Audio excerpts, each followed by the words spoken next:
I remember it by the next morning. Very rarely that I actually remember. Very quickly, get to it. We got just a few seconds. We're almost out of time here. We're waiting for a news conference where a lawsuit's going to be filed against an HOA after that triple shooting in Kissimmee. That news conference starts in just a minute, so we'll have that for you live. All right, Garrett, good to see you. Happy sweet dreams tonight. There you have it. And thank you to everybody for joining us today. Thanks, everybody. Dreamweaver.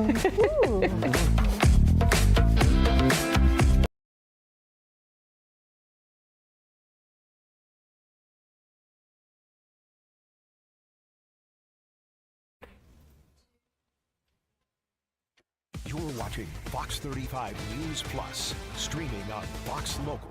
Well, good morning to you. Welcome into Fox 35 News Plus. Garrett Weimer here, and thanks for joining us on this Tuesday morning live on Fox Local, YouTube, and on Facebook. It is 11 o'clock, and I want to let you know where things stand right now. But first, I want to give you some breaking news just into our newsroom this morning as we are tracking the arrest of a suspect charged in connection with the shooting of a woman at a bus stop in Orange County earlier this month. You are looking right now at Kevin Milares. He is 27 years old. He was just arrested in New York, where the U.S. Marshals arrested him earlier today and charged him with attempted murder. This is the case that we're talking about. You may remember it happened on Egan Drive. That's in East Orange County. A woman in her 70s shot near a bus stop.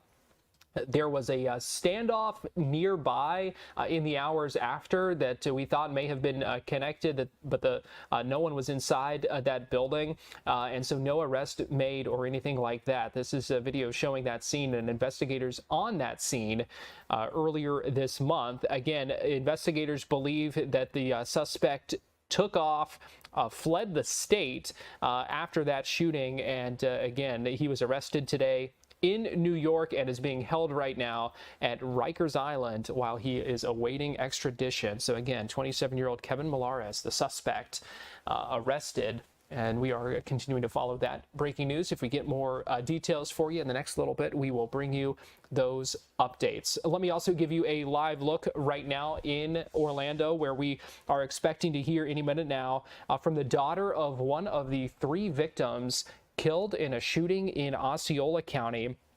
This is the triple shooting where 3 tourists killed outside their rental home in Kissimmee, and now the family members are going to file a negligent security lawsuit. They are filing this lawsuit against a homeowners association, saying that HOA did not take reasonable measures to protect the guests of that short-term rental, despite knowledge of the violent history and dangerous behavior of a neighbor. This is what the lawsuit claims. This is the case of Ahmad Bojeh that we have been talking about quite a bit lately because he just appeared in court again. In fact, let me show you some of that video. He was just in court for there's going to be another mental evaluation completed for him. And here's why, and kind of here's what's at the center of this. He had previously been charged with attempted murder for a case out of 2021 and was found not guilty by reason of insanity in that case. And so that is the documented history of violence that the attorneys say they are pointing to in this lawsuit that the HOA should have been aware of and should have taken some steps to protect those guests of that short-term rental. So here is we expect to hear from, we see Michael Haggard, one of the attorneys, Adam Finkel at the podium now, and one of the other attorneys, and Rachel Brooks, one of the victim's daughters, expected to speak as they outline some of their claims in this lawsuit. Let's go ahead and listen in live as this news conference gets underway. Law firm and the Kraft family who have traveled down here from Ohio. Michael Haggard, the managing partner of the Haggard Law Firm and a member of the National Center for Victims of Crime, is going to speak first, kind of set the scene of why we're here and the lawsuit. And from there, Rachel Brooks is going to share some prepared words. Following her statement, she and the attorneys will answer whatever questions they can. Obviously, we now have an active civil case, and we have obviously some respect for the criminal investigation as well. So there's going to be some things that may be limited, but by all means, please ask your questions, okay?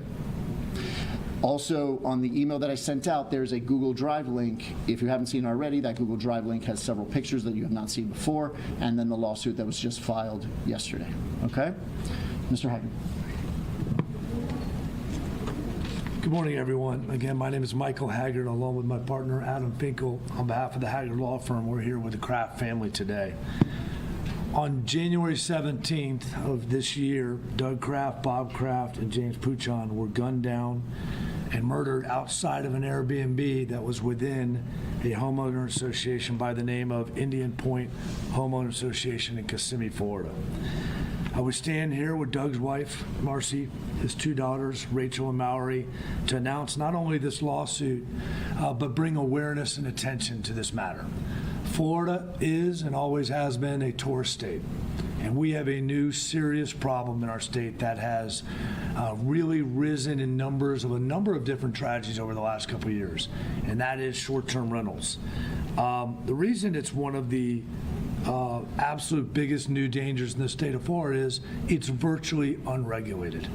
There have been time and time again where the legislature has bills to regulate short-term rentals and bring them in line with apartments, bring them in line with hotels, and those have failed because of the extreme giant lobbies of Airbnb, VRBO, and others. This case is particularly tragic. The point of life is to meet a soulmate, to have children, to work, to provide for your family, and then enjoy it. And that is what Bob, Doug, and James tried to do. Bob and Doug were blood brothers. James virtually was. These three had been best friends, went to Bowling Green, and had started to go to car shows and do these types of trips after they all retired to enjoy that. That is why people come to the state of Florida. Families come, and they have started to stay in short-term rentals because families want to have pools. They want to have the ease of eating at home on a guy's trip like this, so they can all stay there and they can clown around and joke as guys in their upper 60s about their younger years, about what they're going to do. This is not going to stop. This is a new trend, and it has to be regulated not only in the state of Florida, but throughout the country. Airbnb and VRBO, just to name two, have more rooms to rent than the entire hotel and motel industry in the United States. Let me say that again.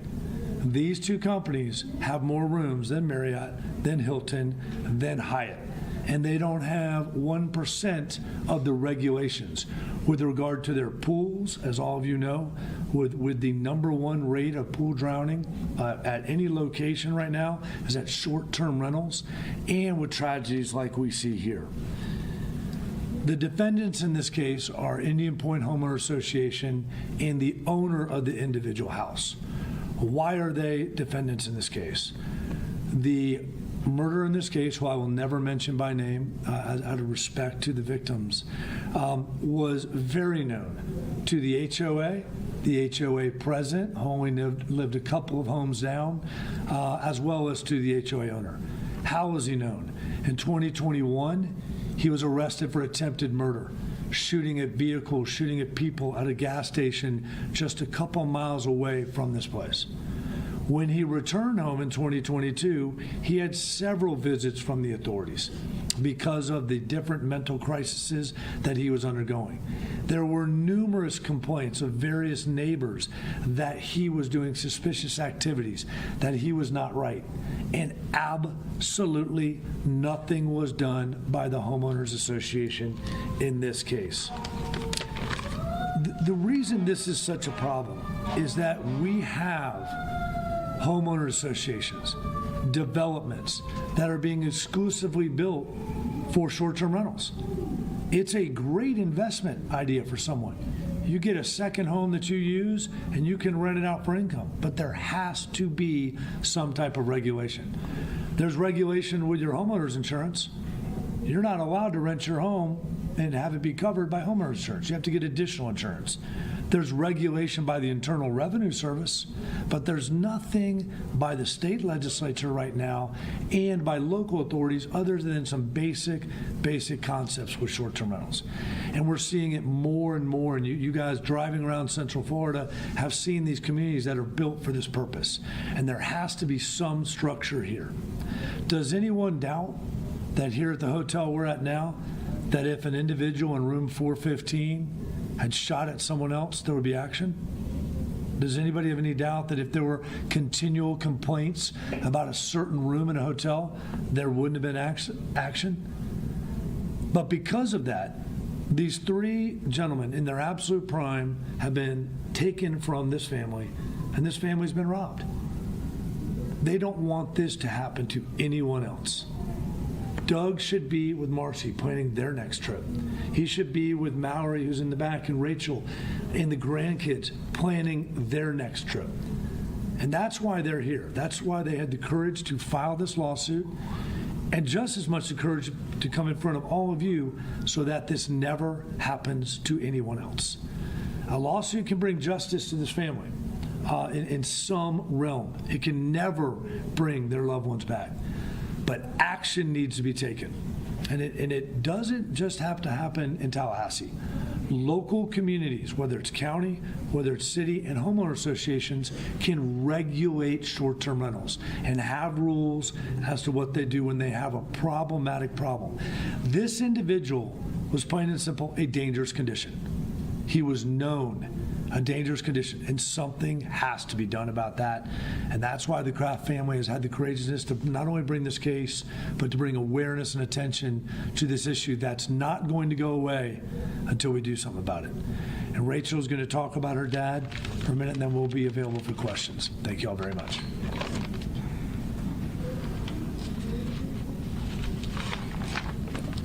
Our dad came to Orlando for a car show.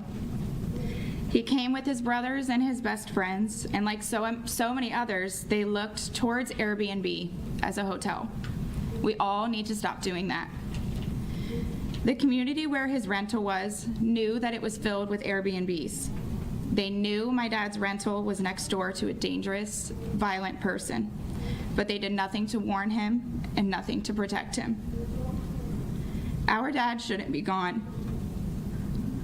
We need better regulations regarding Airbnbs and short-term rentals. What we miss most about our dad and the love of my mom's life, he was who shaped us into who we are today. He was the heart of our family, the ultimate girl dad, our rock, our protector, our provider, our comfort, our peace. He did anything for us and with us, and we are forever grateful. The many years to come have been taken away from us, and for that we will never be okay. It breaks our hearts every second of every day, and this isn't how his story should have ended. Our mom and dad met 52 years ago, and they were married for 40 years. They were looking forward to spending their golden years together, and they never got the chance. We don't want this to happen to anyone else. Any questions from anybody? Can you tell us a little bit more about some of the regulations you would like to see implemented? I mean, it's exactly what Mike just started discussing. They operate as essentially the largest hotel industry in our country, and they don't do any of the basic things that need to be done. When you look at the host himself, who we named, the Airbnb host, what did he do, if anything, to actually assess what was going on in his community? Or one of the mailing addresses we have for him is up in Jamaica, New York. Was he just sitting in Jamaica, New York, blindly waiting for the checks to just come in? Didn't even bother to look around, didn't even bother to do some of the easiest things which you can do is, what type of calls for service is happening? What type of calls are the police coming to? Who are my neighbors? Who are the people directly next door? And some obvious risks that would be threatening our guests, and should I do something about it? There's no indication that any of that was done, and if it was done, how on earth did he ignore those clear signs? Mr. Haggard, did you at all consider in this legal action to name Airbnb and actually file a suit against the company that ran this short-term rental? Absolutely. And what we're waiting on is the discovery process. What did Airbnb know? Were there complaints from we know that there were complaints from residents to the HOA. Were there complaints to Airbnb that, hey, you're renting this place out continually, there's for lack of a better term, crazy person next door who's very violent. I'd be very careful about renting that. We'll find that out in discovery and then see if we need to add Airbnb as a defendant in the case. So it's fair to say your investigation continues even after yesterday's filing? Absolutely, always. And through the formal discovery process, you can use subpoenas and those kinds of things. Question here. You talked about, you want to see action being taken to prevent something like this from happening again, but not only in Tallahassee. So let's say from local law enforcement agencies such as the Sheriff's Office and others that can enforce in these communities, what would you want to see directly from them moving forward, especially for you and then family members, who had time to reflect on this? Yeah, absolutely. I mean, it's a process that usually involves three different entities, right? You have a homeowners association who's responsible, and they need to know what is going on in their community, much like this hotel, much like if we could think of all the different commercial establishments. A shopping mall needs to understand what is going on with the bar in the corner, what is going on with this place. So the HOA needs to know. Airbnb and VRBOs need to stop defending these cases or defending their actions as platforms. We've heard that term used with social media, with AI and all these different things. They're not a platform. They're a huge, huge company that needs to be responsible, just like a hotel, to provide a reasonably safe place. That is the law in the state of Florida, always has been. So they need to provide that. How do they need to know that? They need to know the crime rates in the area, as Adam said. They need to know if they have specific threats. They need to know if they don't have a pool fence, that they're now a commercial pool. They're no longer a residential pool. Once you start renting out your house, you are a commercial pool. You need to have carbon monoxide detectors.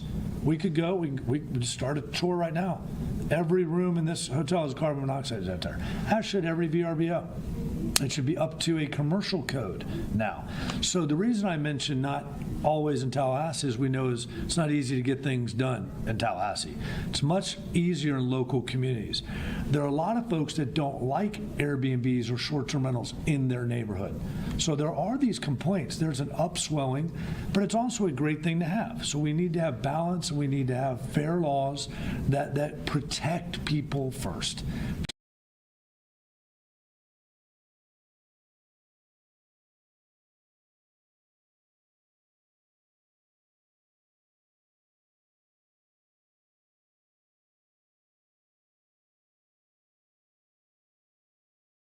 And they did nothing. Mike.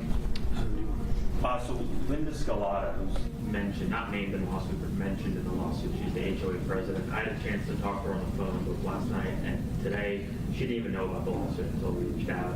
She read through it. She said, well, she feels very sorry for the Kraft family. She called the lawsuit, quote, a little frivolous. And she said that she and other members of the HOA had no knowledge that this person, the defendant, was back in the community. So is your argument that people did know, or they should have known he was back in the community after his previous case was adjudicated? The law requires either one, and I look forward to taking her deposition sworn under oath. And if she actually has the audacity to say that stuff, the conflicting testimony that will say that what she told you is actually not true. Yes. I have one for Rachel if you're up for it. And thank you for being here today and for talking about this. I understand it's a vulnerable position to be put in. I was hoping that you could talk a little bit about getting to this point where you feel capable of putting your grief into action and trying to impact change on the community. I think, we've since the very start when we met with the family. If she could talk, she was already starting, so I would really like to hear from her. Sure. Okay. From the very start, there's always been a discussion of it's so much greater than just their family's loss, and not wanting another family or anyone to go through this, and what change could be made, what common sense measures could have been in place that would have prevented this. That's always been something that has struck me about this family, is the courage to understand that not to just be isolated in their own grief, but try and help people that, quite frankly, they'll never meet. Were specific Indian Point HOA bylaws or the covenants, conditions, and restrictions violated in this case? So that'll be something that we're going to be able to unearth and discover. You mentioned that you did have already something proving that the HOA knew. Are you able to describe more about that? We'll be waiting for the civil process to be able to sort of pan out, but we've certainly done our investigation and spoke to neighbors in the community, and so we are well aware of what just forget about the entire community, but just the immediate neighbors, including the president who lived there, was well aware of. Is there any exploration into the civil liability or possible civil liability of the individual's father, who I believe still lives at that home? So as Mr. Haggard said before, the investigation doesn't end just because we filed the lawsuit now.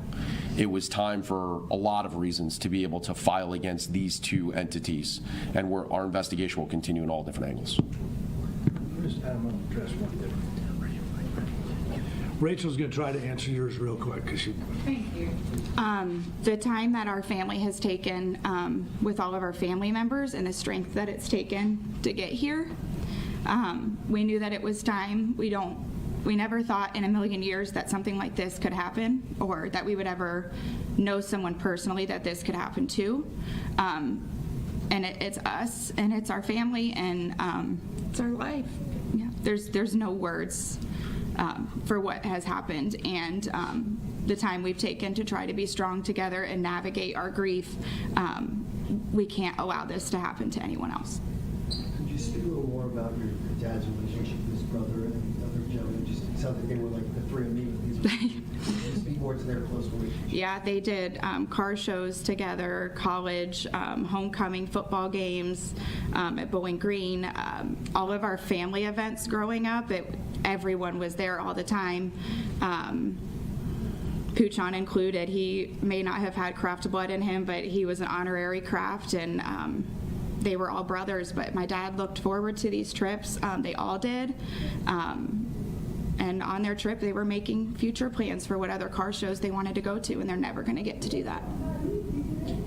You said you spoke to other residents or people in the community. Do you know by chance how many of the homes that were there were Airbnb to short-term rentals, just from what you've all done? Yeah, and that kind of goes to, I forget who asked about, what complaints we have. There's several residents that complain directly about this individual to the homeowners present directly. So that she'll have to say they were lying.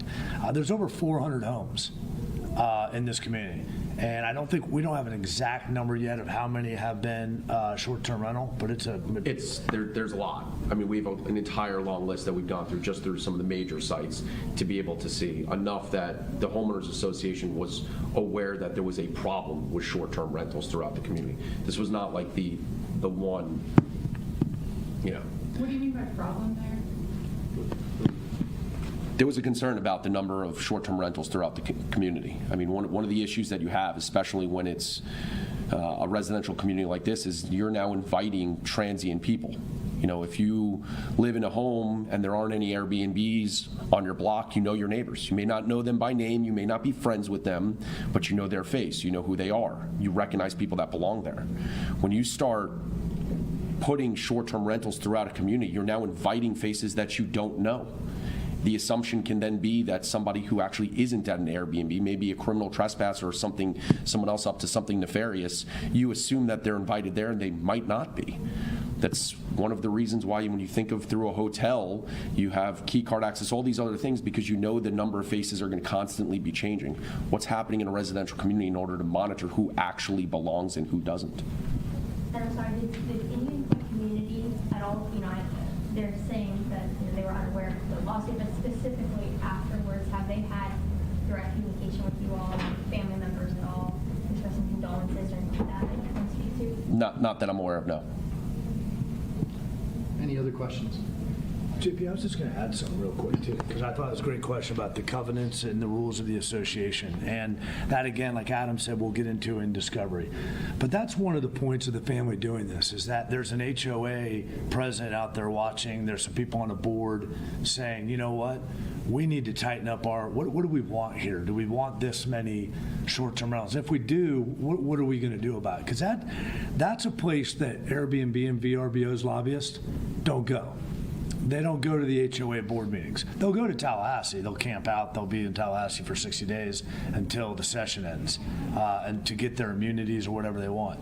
But so if there's an HOA looking at this right now saying, you know what, we do have a problem with that one house is having darties, day parties every day. We have all these pools that were built. What are we doing? Or we have a real problem person in the neighborhood who's a real threat. We need to put that in our covenants.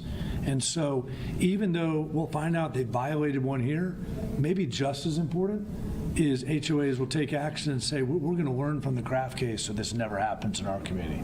And so that's one of the main reasons the family wanted to come forward. So that was a great question. Thank you. Any other questions? I just want to clarify, that you touched on this after my question, but you're again saying that Linda Scalata, after Mr. Bojeh's case was resolved in 2021, she knew that he was back in the community. Yeah, from unless all the residents aren't telling the truth, her own residents. I mean, I think she has probably a reason to not tell the truth on that than them, but we'll see. So we'll take her deposition and let y'all know about it. Thank you all very much. Thank you, guys. Watch out. That's a news conference wrapping up right now in Orlando, where we heard from the attorneys and also the family members of the victims talking about actions that they want to see taken. Yes, they are suing the Homeowners Association, and I should note we have reached out for comment. Fox 35's Marie Ettinger at that news conference as well. She'll follow up and try to get comment from them and also from Airbnb over some of the claims that were made by the attorneys in this news conference, saying not just that they believe the HOA knew or should have known the threat that shooting suspect posed to folks in the neighborhood, but also calling for stricter regulations on these short-term rentals across the state of Florida. We are going to take a break right now here on Fox 35 News Plus. We still have much more to get to, so don't go anywhere, and we'll be right back.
Reporting the roll and pitch program, which puts Apollo 11 on a proper heading.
Neil Armstrong reporting the roll and pitch program, which puts Apollo 11 on proper.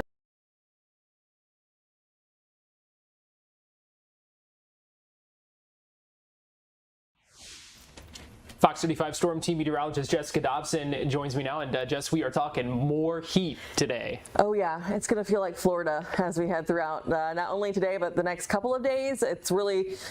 We're really just kind of easing into this hot stretch, but even for what's considered to be normal, it's going to be hotter than what's average. So not completely unheard of for us to see temperatures this hot, but we're going to be approaching the upper 90s in some spots. And once you factor in the humidity, which it won't be, out of this world humidity, it'll still be, a decent amount today, but not as high as what we even saw last week. It just doesn't take much. When we have a high of 97, it doesn't take a whole lot for us to feel even hotter than that by quite a bit. So even through about, let's say, lunchtime, it's going to feel right around, say, 98 to 100 degrees. Our actual high temperature today will be 97 in Orlando, but it will feel like about 105 at the hottest. So our actual high temperatures today across the board will be in the mid 90s. We still have this westerly flow, so that means we're not going to have as much of an East Coast sea breeze. Usually we can talk about the beaches being, a couple of degrees lower and a little more comfortable and bearable when it comes to the heat, but that's just not the case today. We're actually going to see temperatures in the mid 90s even out at the beaches. So it's going to be one of those days where the sand's probably going to be pretty hot. We are going to be expecting a good amount of sunshine today.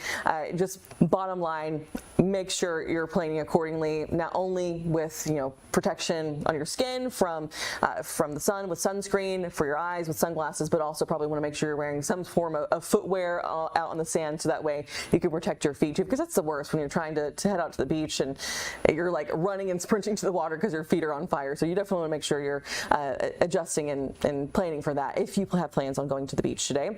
Future clouds radar, though, I will say our chances of showers and storms today are going to be kind of unusually dry and unusually low. We're only going to be seeing a couple of these isolated downpours. We've had a couple of pockets so far in the Marion County to Ocala area. Those are expected to kind of drift and fade. So we're really going to hold off on the rain all the way through, say, about 3 and 4 o'clock. And even by 4 o'clock, things are still looking pretty dry in terms of anything popping up. It's going to be very isolated, meaning very few and far between. Now, when it does rain, it's going to rain pretty heavily. We could see some isolated gusty winds associated with these downpours. So that's going to be a takeaway, and also some lightning is going to be a possibility with a lot of these. But it's going to be mainly for areas east of Orlando where we have those highest chances of showers and storms. That's going to include eastern Orange County, maybe eclipsing even parts of southeastern Seminole County, Osceola, Brevard. That's where we have the highest chances today, along with, especially by, say, 7, 8 o'clock towards sunset, say, Flagler County. We could be clipped by a couple of these showers and downpours setting up shop across Flagler County, which could in turn linger into Volusia. So big takeaway is the fact that areas east of Orlando have the highest chances of these showers and storms, and we're not going to be expecting them to really be all day long. And the fact that we are going to see a pretty big break in the rain for a good chunk of us is going to allow more sunshine and fewer clouds, and all of these things in turn helping to heat us up even more so temperature-wise, even though the humidity maybe isn't as high as what we saw last week. So shower and storm chances, you can really see the bullseye of where the highest will be today. Really Brevard, Osceola, eastern Orange, maybe into parts of Seminole County, far southeastern Seminole County, and then tracking those storm chances throughout the area later today. We will keep you updated. Give you a live look right now. Bayfront Park in downtown Miami. That's where the setup has been for the FIFA Fan Fest, and another game tomorrow in South Florida at Hard Rock Stadium, and that one is the Scotland game that has brought the Tartan Army taken over Miami, and what a scene that has already been. And so joining us live now to talk about this is Michelle Kaufman, sports writer with the Miami Herald. Michelle, I mean, what a scene that the Tartan Army has already brought to Miami. I know you were out in the middle of it yesterday. Just talk to us about what all that was like. Yeah, it's exactly like what you saw in Boston. It's just been transported to Miami, and they're sweating a little bit more. They're turning red. I'm a little worried. They need to wear more sunscreen. It's the same Tartan Army guys. There they are. There are women too, but it's mostly guys. 8,000 of them showed up in Little Havana yesterday, and they marched from the Ball and Chain Bar. They marched all the way to the stadium, led by bagpipers, and they went to the Marlins Stadium, Lone Depot Park, and just like they did at Fenway, they first had a party outside, which you can see. Then inside, they marched around the warning track. Here they are, marching around the warning track with the bagpipers leading the way. And then in the stands, they raised Marlins Park decibel to a new level. And I know it doesn't take much. The Marlins don't have the most boisterous fans, but it really was fun. It was absolutely a different scene at the Marlins game, having all those guys there in kilts, and they are just so incredibly friendly. I mean, I walked around through the parade, met all the people there, and everyone you see, they're so happy to be here. They absolutely love Boston. They love America. For most of them, it's their first time in America. They love everything about it. They're drinking all the bars dry. In fact, this is an interesting little nugget for you guys. This morning, I got an advisory late last night that this morning, in order to make sure that they're ready in Miami to have enough beer for these guys, Miller Lite, the Miller Lite company, is bringing in a barge this morning, probably as we speak. There's a Miller Lite barge, a beer barge, that's coming all decorated in tartan. So they've got the whole thing decorated in Scottish decor, a beer barge, an emergency supply of Miller Lite is arriving in the Miami waters this morning. And, they're going to have bagpipers on board and all this stuff. And they're actually bringing more beer to Miami to make sure that they don't run out. And that, I would say, is an emergency, no doubt. That is going to be something to see, that Miller Lite barge decorated in tartan. Michelle, have you ever seen anything like this in Miami before? It's a totally different vibe. It is a different vibe. And, we have seen, let me just tell you that the Brazilians, the chant is no Scotland, no party. But you could also say no Brazil, no party either. The Brazilians are here, too, in huge numbers. Ocean Drive yesterday was a sea of yellow. They are also, really, truly, this game Wednesday is the clash of two of the most fun-loving fan groups, and this is my 7th World Cup, so I've seen all the different fan groups. And I was in '98 in France, which was the last time Scotland was there. They haven't been in a World Cup in 28 years since France, and they and Brazil were both there in '98. These are two of the best fan groups that are about to go against each other. Miami, we've seen, we have the Ultra Music Festival. We have lots of huge festivals. We have the Calle Parade. We have all kinds of festivals. We have Art Basel, the International Art Festival. We have all kinds of big festivals that go on here all the time. This is nothing new to have huge throngs of people in town. And for soccer, to be honest, the Colombians take over the city, the Argentines take over the city, and the Brazilians take over the city. So we have had huge influxes of tens of thousands of fans from different countries before. This is nothing new. What's new is just that the Tartan Army is that they're wearing kilts. That's one thing. You're just seeing all these people walking around in kilts. And the thing that's different about them, I think, than the other fan groups that are here, they're also very festive and wonderful. But I think the thing that makes them different is that they really do mingle with the local community, and even to the point that they do philanthropy. This is one thing that they like to pride themselves on. Whatever community they go to, in Boston, they donated $30,000 to local charities, including $10,000 to a children's hospital. So wherever they go, they pick some charities, and they actually do philanthropy and mingle with the locals. They like to stay in apartments and in houses, and they like to meet the neighbors and have barbecues with the neighbors, and then donate to local charities. They like to give something back to the community.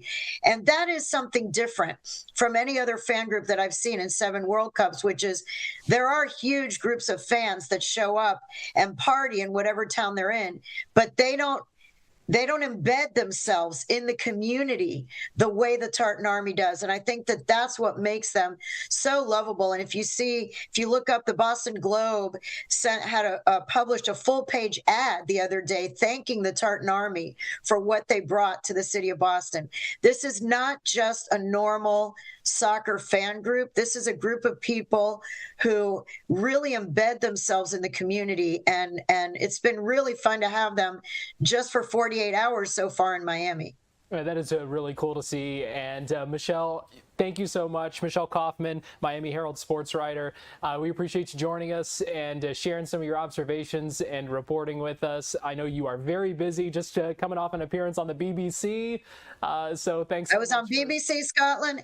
Yeah, today, a typical day for me right now. It's crazy right now being a soccer writer here, which is the BBC Scotland had me on. I'm doing an interview with a French reporter, French TV station about Messi. And then I have my own podcast that I'm recording in about 10 minutes. And then I'm running over to the stadium because they have the match day -1 press conferences with the Scotland coach and player and Brazil coach and player. So busy day to be a soccer writer in Miami right now. But what better time to be a soccer writer in Miami than during the World Cup right now? That's right. Absolutely. It's so much fun. So much fun. Well, Michelle, thank you so much for your time. We always enjoy speaking with you. All right. Take care. Thanks for having me.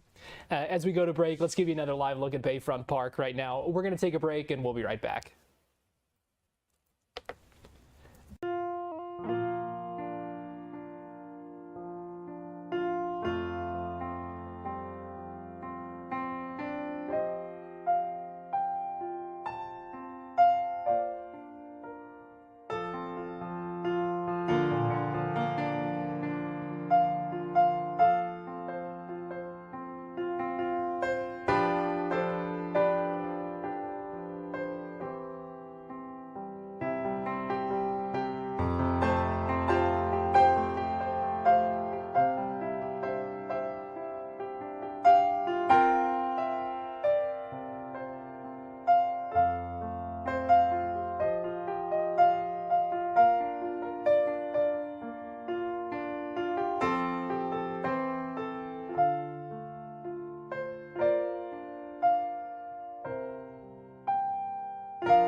Reporting the roll and pitch program, which puts Apollo 11 on a proper heading.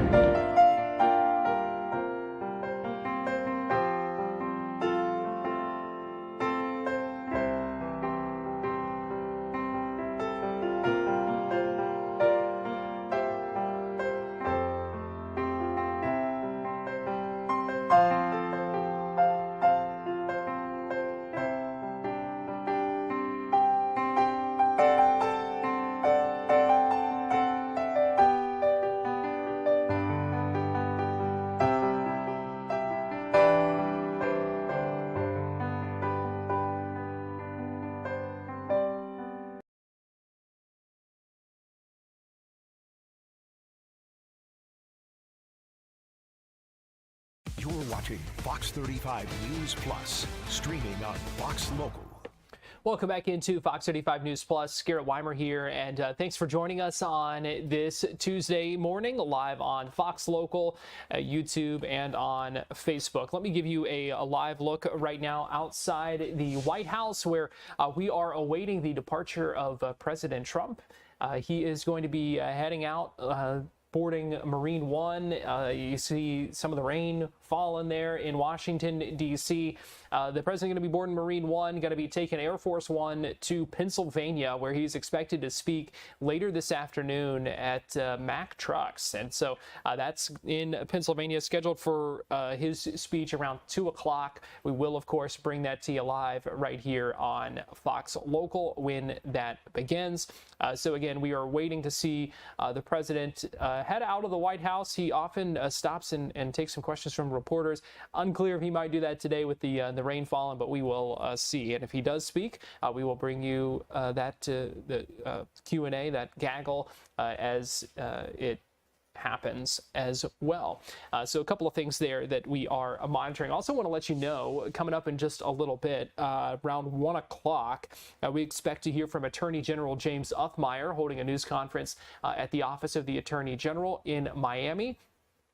Unclear what he might be talking about, but we'll get you to that news conference as well. Again, that one's scheduled for 1 o'clock in Miami, and we'll have that live streaming for you. And then at 2 o'clock, we expect to hear from the Flagler County Sheriff talking about Operation Innocence Shield. He's going to be joined by a number of officials and investigators talking about this investigation, what all went into that. So that's at 2 o'clock, likely before we hear from the president. So we've got a busy afternoon coming up for you here on Fox Local.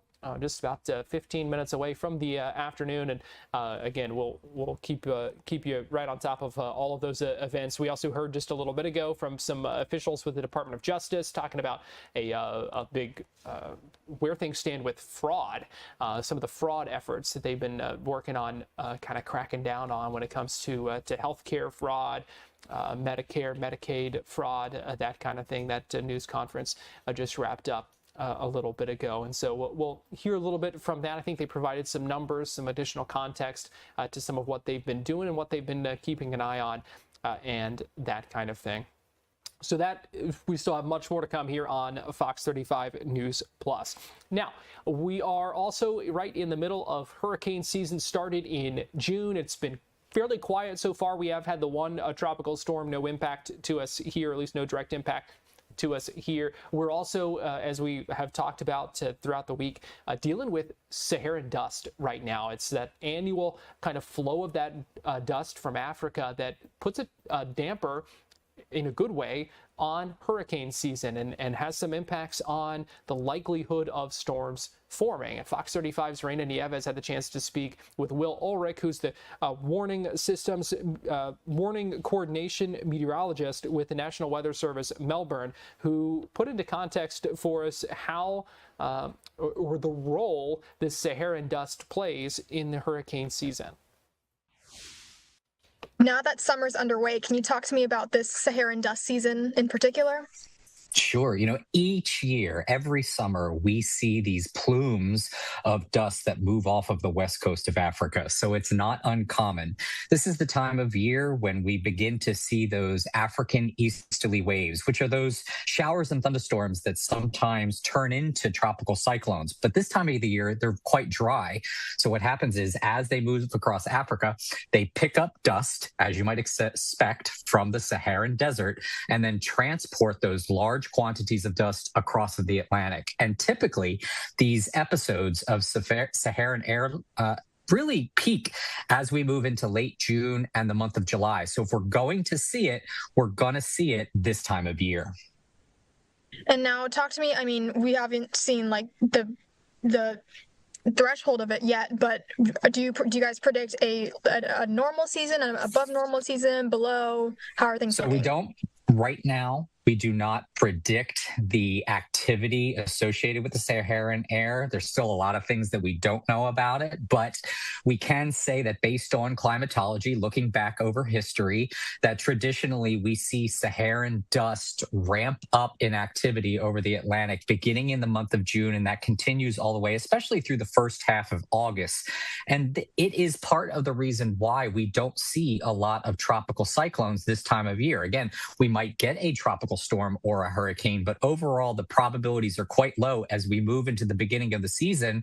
And part of the reason why is because all of that dust activity that moves off the west coast of Africa. As we clear out this hurricane season eventually, nearing towards August, September, as the plumes go out of season, how does this impact hurricane risk? Do we immediately see those risks go up, or how does that work?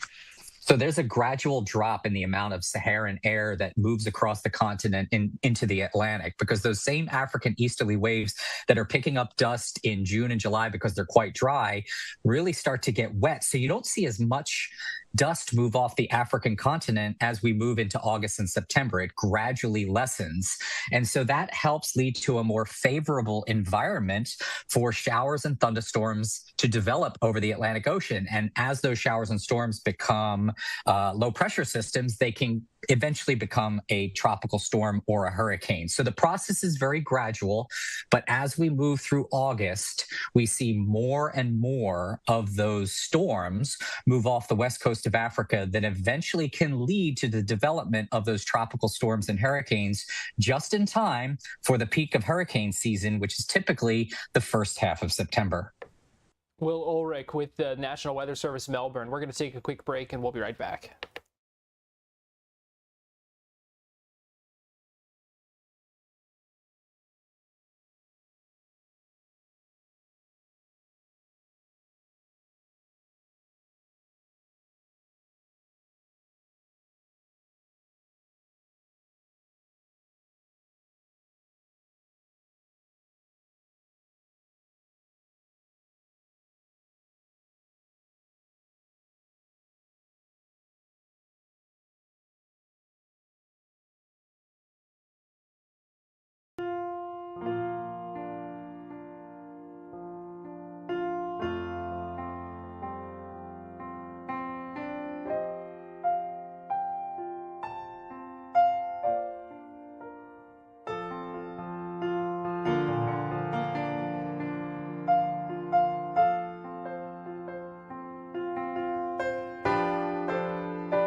Neil Armstrong reporting the roll and pitch program, which puts Apollo 11 on a proper heading.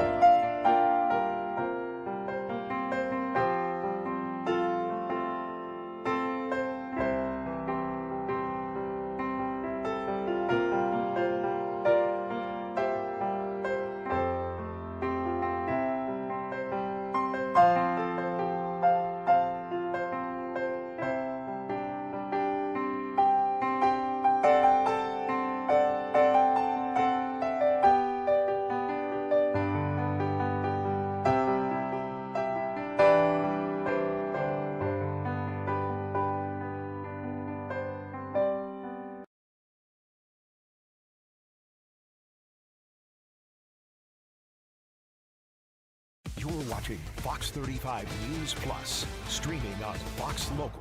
Welcome back into Fox 35 News Plus. Garrett Weimer here. Thanks for joining us on this Tuesday morning, live on Fox Local, YouTube, and on Facebook. Let me give you a live look right now. We are still waiting for the departure of the president. You see raining outside the White House right now. Again, he's going to be heading off to Pennsylvania, where he's going to be speaking a little bit later today. That event scheduled to start around 2 o'clock.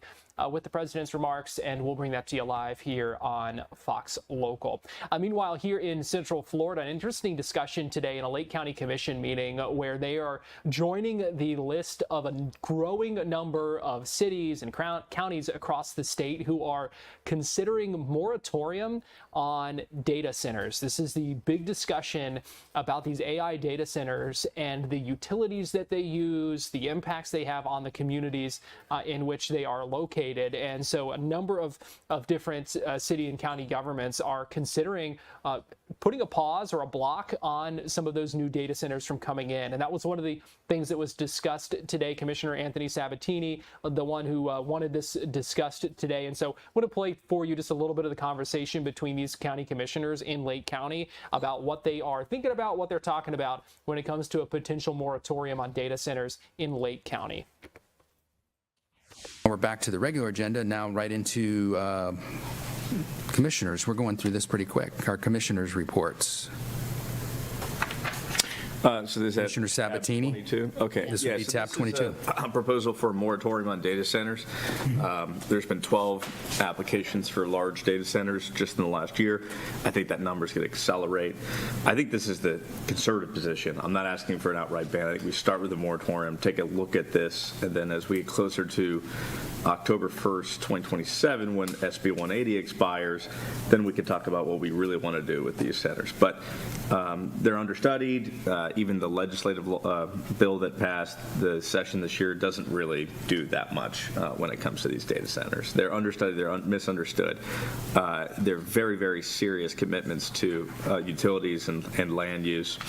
And I think just a moratorium is a very common sense position. That's why 6 other counties have done it. I believe it's Pasco, Jackson, Nassau, Citrus, if I'm not mistaken, and someone else. Yeah. So again, just a pause, temporary measure, puts a pause on these things until we learn more, and then, a year from now, who knows what it looks like. Most of us weren't even talking about this a year or two ago. So that's it. Okay.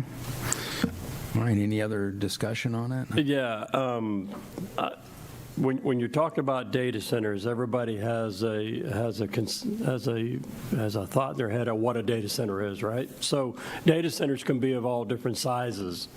I would like to see in this moratorium is not really a moratorium as the way I see it. I see it as a pause until we can get the correct language in the system for these things. One that I would like to see is that we have to mandate that they use reclaimed water, plain and simple. So if they don't use reclaimed water, then it would go against the code. Anyway, those are some things that I would like to see in a data center, but a data center could be anywhere from a room in a bank to a big building. So I think we have to quantify the size as well, but I'm okay with putting a pause on any. Citrus County said it perfectly right. Currently, we like the specific zoning provisions and development regulations to addressing the unique operational characteristics of data centers. So I would like to see that pause until we can get those in place, and then we can move forward from there.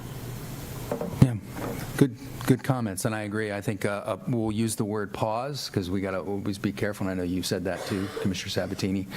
Pause would be good, a little bit of time to get our facts, to get what we want for our community. The time is appropriate because we're redoing our comprehensive plan. Right. And we'll get all the facts, and yeah, I mean, I think all of us definitely think of not wanting to have a major mega center, clearly. But also, is it smaller and much smaller, spread out approach that doesn't have environmental consequences or energy cost increases?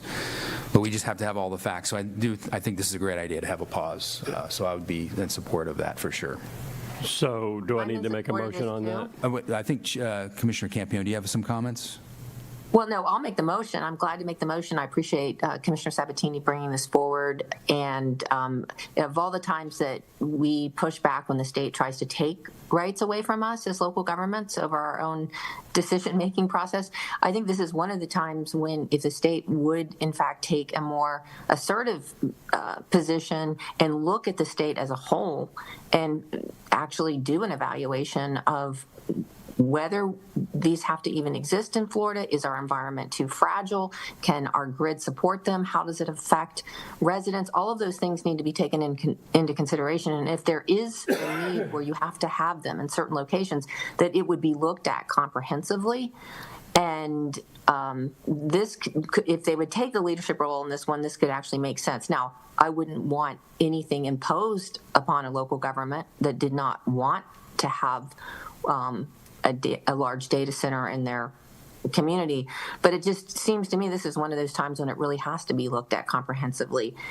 And I'm all in favor of us saying from our standpoint in Lake County, until we have more information and understand this better and know exactly how this could affect the environment, our residents, our quality of life, all of those issues we're concerned about, the grid, that we definitely take a pause on this and do research. So, Mr. Chairman, I don't need a motion today. We, by consensus, have direction for my office to prepare an ordinance, and we will bring that back to you at a future meeting. Excellent. Thank you. I appreciate that. Great discussion. And thank you, Commissioner Sabatini, for bringing that forward. So we do have a comment, sorry, before we get in it, because Vance, do you want to come up? I know you filled out a card for this tab. And then we'll get to you next. Hi. Last night I sent all of you, including Jennifer, a couple of emails with some information on other things that are happening related towards data centers. One of the things that I think you need to incorporate into your review of this is the movement that's already started to create decentralized data centers at residential unit level. And the developers are cutting deals with these companies that want a data center, and they actually provide about a $30,000 server that goes with a house, and it's connected through the internet, and they do some of the data churning right there. And of course they use a lot of electricity to power those things, and so you should be aware that those things are going on, and you could have a developer that is planning on offering those just like a solar roof that generates power that you sell back to the power company. Well, this is the same concept, and it's already being developed, and I sent you all information on that. The other one is just a short YouTube video about how there also is a trend where these power companies that want a data center are going out and buying mobile home parks and then replacing them, which I find hard to believe you can do that easily because it's not the same kind of land use. But anyway, that was an issue that came up. So be aware, I monitor a lot of stuff on AI News, and I'll send you more now that I know this is in the pipeline. But there's so much money involved. There also is a lot of changes in technology that may reduce the need for massive land data centers. In addition, they have some data centers have been slowed down or canceled, and because the technology is changing so fast that all of a sudden you could have a new type of processing unit that is used for data centers that only requires 1/10 the energy of the previous ones, and so that's happening. It's just like watching fireworks, all these things going on, so you have to be aware of all of them. Thanks. Thank you, Vance. Interesting conversation there earlier in Lake County. Let me give you a live look right now. Joint Base Andrews, President Trump going to be boarding Air Force One here shortly. Going to be flying to Pennsylvania. Again, he's going to be speaking later this afternoon. We will bring those remarks to you live right here on Fox Local. We are also following today new information in the Nancy Guthrie case. Multiple reports now providing some more information about what a second ransom note including an indication that Nancy Guthrie was dead at that point. This would have been just days after her initial disappearance and the main search was sparked. And so joining us live now to talk about this and provide some important context and perspective, we are pleased to be joined this afternoon by Jennifer Coffindaffer, who is a retired FBI agent and an expert who joins us live now. Jennifer, always good talking with you. Thanks so much for joining us today here on Fox 35 News Plus. Great, thanks for having me. So Jennifer, first I just want to get your initial reaction to these reports that indicated Nancy Guthrie may have died much earlier than we previously had indications of. Well, yes, it was very interesting to get this source information. And essentially what it's saying is in the February 6th note, which was the second note that would have been written by the kidnappers, is that she died accidentally and that she was buried in nature. And really, the whole context of these notes, the way they are written, is so strange. There's no reason for a kidnapper to even say this. Why would they say she's buried in nature? It sounds so soft and so nice to describe something in this way. And then why would they even need to say that she died accidentally or at all? And so what does this kind of revelation at this point do to kind of our consideration of how things have kind of played out? What do you make of that? Well, first of all, for many of us following this case really closely, most of us believe that she had passed quite early.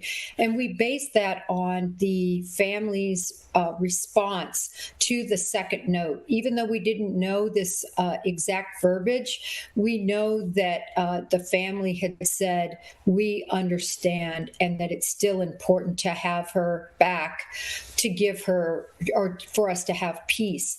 So definitely intimated in this particular clip you're actually showing right here that they knew that she had expired, if you will, by this point. But this gives us more confirmation. And again, to me, this verbiage I find very unusual. Yeah, what stands out to you about some of that verbiage? And you said you were surprised that whoever wrote these ransom notes may have even kind of said some of those things in the way that they did. Does that change any belief of kind of the profile of who investigators might be looking for in this? Well, such a great question. To me, it's one of two things. First of all, if this person were of another first language, such as Spanish, this person, if these notes were translated using AI, and the reason that many of us believe that could be true is, according to TMZ, when they talked about these notes, they said they were written so professionally, almost like an encyclopedia type ransom note, not your normal ransom note with particular idiosyncrasies of the person writing. And so many of us believe they could be AI driven. If it was an AI driven note, perhaps there was something lost in the translation or that came out much softer because of that concern.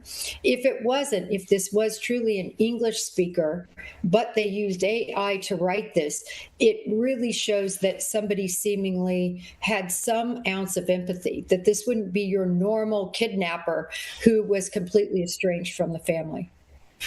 Yeah, what do we make of that, or what do we glean from the theory that kind of those who kidnapped her maybe did not mean to kill her?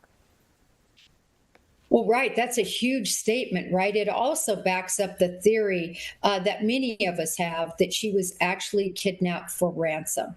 In other words, it was important for her to stay alive so they could have proof of life, and they could further make a ransom demand that could be followed up on by the family. But because she died, quote unquote, accidentally, that demand wasn't able to be made with any teeth in it, if you will. In other words, the family wasn't ready to give up any ransom amount. They wanted $4 million initially.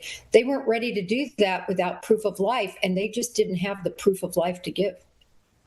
I want to talk about the investigation now, because we still don't know where Nancy is.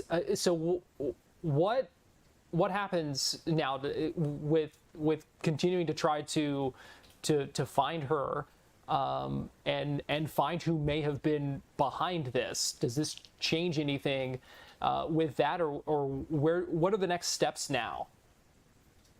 Well, there's so many huge lead possibilities in this. A lot of people want to say this case is cold. It's anything but cold. A cold case is something that you have no leads, no way to go. There's no information, and that's not this case.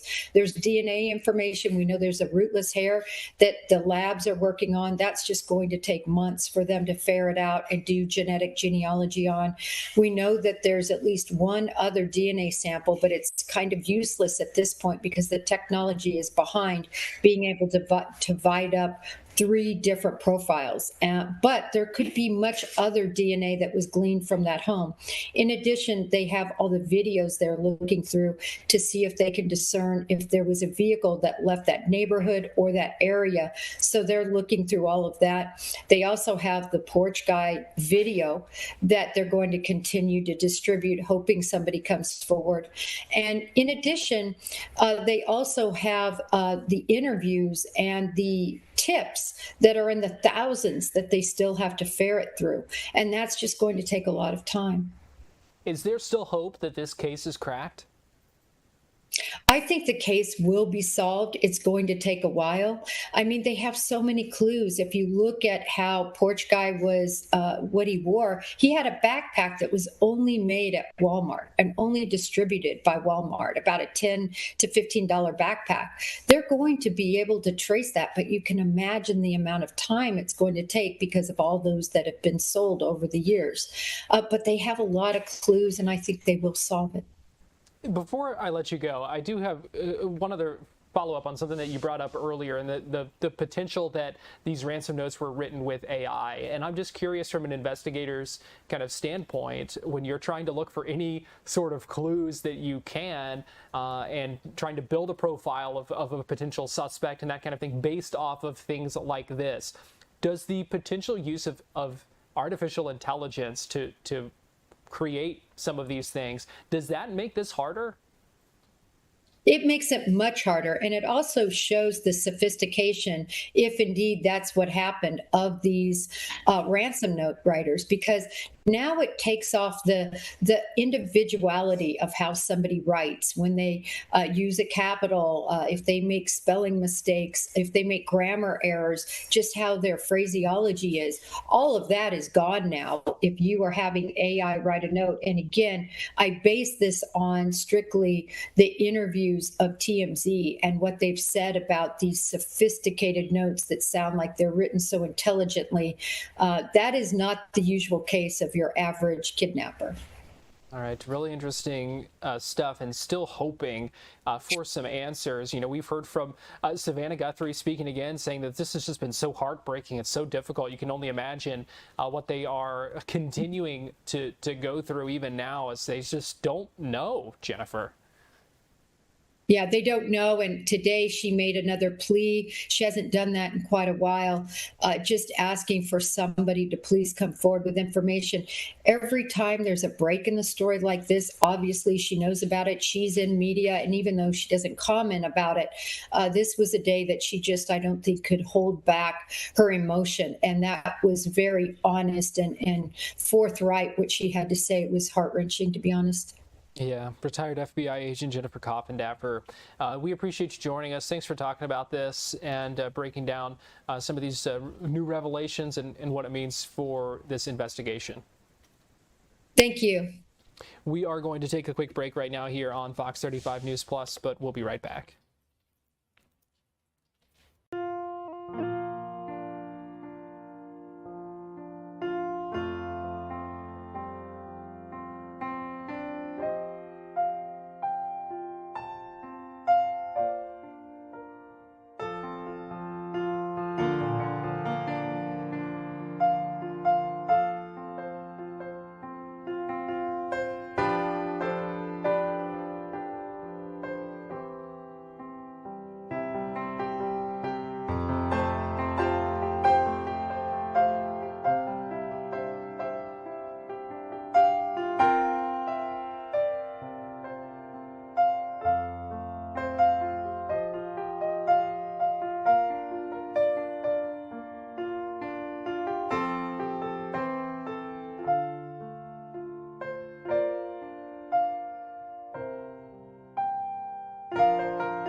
Armstrong reporting the roll and pitch program, which puts Apollo 11 on a proper heading.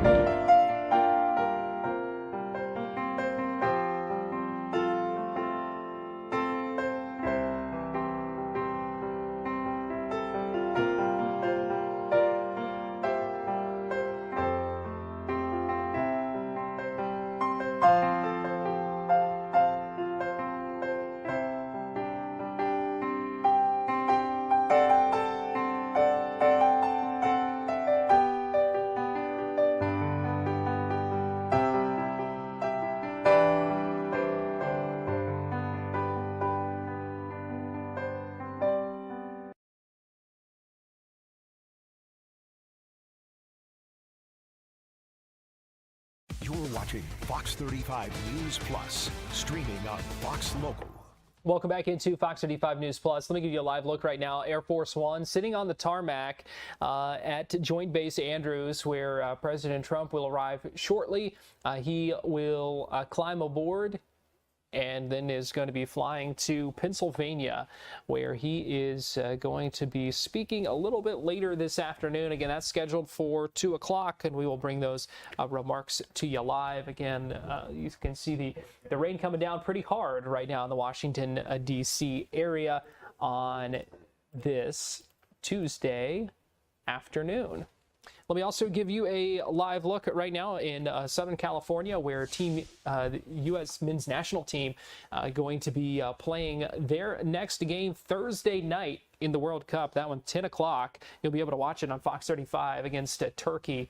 We know that the U.S. has already advanced to the knockout round, so not a whole lot on the line for them, but we will be watching that and cheering them on. And then let me give you another live look right now. Bayfront Park, downtown Miami. Been following all the World Cup action in South Florida, but the big sports story today out of Miami is a blockbuster trade in the NBA that sends superstar Giannis Antetokounmpo from Milwaukee to the Heat. And so joining us live now to talk about this and what it means, pleased to be joined this afternoon by Mateo Mayorga, who is the lead writer with 5 Reasons Sports Network, joining us live via Zoom. Mateo, thanks so much for taking the time and joining us here on Fox 35 News Plus. My pleasure. Thanks for having me. So first, just want to get your your gut reaction once you heard news of the deal, late last night, early this morning when it first broke. What were your first thoughts? Well, I had plans of getting some sleep, and then I saw the announcement last night. But this was the move the Heat needed to make. They had been to the play-in tournament for 4 straight years. They went to the NBA Finals one of those years, but opportunity opened itself when Giannis Antetokounmpo, of all people, got hurt 11 minutes into Game 1 of the playoffs, and that sparked that run. But they were not very good in the years after that, and you got to see what a basketball team is in the NBA when they don't have a real star, after they traded Jimmy Butler. And that's not good enough. This organization, the Miami Heat, has set a super high standard with the 3 championships they won. And before that, when they had Alonzo Mourning and Tim Hardaway, those were very good teams, and those were contending teams before Alonzo Mourning got sick. And they needed to make this move because the Heat were not going to go anywhere without getting someone like Giannis, a star of that level, someone like Dwayne Wade back in the day with Shaquille O'Neal, or someone on the level of the big 3. Now that they have him, they're a relevant team again. What does Giannis bring to the Heat that they didn't have before? That's a great question. They ran a lot of great sets last year, and they were the fastest, team in the league. But their system was missing that extra oomph that a great player brings. Tyler Hero was guarded like a number 1 option, but when he saw a lot of that treatment, his impact would diminish. Giannis is someone who, when he catches the ball, if you're going to leave him in single coverage, you're at his mercy, and he's probably going to score every time. But he is so great that when you send extra help at him, he is still scoring through that help. And one of the great things he does is, Giannis, even on a down year last year with the Milwaukee Bucks, his passes created the most 3-point attempts for his teammates. So someone like Giannis, when he is healthy, is guarded or bends the defense like very few others in the NBA. And that opens up a lot of avenues for their teammates, more than someone like Tyler Hero, Ware, Jakachonis, Hawkes, with respect, could have. Now, I wanted you to walk us through the trade here and the different pieces that were part of this, because the Heat did give up a lot for Giannis. Yes. Well, yes. The big concern. Well, the stuff, most of the stuff they gave up is playmaking pieces. A Hero is someone who the last couple of years combined has averaged 4.8 assists. Hawkes was arguably the Heat's 3rd most important player last year, because off the bench he would make sure that they would keep up their up-tempo pace. And Jakachonis is a very good secondary playmaker at this stage in his career that, this is going to hurt to lose. What they're probably going to have to do is rely a lot on Davion Mitchell, a lot on Drew Smith, who there is a little bit of a drop off there on the reserve position once you put him in. But Giannis Antetokounmpo, before he entered the NBA, played a lot of point guard, especially in Athens, and they're probably going to have to rely on him being more of a playmaker like he was earlier on in his career to get them through some of the times they're lacking some of the extra playmaking. As you guys can recall, when the Heat got the big three, in the summer of 2010, they a lot of this was through sign and trade, so they wasted a lot of assets to get it, and they weren't able to bring in one of their quality role players, Shane Battier, until their second year. So it takes time to put the great pieces around what you already have in place. In this case, Giannis and Bam, but it's not going to be easy considering what they have, because they had a lot. They gave it up for Giannis, and the picks that they have left, because you cannot trade first round picks in consecutive years. If they want to trade one next year, they have to wait until draft night. And those they have given up a lot of draft picks though in that deal, and so I'm curious what sort of pressure this puts on the team and the leadership of this team to make sure they win with this team that they have as they have it now, because with all they gave up, that might limit in some ways their ability to add some other pieces. Absolutely. They won when they got Dwayne Wade and Shaquille. They won when they got the big three. You could arguably say, they didn't win with Alonzo after, Michael retired because he got sick. Obviously, Alonzo Mourning won in 2006. But, the standard right now is sky high. They traded 3 first-round picks. Given the Heat's position, let's say they wouldn't have made this move. Those were very likely going to be in the middle. Nonetheless, the opportunity that Giannis, an all-time great player, probably someone in the top 25 in NBA history, he puts them in position to compete for an NBA championship if they get to the postseason relatively healthy. I want to say around 80% for everybody there. And, yes, the pressure is extremely high to win, because unfortunately, one of the realities of basketball is injuries are a factor every year. And when you have someone like Giannis, you have made sure you can get to the dance. And this is a team that's always said publicly and privately just give us a chance. Well, now they do, and now they get to prove everyone right or wrong about their philosophy. We'll take a look at the projected starting 5. At least right now, we know there's a chance Norman Powell heads out in free agency. But that Giannis and Bam combo, what do you make of that? Spectacular. Regarding real quickly the Powell stuff, it's possible they could keep him. The Stein line, Mark Stein, the best reporter in the game, is saying that the Pistons are on hot pursuit if they can't get someone from like Tyler Hero from Milwaukee. But going back to Giannis and Bam, this could potentially be one of the great dynamic defensive front courts of the millennium after 2000, because in the playoffs, one of the things it's very easy to notice, the level of physicality increases like 40 degrees in comparison with the regular season, which makes, going back to the regular season during the summer for some homework, very frustrating, and it's pointless. When you give Giannis and Bam, the extra tools to be physical with their man, to do some holding so they can, stay on their hip a little easier, the hip of the ball handler, it's a huge advantage. And, constantly in the postseason this year and last year, I'm like, wow, they don't really call holding at all. I mean, they don't call carrying either. But Bam is someone who can guard on the perimeter. Giannis is someone who, as well as he is, great as he is in the back line, he can tag smaller players out on the outside as well. And that is an incredible luxury when you got guys that big, that long, who can create so much, defensive pressures. This is going to be something that's very, potent for Miami. And what's going to help them get into position is the strong point of attack defense of Andrew Wiggins and Davion Mitchell. Now, a lot of Magic fans here in Orlando, and for a while there was some talk, some speculation that the Magic could be in on Giannis. When it came down to the short list, it was Celtics and Heat, and now we know that he ended up with the Heat. What do you think it was that kind of sealed the deal for Miami getting Giannis over some of these other teams, including Boston? Well, it had to be the first round picks.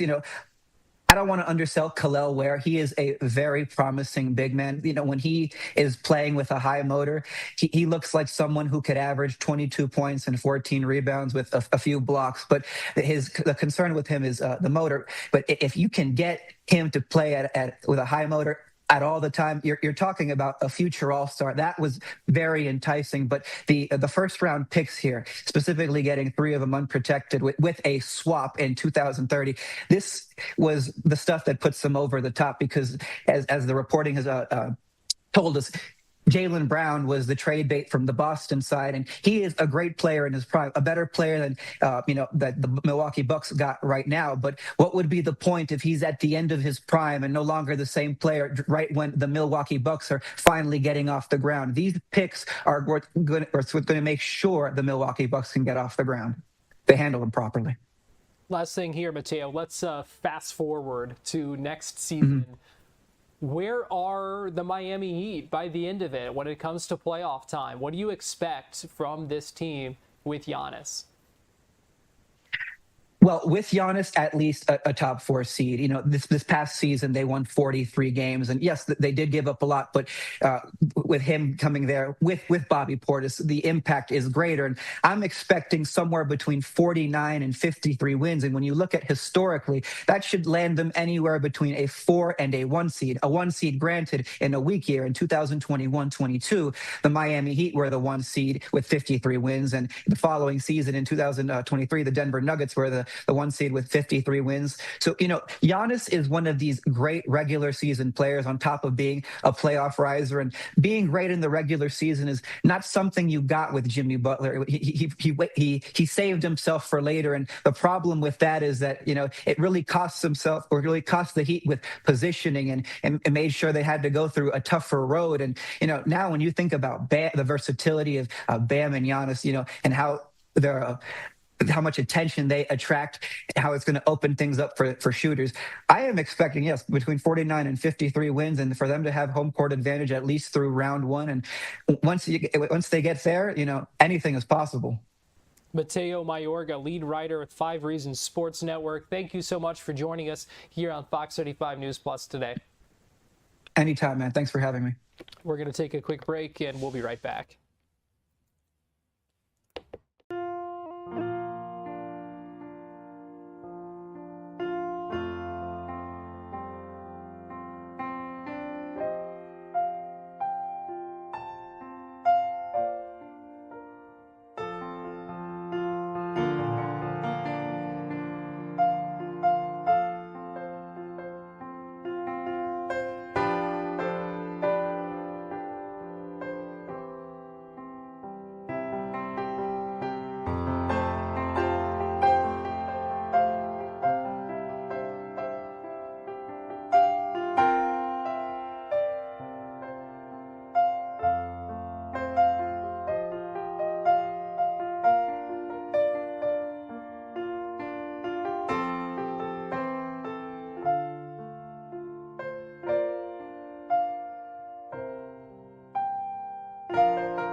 Reporting the roll and pitch program, which puts Apollo 11 on a proper heading.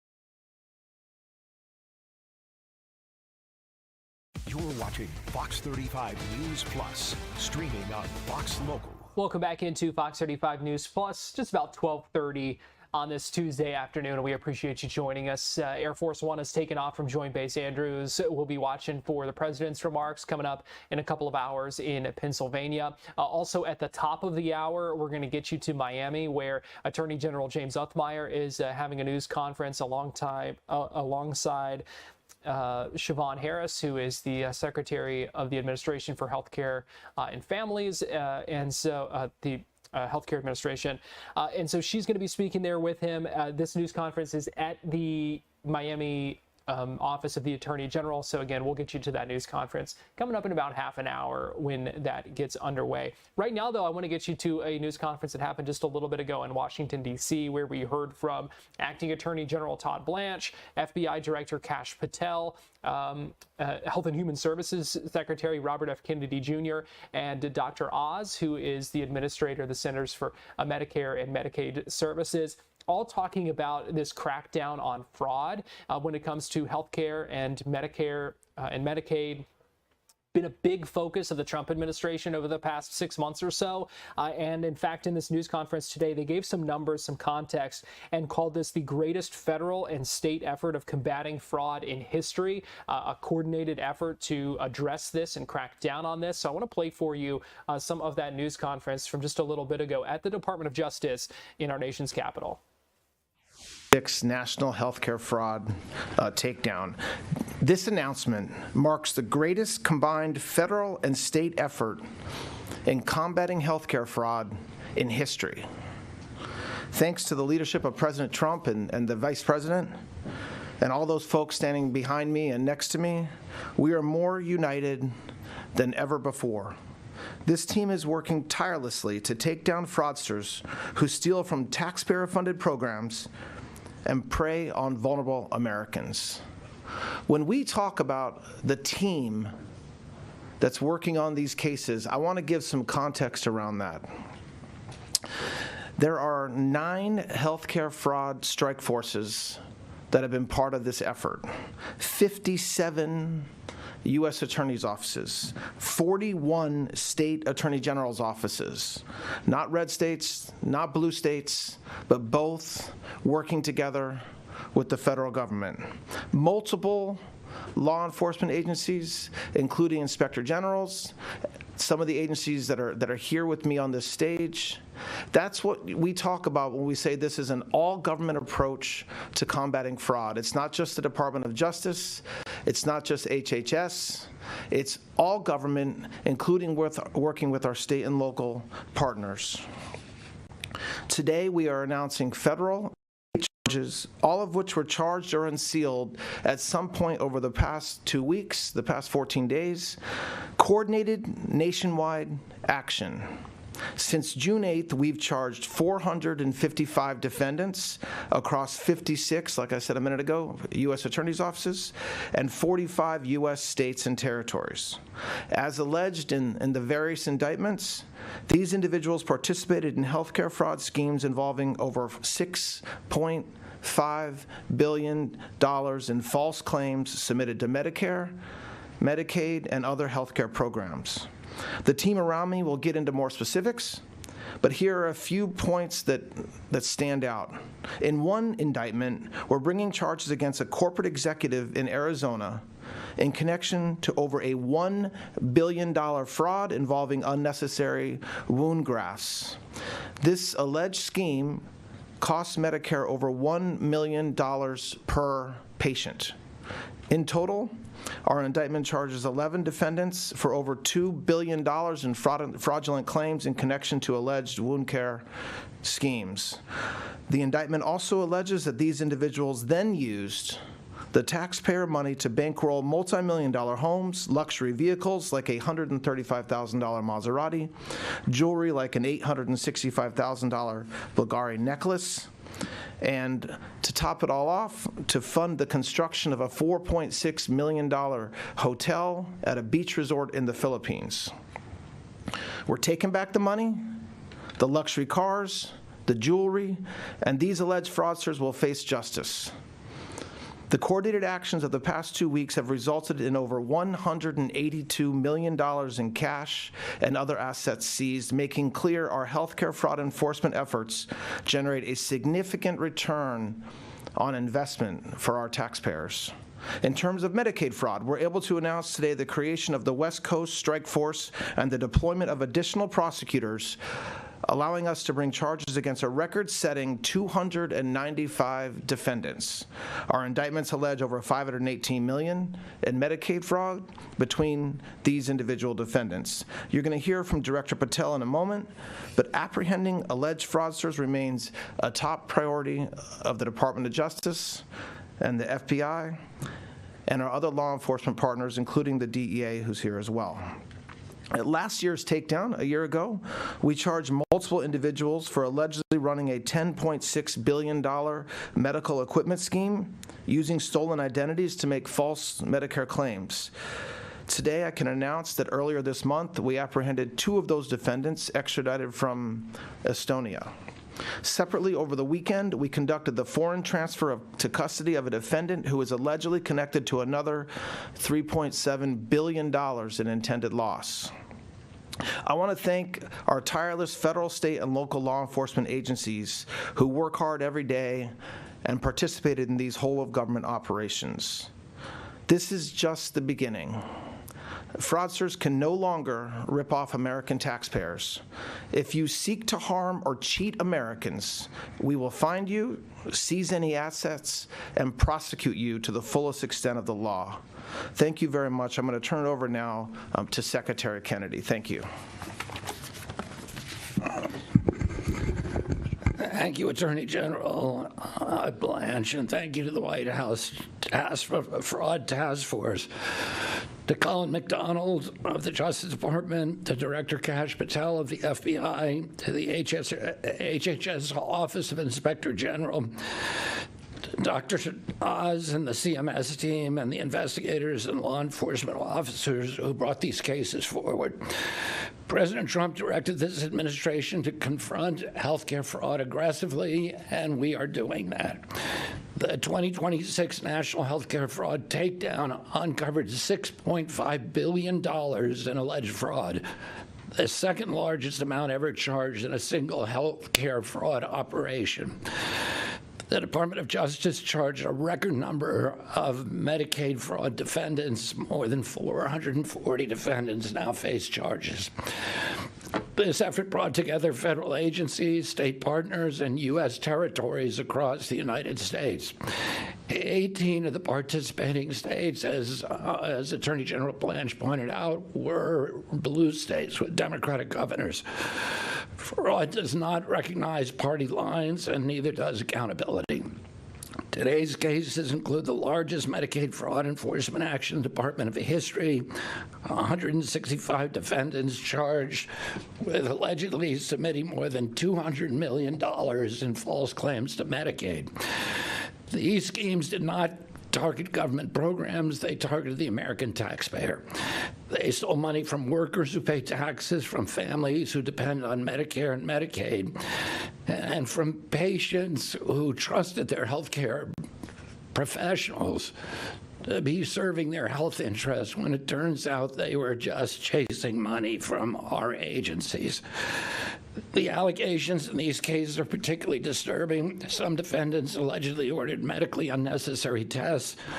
Others prescribed products that patients did not need. Some allegedly fueled opioid addiction to increase their own revenue. In certain cases, patients allegedly died while believing they were receiving legitimate medical care from providers who only viewed them as billing opportunities. These defendants did not simply break the law, they violated the trust that patients place in medical professionals. One of today's indictments charged a hospice owner in Los Angeles area and 2 marketers in a $27.7 million Medicare fraud scheme. According to the indictment, the owner paid illegal kickbacks to obtain personal information of deceased Medicare beneficiaries. One of the ways that Colin and Dr. Oz have been chasing down hospice fraud, we've closed now 800 hospices in LA. And one of the ways that we've been able to detect that fraud is that in many of them, the patients never die. They live forever. That's not supposed to happen in hospices. And this particular owner was actually going out and purchasing names from coroners of dead patients and then billing us for those, to make it appear that some of his patients were actually finally dying. And while taxpayers funded these false claims, the owner purchased a Rolls-Royce Phantom. That case illustrates exactly what is at stake. Every fraudulent dollar diverted into a criminal scheme is a dollar unavailable for patient care, for medical innovation, or for services for vulnerable Americans. During the Biden administration, my predecessor implemented 2 reforms at HHS. One of those was the so-called pay and chase system. We know when invoices come into my agency, we can tell that some of them are fraudulent or probably fraudulent. And the new system said we're not going to stop those payments. We want everybody paid, and then we'll claw them back at the end. It was called pay and chase. And when I asked people, the careers at HHS, how could you do this? This is crazy, because of course we never claw back anything.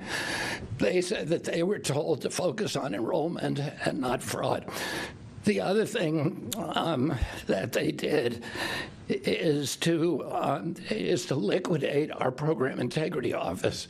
So when my predecessor came into office, there were 80 people in program integrity, which is not enough because it's 50 states and 5 territories. And when I got in, there was only 6 left. So all of those people were transferred or let go, and we were literally doing no program integrity. And that opened up the floodgates for all of this fraud. $100 billion in fraud a year that are being stolen now from my agency. The federal government paid claims first and chased fraud after the money was out the door. And that approach, of course, failed taxpayers. We are ending it. HHS is replacing the old pay and chase system with a detect and prevent strategy that identifies suspicious claims before the taxpayer dollars ever leave the Treasury. We are deploying advanced artificial intelligence and data analytics to identify fraudulent billing patterns in real time, stop improper payments before they occur, and strengthen oversight across federal health programs. Our objective is straightforward: to stop the fraud before it happens. The people charged today should understand that we will continue expanding these capabilities, strengthening enforcement, and pursuing every credible allegation of fraud. If you exploit patients for profit, if you steal Medicaid or Medicare dollars, if you treat taxpayer dollars as your personal bank account, we will investigate you, we will build the case, and we will bring you to justice. We will find fraud, we will stop it, we will recover taxpayer dollars whenever the law permits, and we will restore integrity to the programs that millions of Americans rely on for their care. Thank you, and I now want to introduce Colin McDonald from the Justice Department. As that news conference continues, we're going to step aside, take a quick break right now here on Fox 35 News Plus, but we'll be right back.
Armstrong reporting the roll and pitch program, which puts Apollo 11 on a proper heading.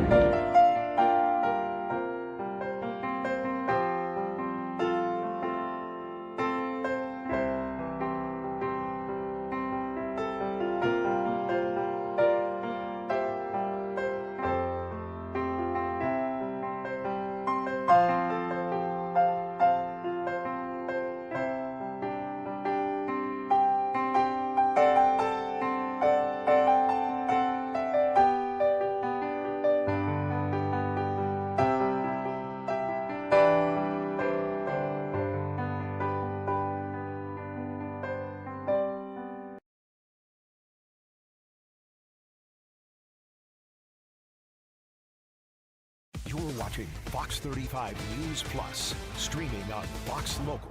Welcome back into Fox 35 News Plus. I want to get you back to this news conference where we're hearing from DOJ and other Trump administration officials talking about this crackdown on fraud and what it looks like. So let's go ahead and listen back in to this news conference while we wait on remarks from the Attorney General, the Florida Attorney General, I should say, in about 15 minutes. 455 defendants have been charged across the country for schemes involving over $6.5 billion in fraud. Under the leadership of President Trump, Vice President Vance, and Attorney General Blanche, the Department of Justice is aggressively scaling our offensive against anyone using health care as a front to steal from the American people. But today's cases allege more than the theft of taxpayer dollars. Many allege the theft of human dignity. Our sick, needy, and elderly, placing their faith in the gift of medicine, were neglected, ignored, and used for personal profit. For example, one defendant is charged with conspiring to submit approximately $89 million in false and fraudulent claims for cardiovascular tests. This defendant allegedly used marketing tactics designed to prey on fears that student athletes could die from sudden cardiac arrest. He then allegedly rubber-stamped test results as normal without reviewing them. Despite one patient's test results showing an enlarged heart, the defendant allegedly signed off on the test results within approximately 11 seconds of accessing the 63 test result images. As a result, the student was cleared to play, and he suffered sudden cardiac arrest and died on the basketball court just weeks later. That is why we cannot and will not tolerate fraud in healthcare. How are we going about targeting fraud in healthcare? We are following the data. Data talks and data doesn't lie. It identifies where fraud is happening and unmasks the perpetrators driving it. For example, our data analytics team observed a dramatic spike in payments for allografts from less than $1 billion in 2021 to over $14 billion just 4 years later. Our resulting investigations have led to criminal charges against 11 defendants across 6 districts for allograft fraud, including a company executive and 8 medical professionals. What happened here, to be clear, was not medicine. The defendants in these schemes purchased allografts for $30 to $75, inflated the price up to nearly 50 times that cost with the tab picked up by the taxpayers, and then secretly gave lucrative kickbacks for allografts applied. Marketers and nurses who took kickbacks targeted vulnerable hospice patients, making in many instances over $1 million per patient. These allograft fraud charges are the result of just one of our many data-driven initiatives. We are announcing today the first prosecution arising out of our Financial Intelligence Review Team, a cutting-edge effort to combine traditional data analytics with financial information. In less than 7 months after identifying a suspicious suspicious behavioral health provider in Illinois. We brought charges against a defendant for a $67 million Medicaid fraud scheme. The defendant allegedly billed Medicaid for providing behavioral health services to patients who received no services and were actually even hospitalized at entirely separate health facilities at the time of the billings. Today is just the beginning of a new era of healthcare fraud enforcement. The Fraud Division's Healthcare Fraud Unit, which led today's nationwide takedown, is one of the best investments across the government, saving $106 for every dollar spent.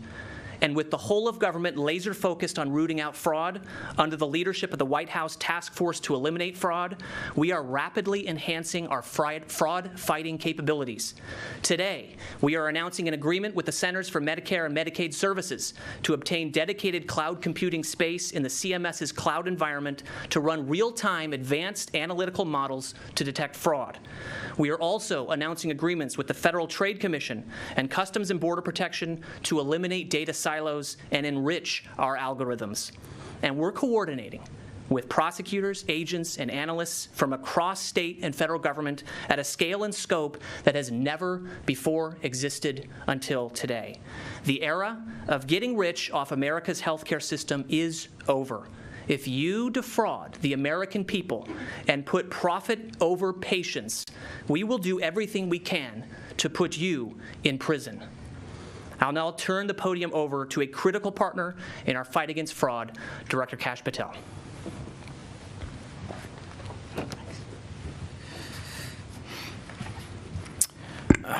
Thank you. America, you should take a look. You should take a look at what leadership from the White House and the President Trump's prioritization to go after and combat fraud looks like.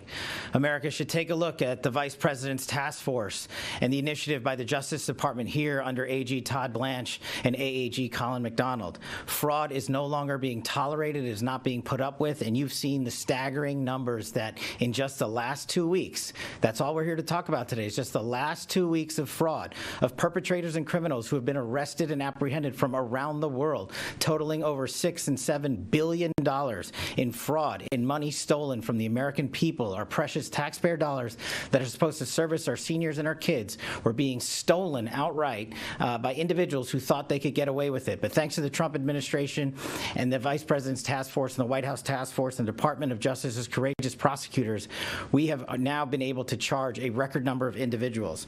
I just want to go over a couple of things.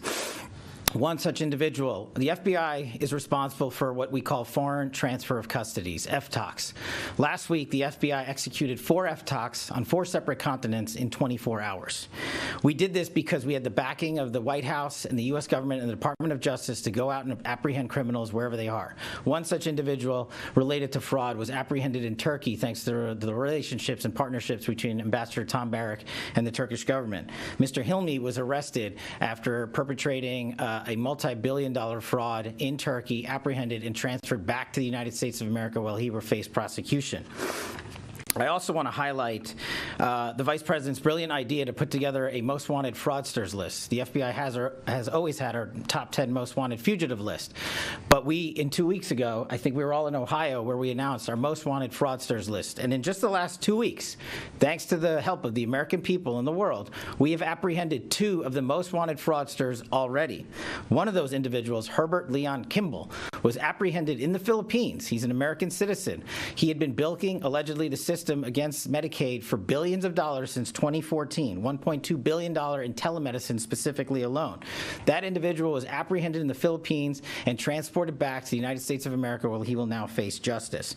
This is the reach of the United States government. This is the reach of this team, the interagency and state and local partners focused on one mission and one mission alone, to combat fraud and make sure the American public's precious taxpayer dollars go where they're supposed to go, to the American people that need them the most, and not to these criminals who are stealing from us day in and day out. Those days are over, and this should showcase to the world the length that we will go as an interagency and as a task force to apprehend and arrest and bring to justice anyone who steals our dollars that are meant for our most vulnerable citizens.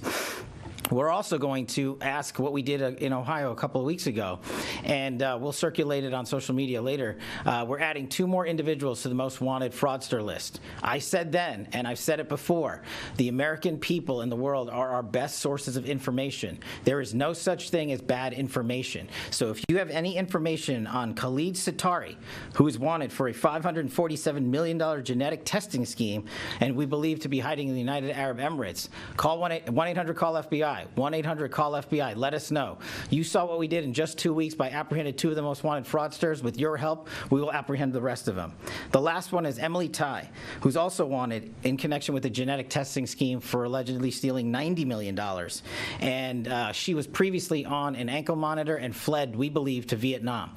So if the American public or anyone in the world has information on Emily Tai, please call 1-800-CALL-FBI. We need your information. We need your help. And you have now seen what we can collectively do as an interagency under the Attorney General's brilliant leadership and the prioritization at the White House, that fraud will not be tolerated, that fraud perpetrators will be apprehended not just across the United States of America, but from the 4 corners of the world. So we plead with you to give us any and all information that you have. And again, the only type of bad information is the one that we don't receive from you. So please call 1-800-CALL-FBI with any information on any of the fraudsters on our most wanted list. And this should be a clear message to the world that the FBI, along with our interagency partners, are not tolerating fraud anymore, and we will chase them down just like we chase down terrorists, narco-traffickers, gangbangers, and those that wish to do harm to our communities, because this type of harm is equally as harmful to our most vulnerable. Thank you. And I now turn it over to our brilliant partner, Dr. Oz. FBI Director Kash Patel speaking at that news conference earlier today at the DOJ. We're going to take a quick break, and we'll be right back.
Reporting the roll and pitch program. Let's put Apollo 11 on a proper heading.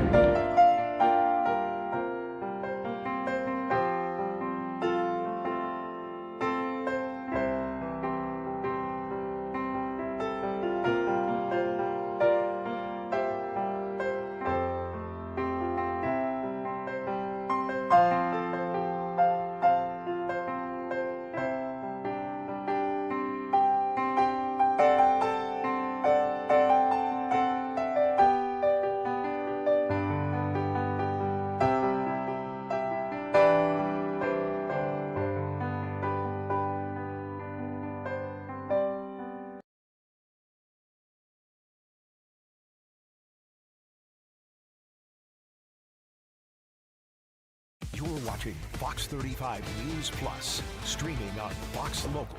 Welcome back into Fox 35 News Plus. Give you a live look right now in Miami at the Attorney General's office there. You see the placard on the podium saying lower drug prices as we await the arrival of Florida Attorney General James Uthmeier, expected to speak at this news conference that is set to begin any minute now. Let me also give you a live look in Pennsylvania at this Mack truck facility where President Donald Trump is going to be speaking about an hour from now. So we will also monitor that and get you to that event when the president begins speaking. So while we are waiting on these events to get started, let me get you back to this news conference earlier today in Washington, D.C., where we heard from officials talking about a crackdown on fraud in healthcare. This is FBI Director Kash Patel, a number of other officials getting ready to hear from Dr. Oz speaking earlier today. I'm going to put my doctor's hat on here. There's two issues that we have not gone into in detail, but they've been mentioned by many. The first is affordability. The $100 billion that Secretary Kennedy mentioned is stolen from Medicare and Medicaid. If we were able to just take that out of what's being stolen from Medicare, would double the life expectancy of the Medicare Trust Fund. It massively changes what people pay when we tolerate this kind of fraud. The second big message, again, is that costs matter. They matter a lot. And they're measured oftentimes in ways that we can put on signs. But the actual cost is that of human health and the lives of humans hurt by these fraudsters, because they don't care about you. If they're willing to steal your money when you're down and out and struggling and you're vulnerable, they will definitely take your health and take your life if that's required. Today's actions are the results of months of painstaking collaboration by law enforcement agencies represented on this stage. The U.S. Attorney, of course, the White House Anti-Fraud Task Force, the FBI, HHS, OIG, CMS colleagues, all of us worked tirelessly towards one goal, making sure that people who steal from Medicare and Medicaid face real consequences, because it scares away future perpetrators.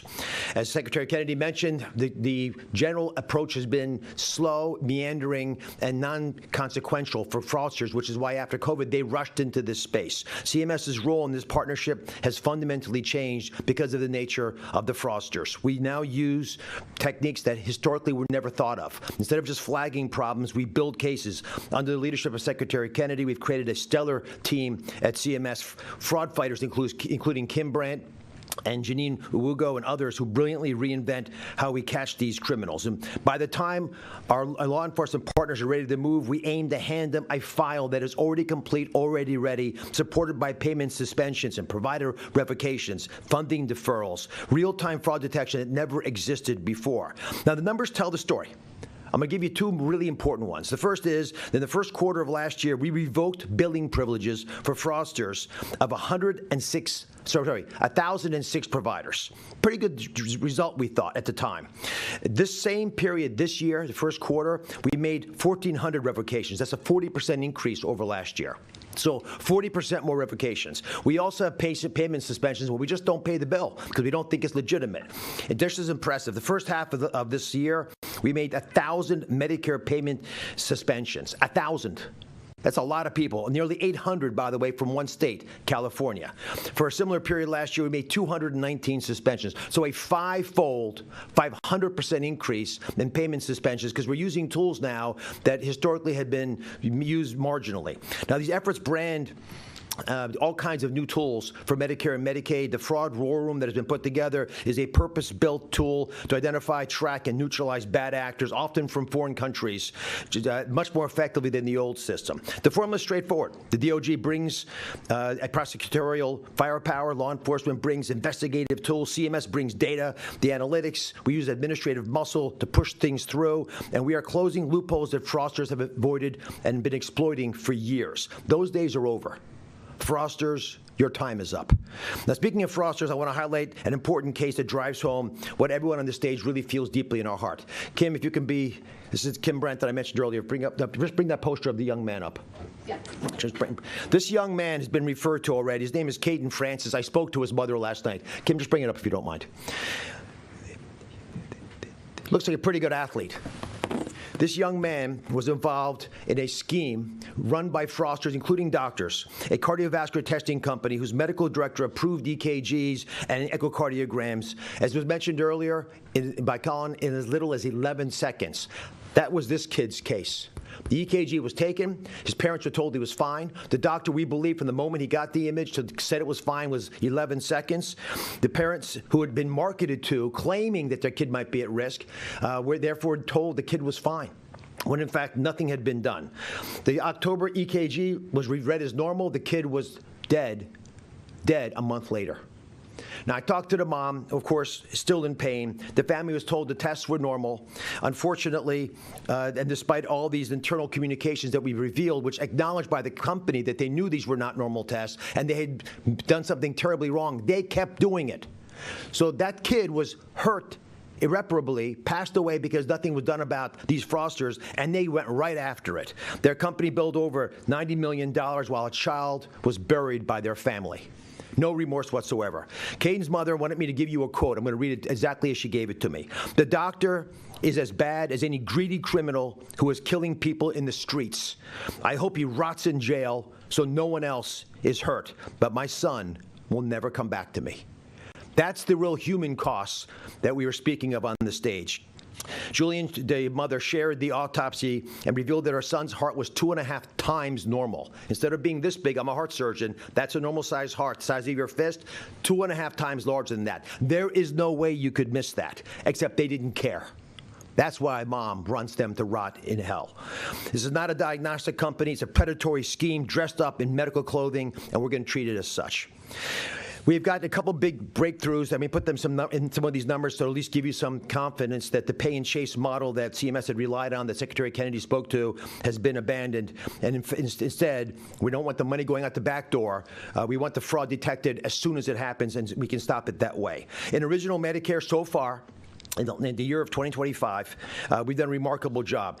In 2024, before he came in, we saved about 60% less money than this. So total amount of money saved last year, $42 billion. That's a return on investment of $22 for every dollar that we pulled back for the American taxpayer. 2/3 of those savings, $28 billion, came from simply locking the front door, never letting the money go out the door. That's provider revocations, automated claim denials, all the things that should have been done years ago.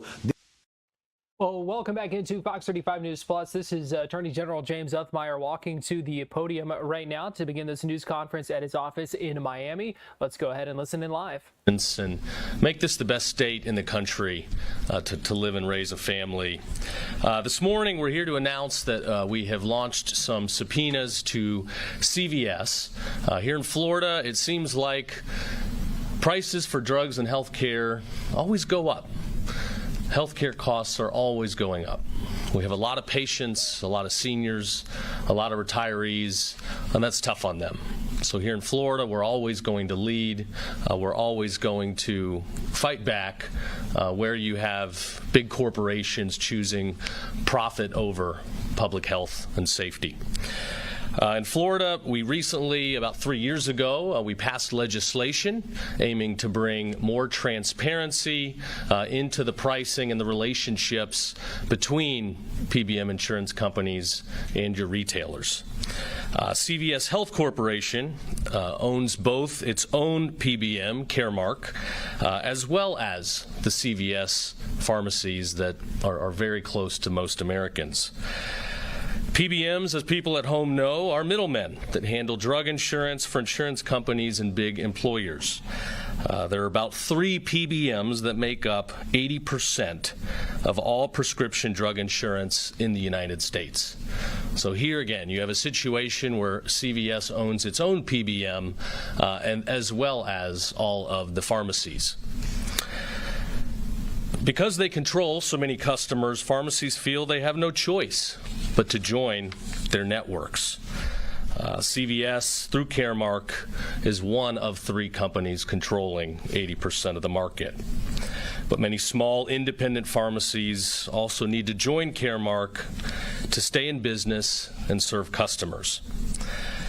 Here you have a situation where it appears one company has gotten so big that they are controlling market power in a way that might manipulate pricing at the cost of consumers. Examples that we've heard about that we will be looking into are where they've steered patients to CVS stores instead of letting them choose another pharmacy, paying CVS pharmacies more money for the exact same prescriptions than paying independent pharmacies, making small pharmacies go through gotcha audits that delay payments or take money back unfairly, and forcing tough contract rules that make it harder for independent stores to survive. Here in Florida, we want transparency, we want competition. Competition leads to lower prices and ultimately helps our consumers. We've seen reports of cease and desist letters, special rules for hub pharmacies that help patients find better prices and rebates from drug makers that may not get passed on to lower costs for you. I know other states have raised red flags, Congress has raised red flags, and here in Florida, we're going to do anything necessary to protect our consumers. So the civil investigative demand is going to ask for documents and questions under oath to determine how they set pay rates for pharmacies. We will be looking for contracts. They never want to turn them over, but we're going to demand it. We're going to want to look at how they might be steering patients and specialty drug rules. We'll be looking at their audits, rebates, and how they treat their own stores versus everybody else. We'll look at plans they may have for buying more pharmacies.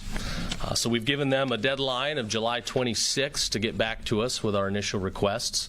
I think in Florida by now, everybody from big tech to AI to you name it knows that if we have to fight, we will. We'd rather not. We like to work with anybody that wants to help our citizens, our consumers, and our patients. But if we have to litigate, we're certainly not afraid to do it. So I'm honored to be joined this morning by our ACA Secretary, Siobhan Harris, pharmacy owner, Johnny Meyer, Florida Pharmacist Association incoming president, Anish Lakhani, and Howard Fabian.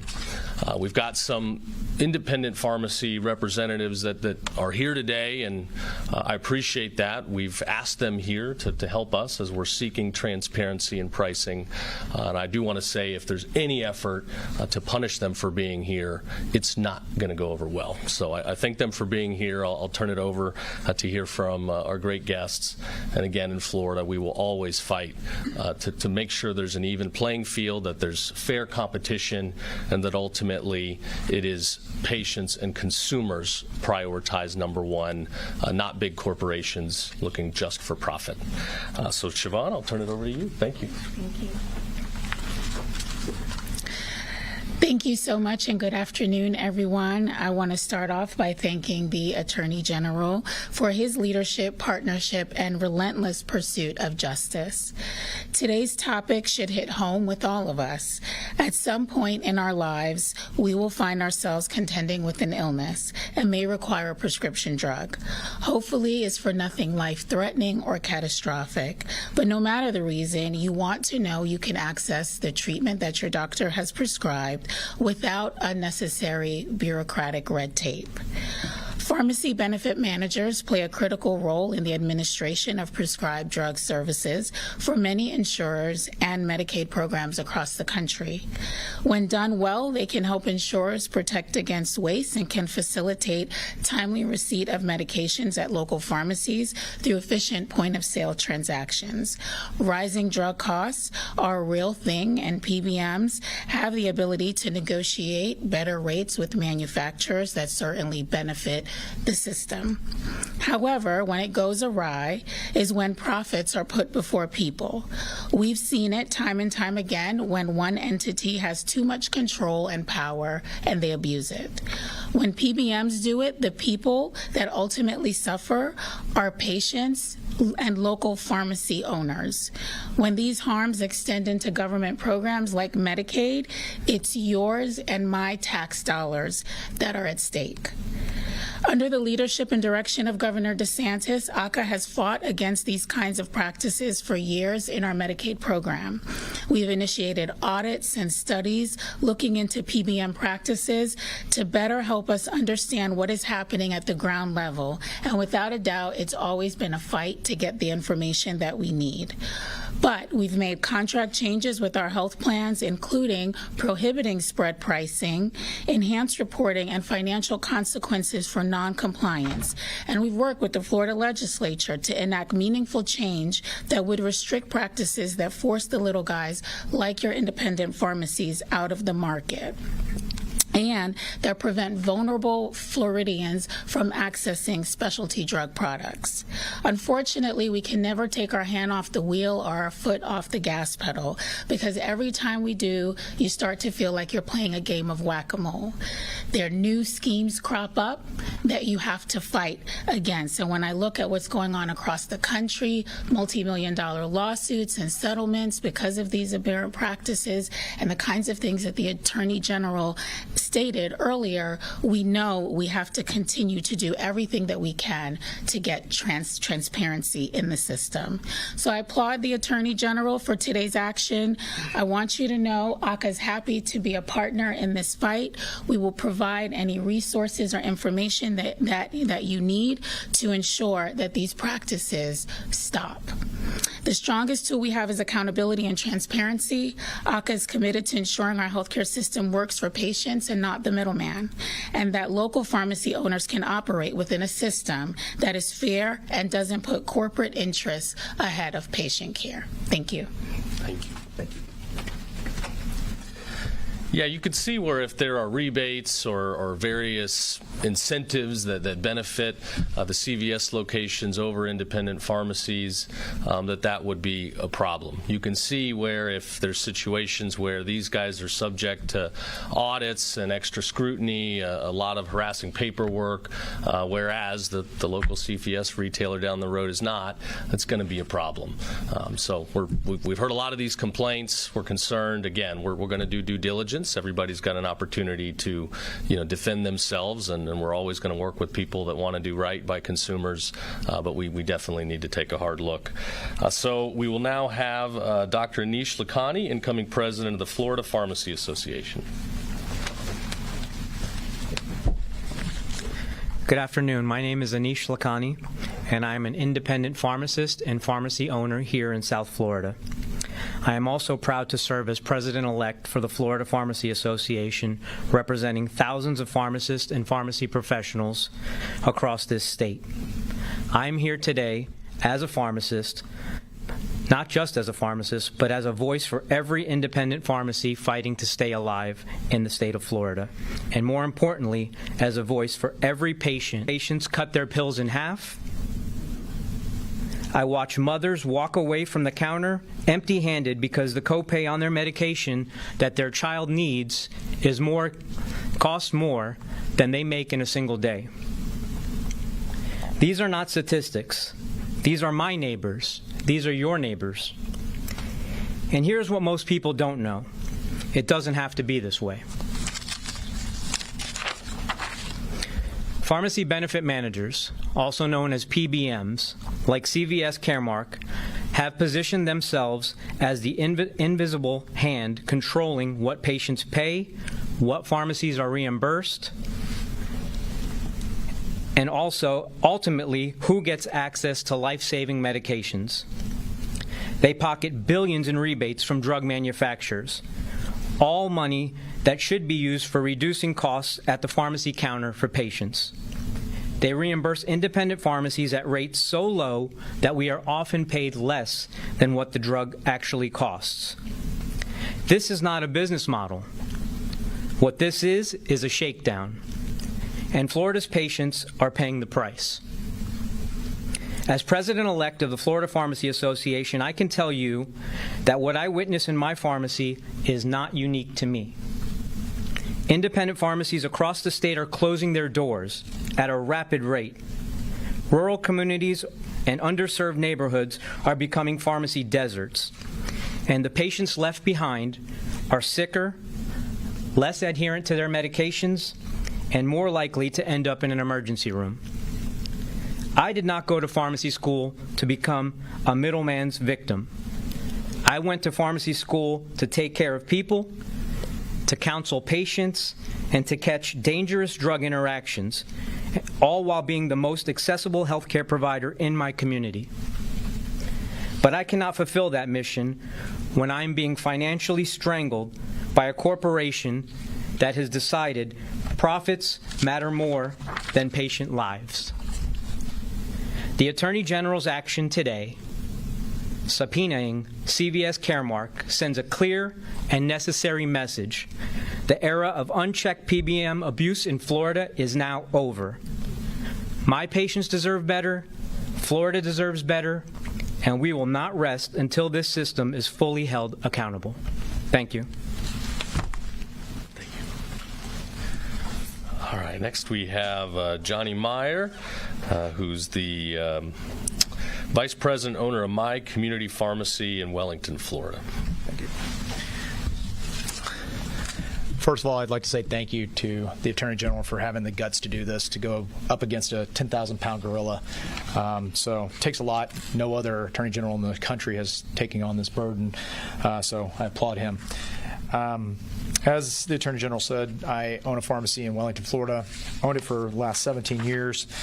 And we opened this pharmacy, my wife and I, to help our community, to provide a choice against the large chains, to give personalized health care to our patients, to get to know them, to build rapport. But with PBMs, they've made it increasingly difficult, day after day, year after year, for us to continue to exist. So what does that do? That decreases patient access, patient choice, and drives up cost of health care. I'll give you a few examples.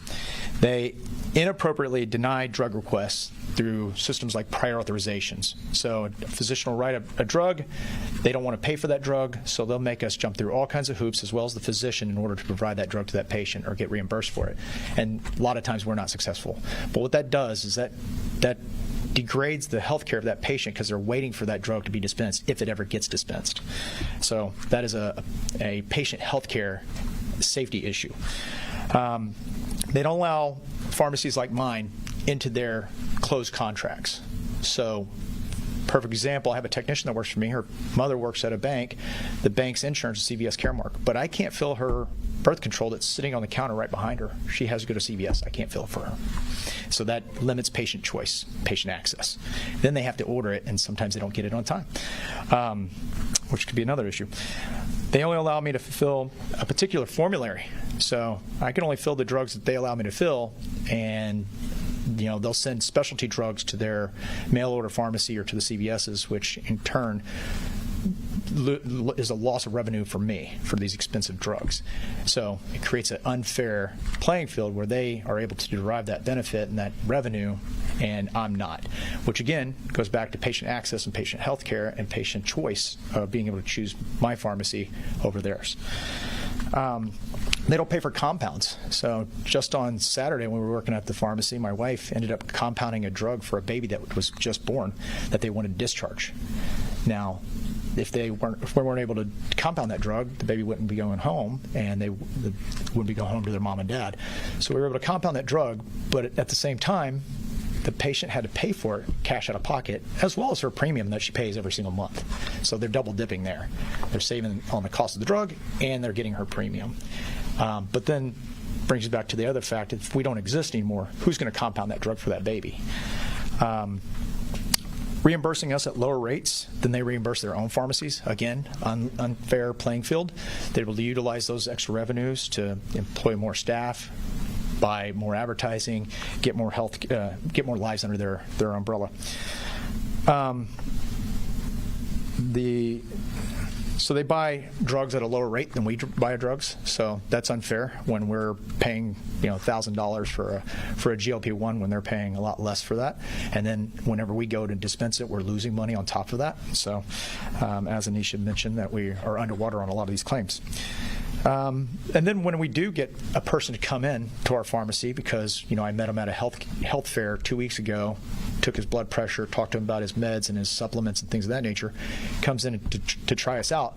We fill his 30-day supply of Benicar based on the contract that they allow us to fill, just 30 days, and then we charge him $10, which they require us to have him pay $10. He gets a letter in the mail a week later saying, "Saw that you went to My Community Pharmacy and got this Benicar. Did you know if we just ship it to you and it ends up in your mailbox, you'll get a 90-day supply at $0? Again, unfair playing field that they're able to benefit from. CVS is vertically integrated, so as the Attorney General mentioned, they not only own the insurance company and all the chain stores that are on the corners, they own doctors' offices, they own a manufacturing company, they own specialty pharmacies, they own group purchasing organizations. It's completely a closed loop, so they're able to keep all that money for themselves, which is the definition of a monopoly, and when they have a monopoly, they can drive healthcare costs up because they have no competition. So increases healthcare costs to all of Americans. CVS and other PBMs, they'll send out audits, as was mentioned earlier, and these random audits that they claim are for drugs that end up being $500, $1,000, $1,500 and north of that. So I don't know how random it is when all the prescriptions that we're being audited for cost those dollars, and there's not the $4 drugs or the 46 cents of Lodipine. It's always those $1,000 GLP-1s and insurance, and insulin drugs. So what these audits do is they cause a mom and pop pharmacy like me that's not staffed for this to go and track down all this paperwork, and they try to bury us in these things. And if we don't answer these audits by the deadline that they set, they just take the money back, and we have no recourse. And so even though we've dispensed the medication, the person's used the medication, we have receipts showing that we bought it from our wholesalers, we have receipts saying the person picked it up. Doesn't matter. You didn't do it by the deadline, so we're taking your money back. Or if there's a discrepancy in any which way. So if doctor's office has 5 doctors in that practice, and we select the wrong doctor off the top of that prescription, that's a discrepancy, so they just take the money back, regardless of whether we filled it or not, or regardless of whether the person's used it or not. So they're able to capitalize on that, and this is all systematic death by 1,000 paper cuts to put us out of business. And I know it sounds like it's all about us and the independent pharmacies, but it's about you guys. It's about the health care of our patients. It's about providing access, providing choices to you guys, providing a lower cost to make drugs for you, or provide drugs for you. So I know it sounds like it's about us, but it's about you. So I applaud, again, Attorney General for doing what he's doing and having the guts to do so. Thank you. Thanks, Johnny, for your witness. We've been hearing a lot of these complaints, and in Florida, we're committed to digging in and getting to the bottom of it. Last but not least, Howard Fabian, who's an independent realtor and was gracious to share some words this morning. This afternoon. Hi, everybody. This wasn't how I was going to start, but I'm going to start this way because I really didn't know much about any of this until I got a phone call from Johnny. One of the reasons I didn't know about it is because Johnny's never mentioned all these problems. He just takes care of me. And that goes a long way. I met him through a real estate transaction back in 2010. And I've always been big on supporting local and supporting our friends and things like that. So I moved to him. And since we started doing that, I've moved a lot of people to him, because when I used to go to a CVS, you didn't know anybody there. You didn't know anybody that you would recognize a person that would come from the previous visits or anything like that. And so you'd pick up things, and you see a lot of different doctors between myself and my family members. And when you do that, you're just picking up what they give you, and you see a lot of different doctors. Like I was a healthcare provider for my mom till she passed last month. My mother-in-law is 94 years old. I take care of her. She's on a million different prescriptions, which Johnny monitors and makes sure that she's not getting different things that are that counter each other. My daughters, things like that. So CVS doesn't do that. They just give you drugs, whatever the doctor says. He was making sure, and his wife was making sure, that there was nothing that they shouldn't have. Then it got to the point where friends of mine were asking, I can't get this or that or the other from somebody. Who do you see? And I would send to Johnny. He would always make sure they had what they had. But it's actually more impressive today. What I'm hearing right now is that I didn't know about any of these problems, and yet they just take care of you. They take care of you like nobody else. But I'll go into what I really started to come here for anyway, which was the assistance that we had. My daughter, who is 35 now, she had an issue many years ago, a skin issue, that it was a ointment that the doctor said that's the only thing that was working for her. She would try different things. They had a sample at one point that worked. $800, non-covered. Took it to Johnny's office. His wife said that they won't cover it at all. She was able to compound a superior medication, $30. out the door, $30, no problem. Worked beautifully, no issues again. My mother-in-law, like I mentioned to you a moment ago, she takes just a boatload of different things at 94 years old, you can imagine, and always checking to make sure not only that she has everything on time, that she fills everything on time. They do it automatically. Is it convenient? Is it right around the corner? She has a CVS on the corner of where she lives. I won't go in there. Half time things aren't ready. They don't really care. It's that sort of thing. Plus, you just want to make sure you support your folks that are supporting you and taking care of you and looking everything over all the time. My oldest daughter, who's 36, just got to ring the bell at the Sylvester Cancer Center for beating breast cancer. And she just got a clean bill of health yesterday from her oncologist down at Mount Sinai, which is fantastic. We're all very happy about that. And she gets her medications through Johnny as well. And again, the costs are ridiculous. This news conference continuing live right now in Miami as we're hearing from a number of speakers speaking at this news conference where the Attorney General has announced a investigation into CVS Caremark, one of those PBMs, pharmacy benefit managers, over prescription drug costs. We're going to take a quick break right now here on Fox 35 News Plus. We'll get you right back to this news conference in 2 minutes.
Reporting the roll and pitch program, which puts Apollo 11 on a proper heading.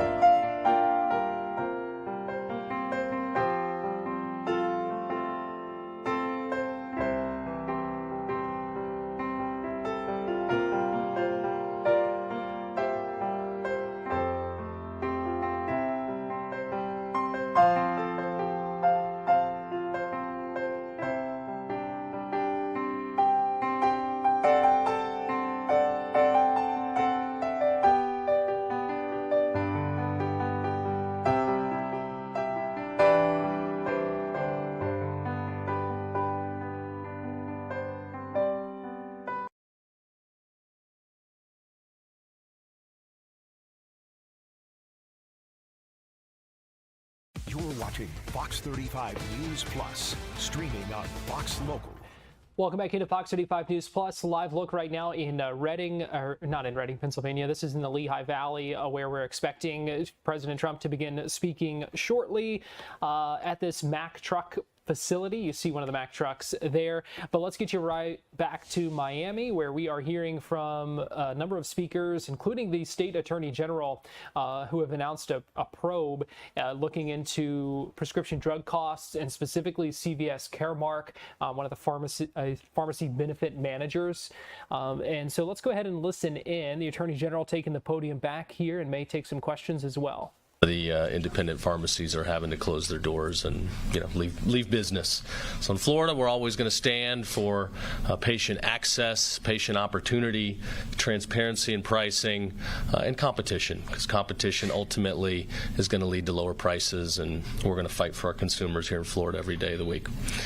So with that, this is the first. We'll have more announcements in this topic to come, but just want to let the people out there know we're fighting for you. So with that, we got time for a couple questions. Did the legislation in 2023 not work? Legislation is currently being implemented. There hasn't had to be any enforcement actions. I know that the companies are trying to come into compliance. I do not believe they're all squarely in compliant at this point, but we're looking both at that legislation as well as antitrust issues. In Florida, we have a lot of antitrust tools where a big corporation might be controlling the market, dictating pricing, leading to anti-competitive behavior. Our office does have the opportunity to step in, and there can be significant penalties where we do see violations of state law. Is CVS the only big pharma company that's in your? We're looking at others too. CVS is the first, based on some of the the complaints, some of what you heard today that have already been raised. We'll be looking at others as well, but certainly this is a concern.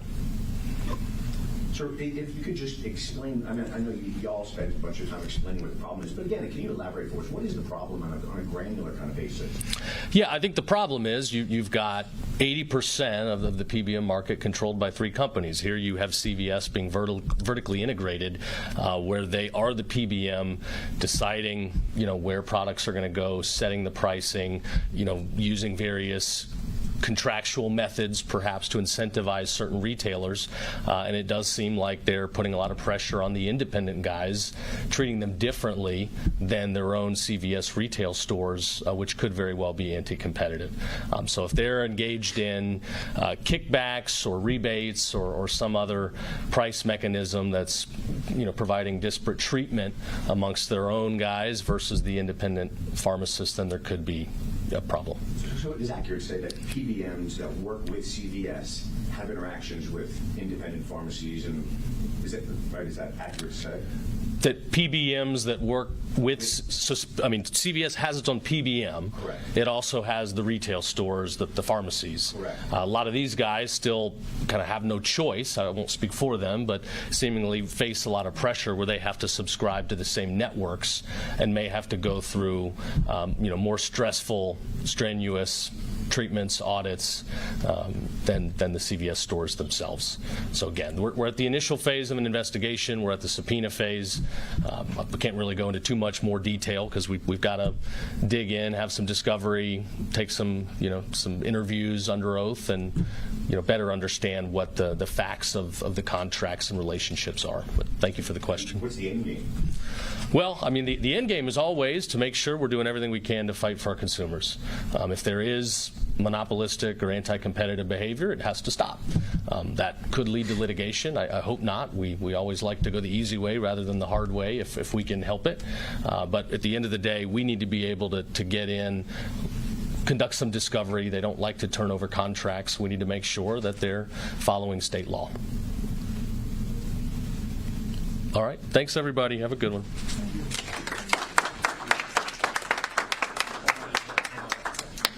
Attorney General James Uthmeier wrapping up that news conference in Miami. Again, taking a couple of questions about what this might look like. Again, a civil subpoena and an investigation that has been launched by the Attorney General's office looking into CVS Caremark, a PBM, pharmacy benefit manager. Easy for me to talk right now, but looking into that and its impact on drug costs here in the state of Florida. We're going to take a break right now here on Fox 35 News Plus, but we'll be right back.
reporting the roll and pitch program, which puts Apollo 11 on a proper heading.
Reporting the roll and pitch program, which puts Apollo 11 on a proper heading.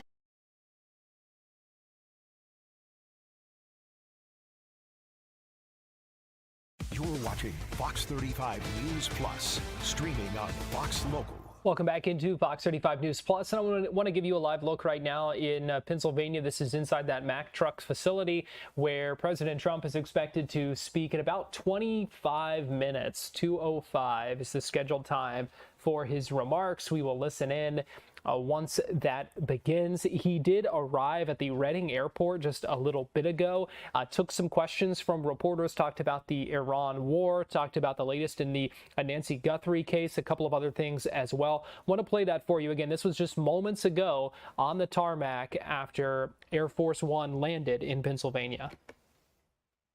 Do you think Americans support this at a time when so many are financially struggling? Who are you with? I'm with the nation, sir. Not a very good group. Not doing very well. Not only do they support it, they demand it because they won't allow Iran to have a nuclear weapon. You want to see trouble? Let them have a nuclear weapon. We're doing very well with Iran. They've been decimated, and we're making a deal with them, and we'll see how that all goes. And right now, as you probably heard yesterday, we had 19 barrels of oil, 19 million barrels of oil come off, and that's the biggest in the history of the Strait, the Hormuz Strait. Our stock market is through the roof, and oil prices are tumbling.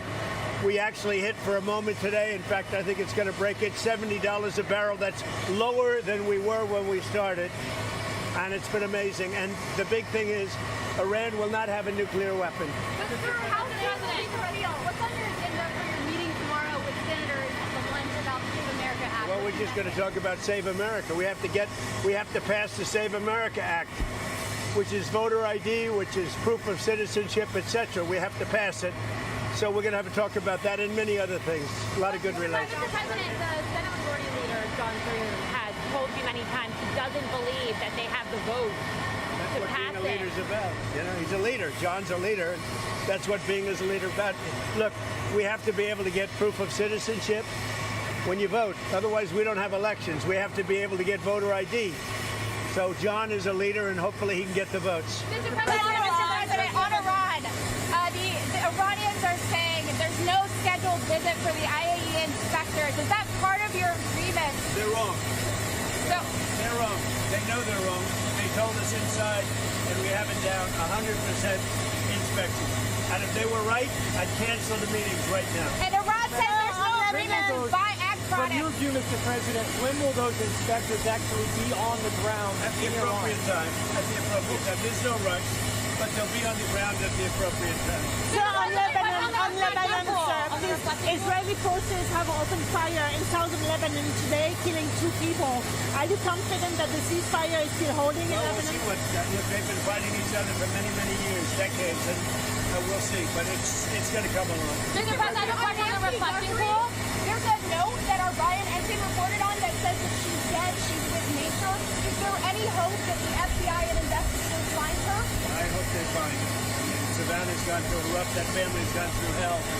I hope they find her. Mr. President, on the reflecting pool, you mentioned yesterday that the Interior Department has video and photos.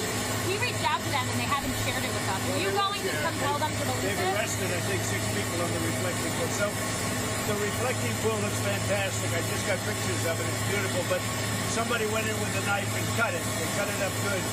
And then they cut a 350-foot slip in the form of lots of little slips, real horrible stuff, and they destroyed the grass. We put a brand new big load of grass out there. They destroyed it. So it's all being fixed, but it's a shame. So I understand 5 or 6 people are arrested. The Interior Department can refer to you. Will they release her? Are you going to ask them to release them? I hear they have 6 people under investigation. Mr. President. Truckers are at high risk of losing their jobs to AI because of... Well, now they're not. You can't get a job. Right now we have the highest job numbers we've ever had in the country, in the history of the country. And I'm just with a couple of the great senators and congressmen. We're talking, it's actually hard to fill the, nobody's ever seen a time like this. We have right now so many jobs that are going to be available. And the biggest problem we have is getting the people. So we're really doing spectacular. In this area in Pennsylvania, for steel, Eli Lilly just announced billions of dollars worth of plans. We have more plans being built right now in the United States than at any time in the history of our country. Mr. President, what will you say to allies of yours like Senator Cruz, who's been critical of the Iranians? Well, I think anybody that's been critical of it has to be educated, even if they're friends of mine. Because we have Iran in a position that nobody's ever had. This should have been done for 47 years by other presidents. And we have Iran in a position where their military has been totally wiped out. Their leadership has been wiped out. Their radar has been wiped out.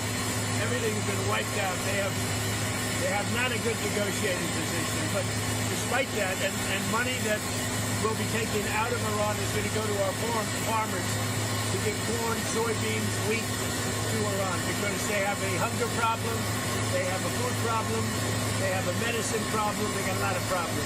And they have an inflation. Their inflation now just at 300%. So they have a lot of problems. Mr. President, Iran needs to do a federal takeover. So we have a radical left communist elected, I guess, soon to be elected mayor of D.C. D.C. is now a safe, you people know better than anybody, it's a safe, beautiful city. When I came here, it was unsafe, unkempt, horrible city. It was horrible. The monuments and the waterfalls and the statues and everything were graffiti written, hadn't been fixed in 50 years, clean. Now it's beautiful. We did 52 statues, monuments, waterfalls, including the thing that, where the vandals hit the reflecting pool, but we'll get that back very quickly. In fact, I will say, this morning I sent people over, they said it looks absolutely beautiful. But we're going to have to let a little water out and fix it, and then we'll put the water back. Mr. President, on ODNI. Just so you understand, so our country is doing really well, and we're going to keep it that way. And any senator that didn't vote for all of the things we need, because making an amazing deal with Iran. We're making a deal that's going to keep our country and the world safe, because we're not going to let Iran have a nuclear weapon, and they know that, and they agree to that. Thank you very much.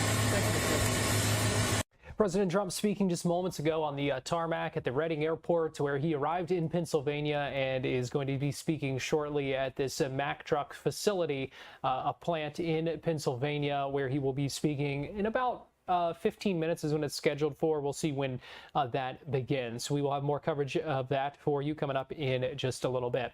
Right now, we're going to take a quick break here on Fox 35 News Plus, but we still have more to come, so don't go anywhere. And we'll be right back here on Fox Local, YouTube, and on Facebook.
Reporting the roll and pitch program, which puts Apollo 11 on a proper heading.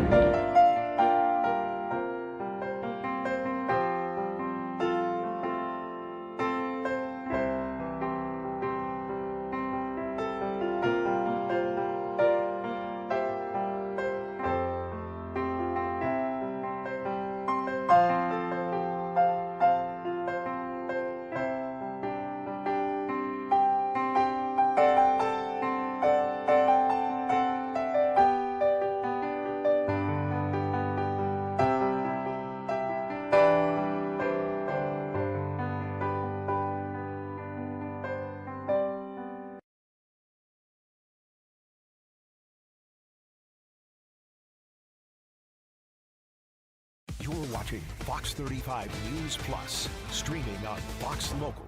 Welcome back into Fox 35 News Plus. Garrett Weimer here, and thanks for joining us on this Tuesday afternoon, live on Fox Local, YouTube, and on Facebook.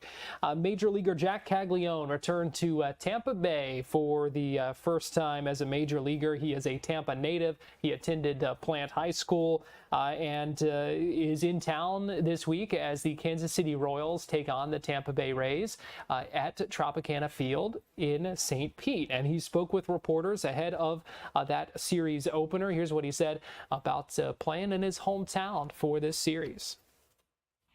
Tags, what's this like being back here? Cool. You know, grew up coming here, so first time playing here, I'm super excited. How often did you come here? What are your memories? Very frequently. My dad, I remember one of the playoff games against the Rangers, went and watched Cliff Lee throw against the Rays, so that's like one of my better memories. And then me and my mom went to, I think it was in 13 against the Red Sox, I think. Went to that game. And then obviously high school with all my buddies and everything. Came and watched Langford here when I was still in college. So, you know, plenty of memories here. What were the dreams when you were young and coming to games here? Was it to play for the Rays? Was it to play at Tropicana? I mean, obviously. I feel like every hometown kid wants to play for their hometown team. You know, I thought those guys were just the coolest. You know, watching David Price and Matt Garza and Longo doing their thing was super fun to watch growing up. So, yeah. What's the family and friend situation going to be like here tonight? A lot of them for sure. I don't know the exact number, but, I got a bunch of buddies hitting me up that they're going to be here tonight, so excited to see everybody. Did you play in any games here, whether either in high school, travel ball, anything? No, only Steinbrenner. I did like a race camp here when I was like 7. That counts. Yeah, I guess. You're one of quite a few playing high school guys in the big leagues. What is it about that school and that program that gets you guys to the majors? Dennis Braun, very old school approach. Keeps you very accountable, right off the jump. So thankful to have him. I hope he's coming. I think he's coming tonight in this series. So yeah, I feel like if you ask any of those guys, it'd be Braun. You talked about coming here at 7 years old for a camp, here with your dad at the time. What rushed back to you when you walked into this building as now a visiting player, getting a chance to play on this field? Pretty surreal, to be honest with you. I know my dad's going to be geeking out a little bit tonight in these next 4 days, so I'm more so excited for him. Grandpa will be able to watch the game. He's 97, so doesn't really get to travel very much. So this will be his first time seeing me play in the majors. So super excited about that too. He'll be here in the ballpark today? Yeah. So your dad's dad, or? How much does it help or mean to you to be playing the way that you are right now and have seemingly found yourself and what you've been looking for versus coming here and still trying to figure it out? Yeah, taking each day, day by day. Not trying to read too much into what's happened in the past. Once it's over, it's over. So, remembering the positives, learning from the negatives, that type of stuff, day in and day out. So, just trying to build on it and keep it rolling. I remember chatting with you last year when you first came up, when we came to Kansas City. Where do you think maybe your biggest area of growth has been over this last year or so that you've been in the big leagues now? Honestly, just mentally, really. I think I felt good physically all last year. I think it was more so just kind of like that searching feeling, trying to find like where you belong and all this. So, leaning on your faith, leaning on, your close friends in your circle to kind of get you through those times was huge for me. And then this off season, reading a lot, talking with, sports psychs and all that type of stuff. And I'd say that's probably like the biggest difference. Jack, a little bit more about your grandfather. How instrumental was he on your baseball journey? He played a big part in it. Come to like the Little League games and all that growing up. But mostly just as he's gotten older, it's just you want to have him around as much as you can. So it's, it's been tough to get him to get on a plane and stuff like that. It's just a little bit of a hassle for my family. So I made sure that, he'll be taken care of tonight and these next few days. Yeah, he's out in Brandon. Yeah.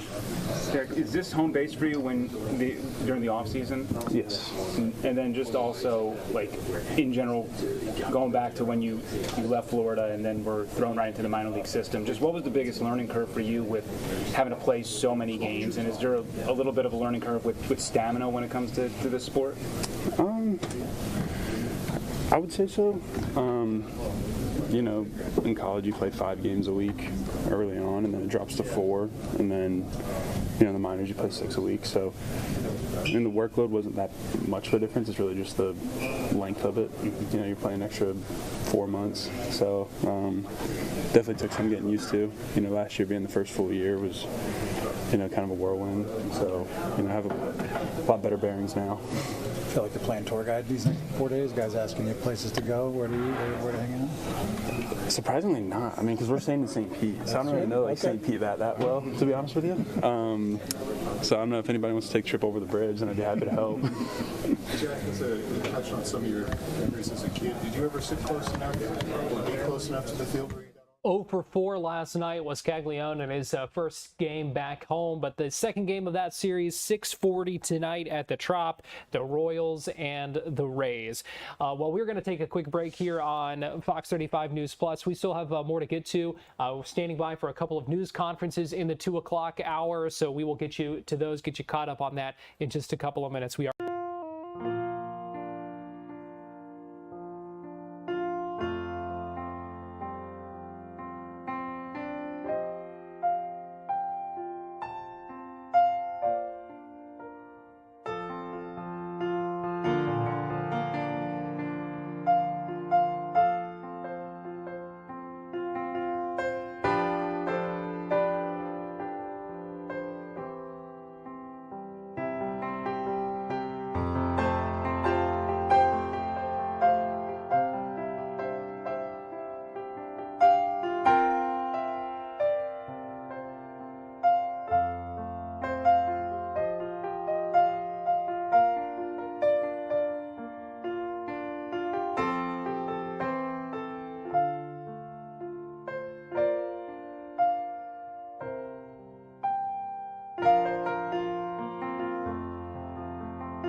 Armstrong reporting the roll and pitch program, which puts Apollo 11 on a proper heading.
Live and streaming.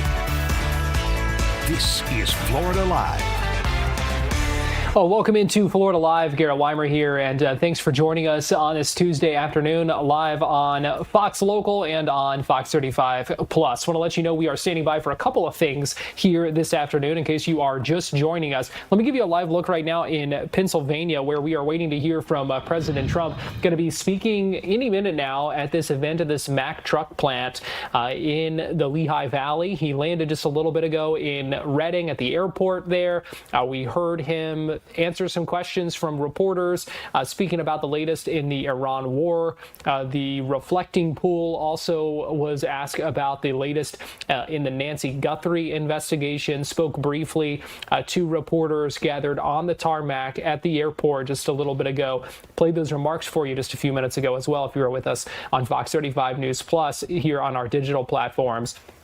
So he is expected to be there any moment and will be speaking in Pennsylvania in front of this large crowd at this rally. And again, we will get you to that to that event and to the president's remarks when it begins. Let me also give you a live look right now in Flagler County, where inside the Flagler County Sheriff's Office, we're expecting a news conference any minute now to give us an update on this undercover investigation and operation. They're calling it Operation Innocence Shield, and we're going to hear from Sheriff Rick Staley any minute now at this news conference. He's expected to be joined by the state attorney for that area, Homeland Security Investigations, and representatives from the Attorney General's office as well. You can see Sheriff Staley is just taking the podium, so others joining behind him at this news conference. So you see the logo Operation Innocence Shield and some of the shields of those multiple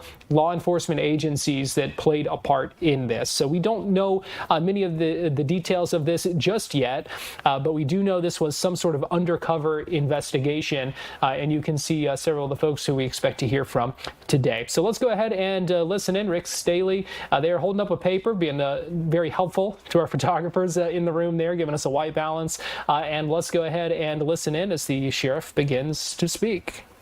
Innocent Shield that we're going to talk about today. I'd like to introduce some of our partners that participated in this undercover operation with us today. From Operation Light Shine is Executive Director Brian Wright. From the Florida Department of Law Enforcement is ASAC Travis Smith. From Homeland Security Investigations, is Mike Johnson here? I forgot to check him off. Mike, come on up. I'm sorry. My apologies. And from representing the 7th Judicial Circuit State Attorney's Office is Assistant State Attorney Melissa Clark. Members of the Flagler County Sheriff's Office that are here is Chief Deputy Joe Barilli, Investigations Chief Augie Rodriguez, Commander Brian Finn, Cyber Crimes Unit and Task Force member and lead detective on this operation, Detective Joseph Obar. And from the Florida Attorney General's Office of Statewide Prosecution is Emily Frazier. Hopefully I got everybody. If I didn't, I apologize. Operation Innocent Shield was a multi-month undercover investigation that targeted human trafficking and was designed to disrupt the online sex market activity child exploitation, and human trafficking by focusing on demand, identifying and rescuing victims, and apprehending offenders. Now, this operation had multiple phases. The first phase was an undercover operation. Detectives responded to internet websites and platforms that advertised commercial sex services. During phase 1, 3 adult victims of human trafficking were identified and rescued. Narcotics and drug paraphernalia, along with the firearm and a car, was seized. 6 arrests were made for various prostitution, drug, gun, and fugitive charges. A fugitive from Seminole County was arrested on active warrants and prostitution. A Jacksonville man was arrested for possession of fentanyl with intent to distribute, possession of cocaine, possession of drug paraphernalia, possession of a weapon by a convicted felon, and use of a firearm in the commission of a felony.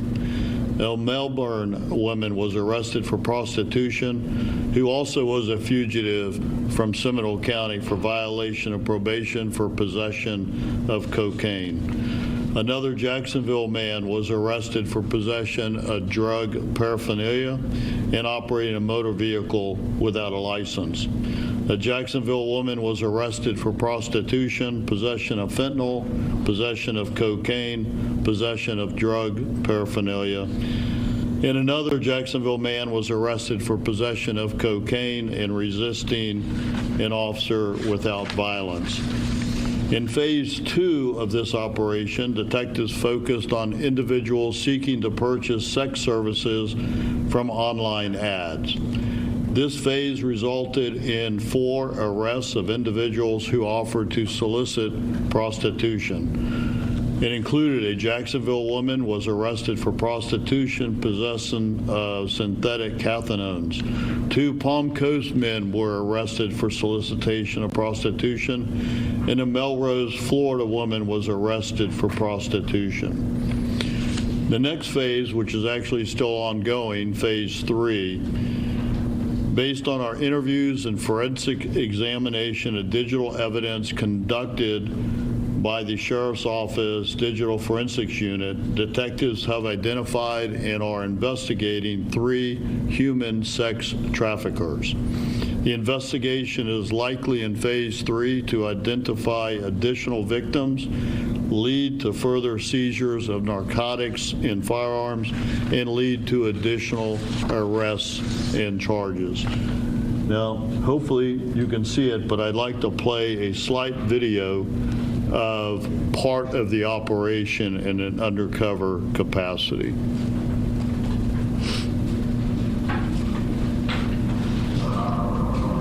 My name is Joe Hobart. I'm detective with the Florida County Sheriff's Office Cyber Crimes and ICAC Unit. I'm also a full-time TFO with the Northeast Florida Intercept Task Force.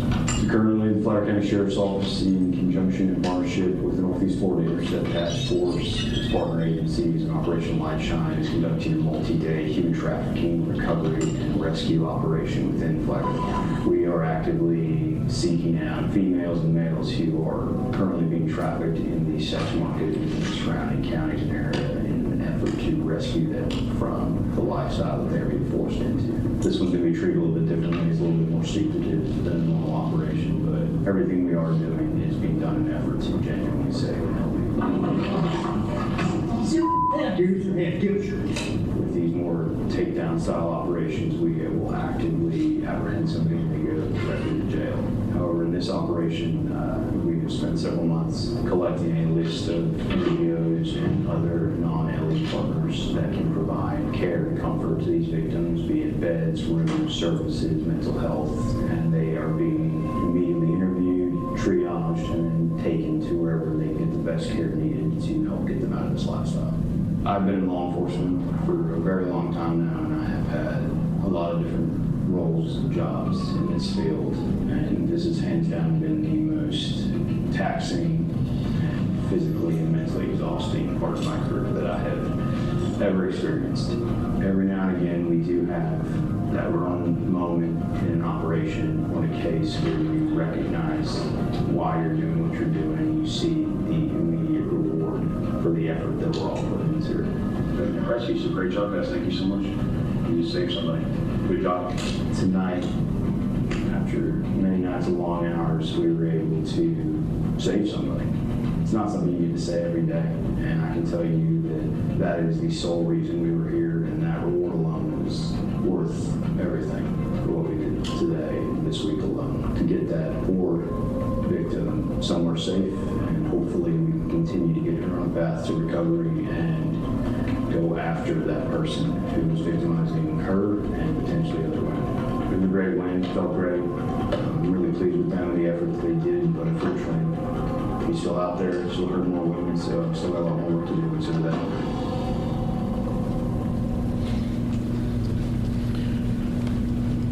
So I just want to remind everybody the totality of this undercover operation. It resulted in 3 human trafficking victims recovered and provided resources to escape their trauma.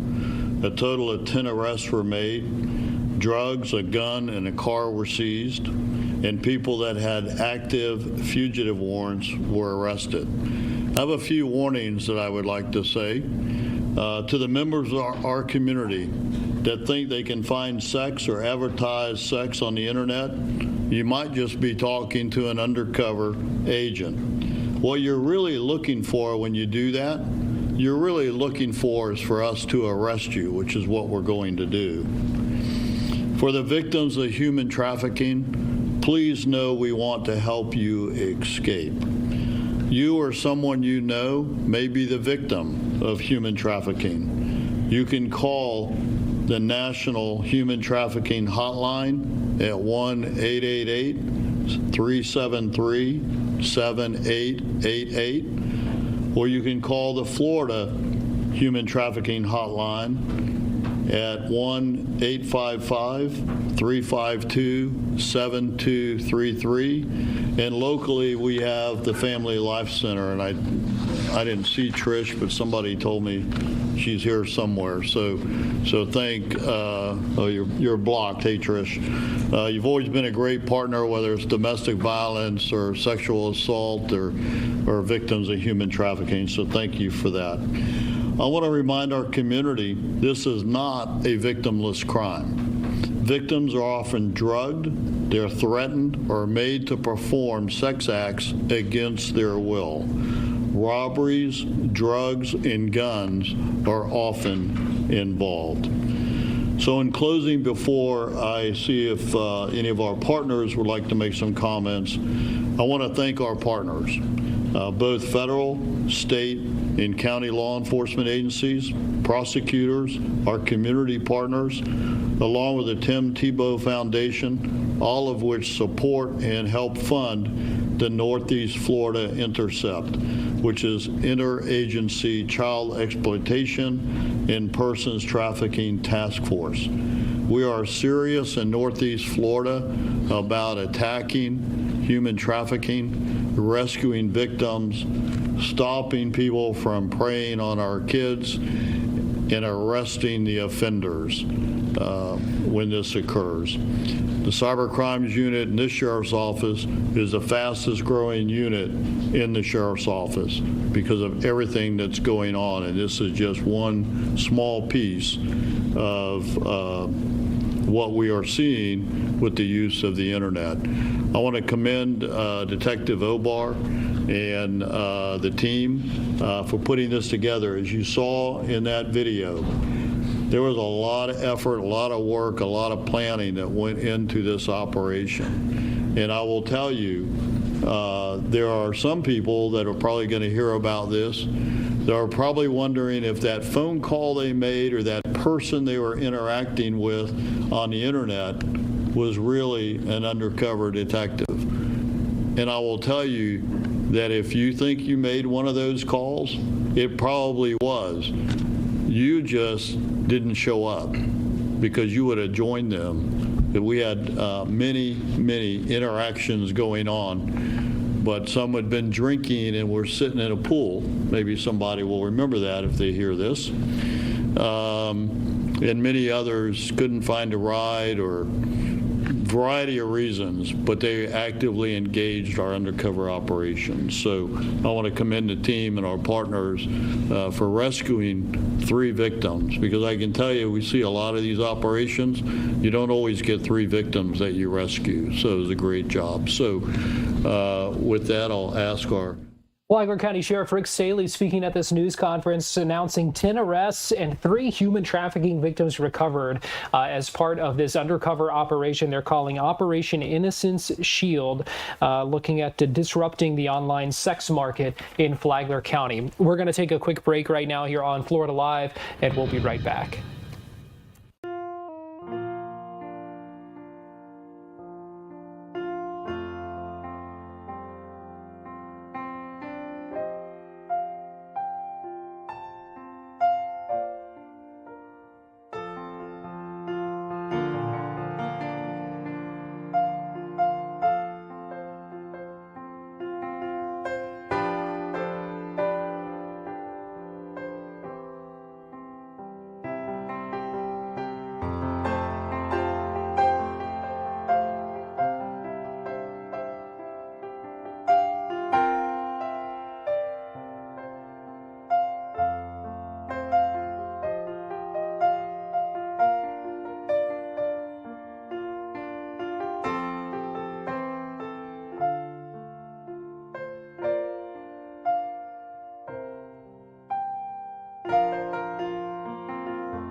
Reporting the roll and pitch program, which puts Apollo 11 on a proper heading.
Welcome back into Florida Live. Garrett Weimer here. Thanks for joining us. We were listening to that news conference with the Flagler County Sheriff.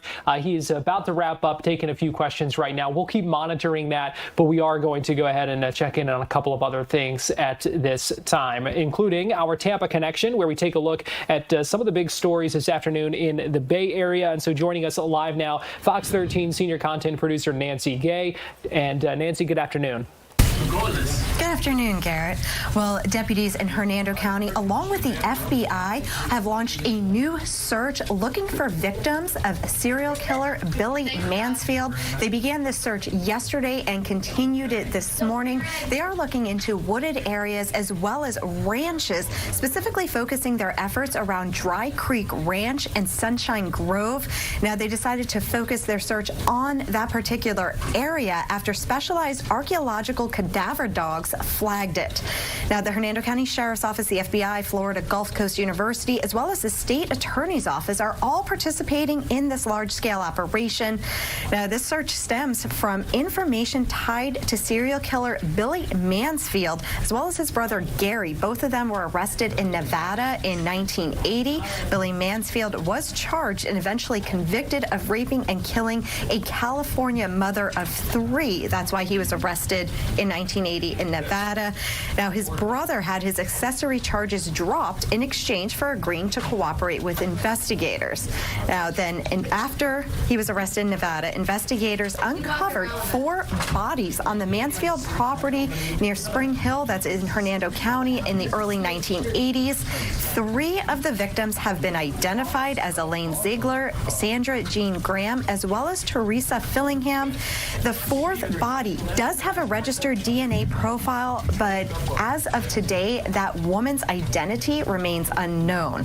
Now, during the original investigation, Billy Mansfield hinted that more bodies were hidden across West Central Florida, including claims of burying bodies in Pasco as well as Pinellas counties. However, authorities are uncertain how many additional people Mansfield may have killed, noting that there could be several or no more victims at all.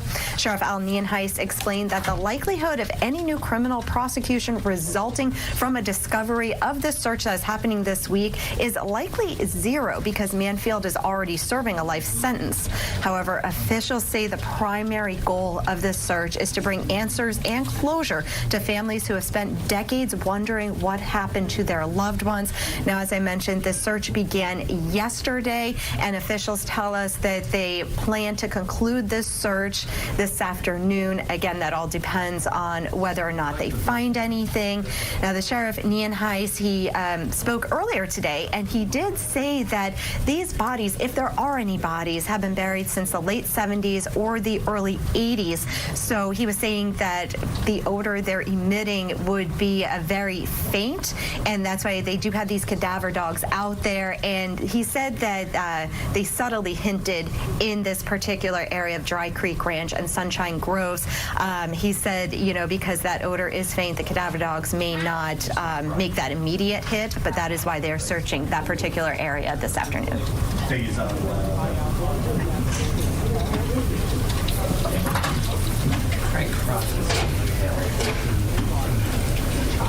Yes, the franchise agreement between Duke Energy and the city of Clearwater, this was a 30-year franchise agreement, ended last December, and now a city-commissioned appraisal valued Duke Energy's local power assets at $265 million.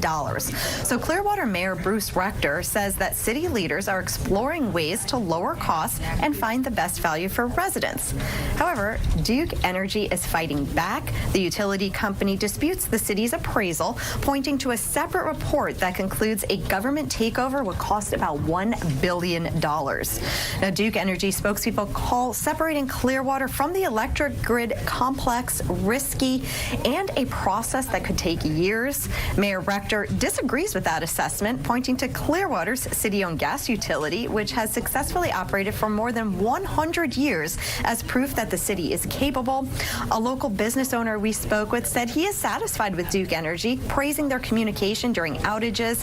He remains skeptical of a city takeover, questioning whether Clearwater has the staffing levels and expertise to manage a whole new electrical department. The Clearwater City Council is expected to discuss the appraisal and possible next steps on July 16th. Garrett? All right, we will take you for updates on that.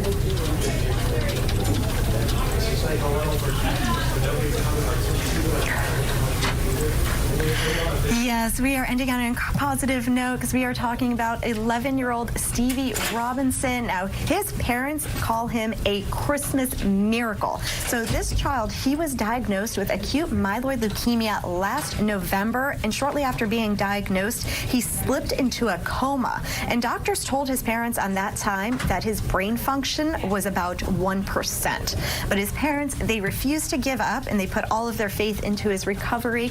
And Stevie woke up from that coma on December 19th, and he spoke for the very first time on Christmas Eve. Now his family is thankful that he is able to walk and talk with ease, and he recently got to ring the bell and leave the hospital for good. It is a moment his loved ones once feared that they would never see. Now, with the hospital in his rearview mirror, Stevie is focused on making one more dream come true, a trip to Disney World to ride the Star Wars ride, eat Mickey fries, eat Mickey waffles, and most importantly, just spend time with his family. Now, as he continues to recover, his family is asking for continued prayers, and they are encouraging other parents who may be facing a similar battle to never give up hope. Garrett?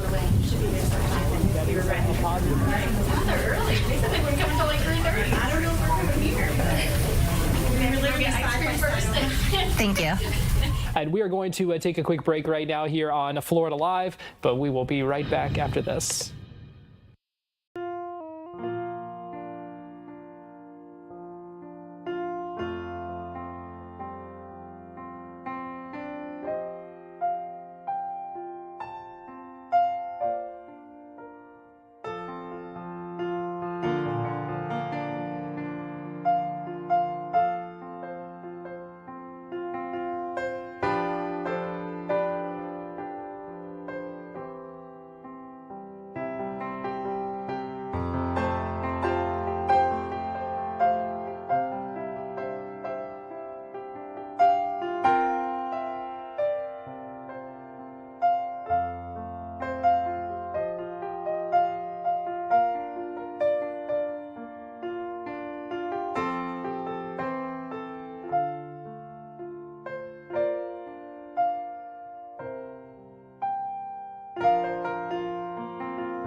Reporting the roll and pitch program, which puts Apollo 11 on a proper heading.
Welcome back into Florida Live. Garrett Weimer here, and thanks for joining us on this Tuesday afternoon. Let's talk some politics here on this Tuesday while we wait for President Trump to begin speaking in Pennsylvania. Let's look at what's going on here in the Sunshine State, because there is a lot going on and a lot to talk about. And so joining us live now via Zoom from Tallahassee, we've got Politico reporter Kimberly Leonard joining us live now. Kimberly, always good talking with you. Thanks for joining us today.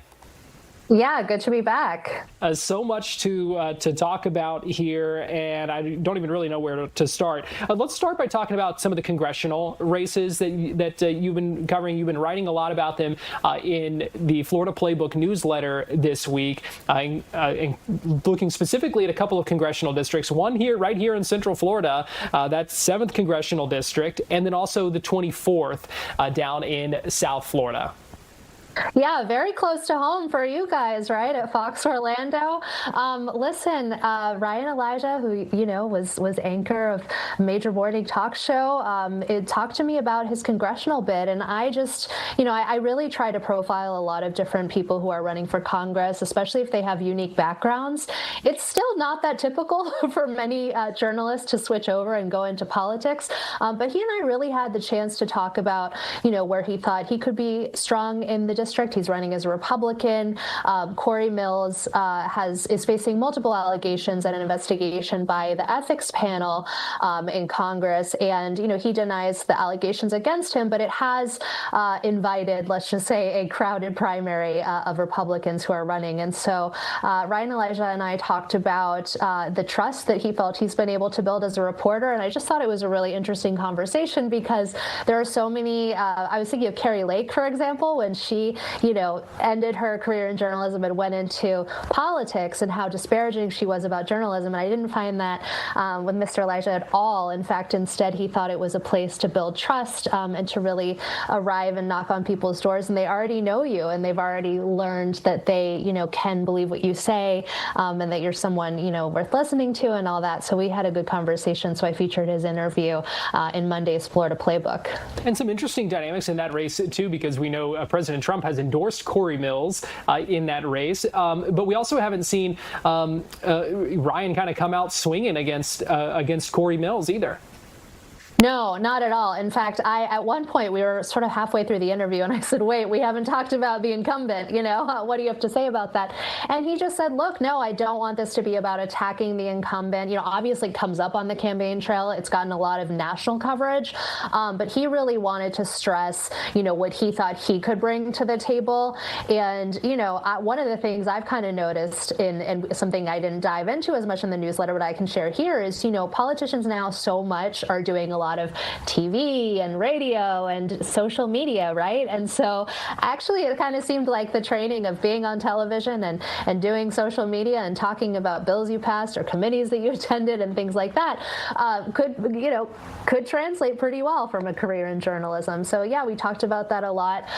Corey Mills' last financial disclosure had not raised that much money, but we'll see what happens this time around. Ryan Elijah did share with me that we will see some very interesting names in his disclosure, so we'll be watching those as soon as that lands next month.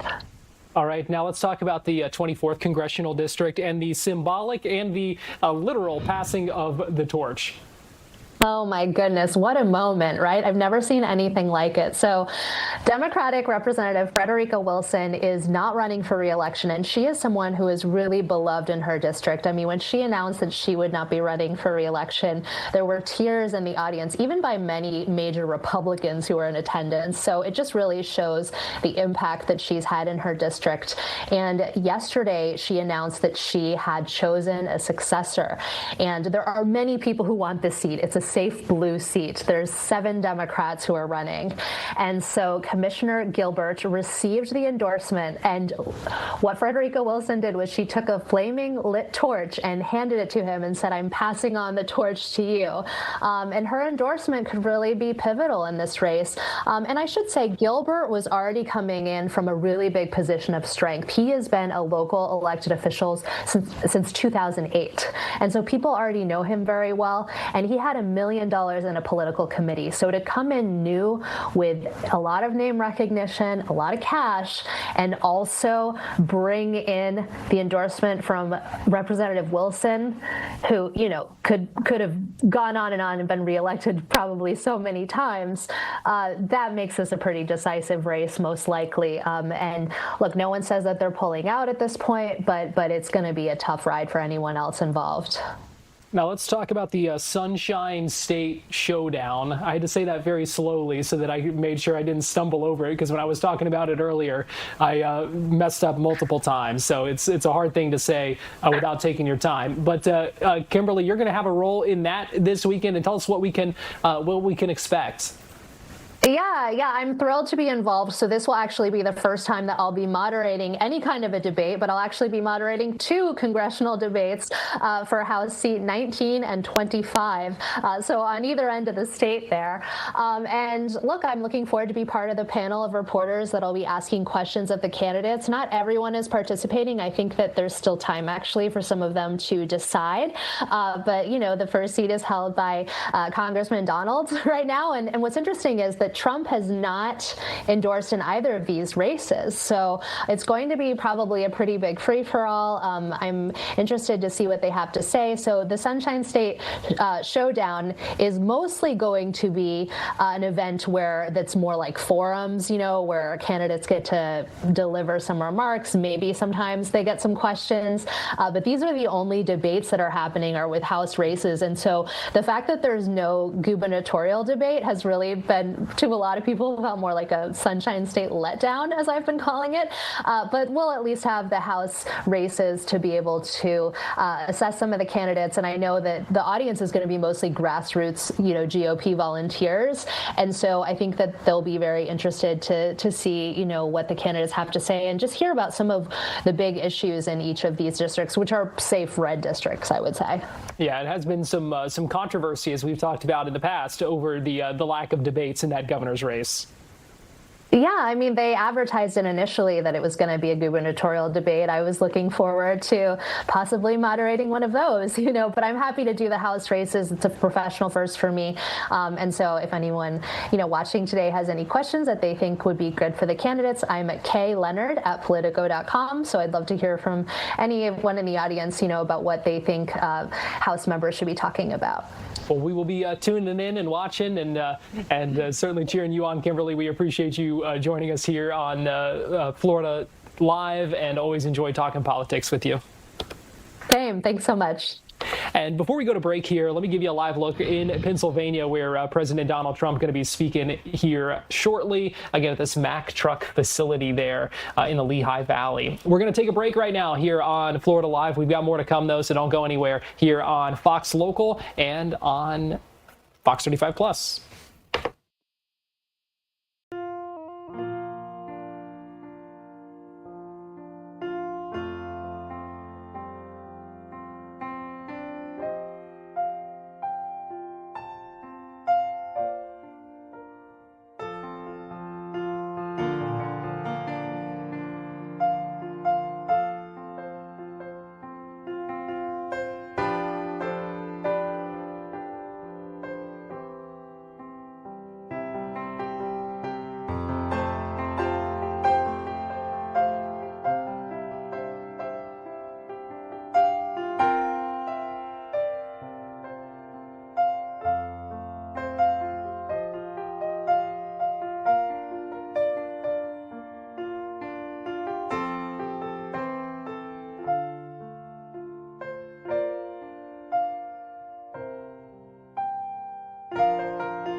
Reporting the roll and pitch program, which puts Apollo 11 on a proper heading.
Welcome back into Florida Live. Garrett Weimer here, along with Fox 35 Storm Team meteorologist TJ Springer, joining me here for our Florida Live forecast. And TJ, kind of more of the same out there when it comes to that heat. Oh my gosh, yeah, it's just brutal. It's tough to be outside, even for just mere minutes, Garrett.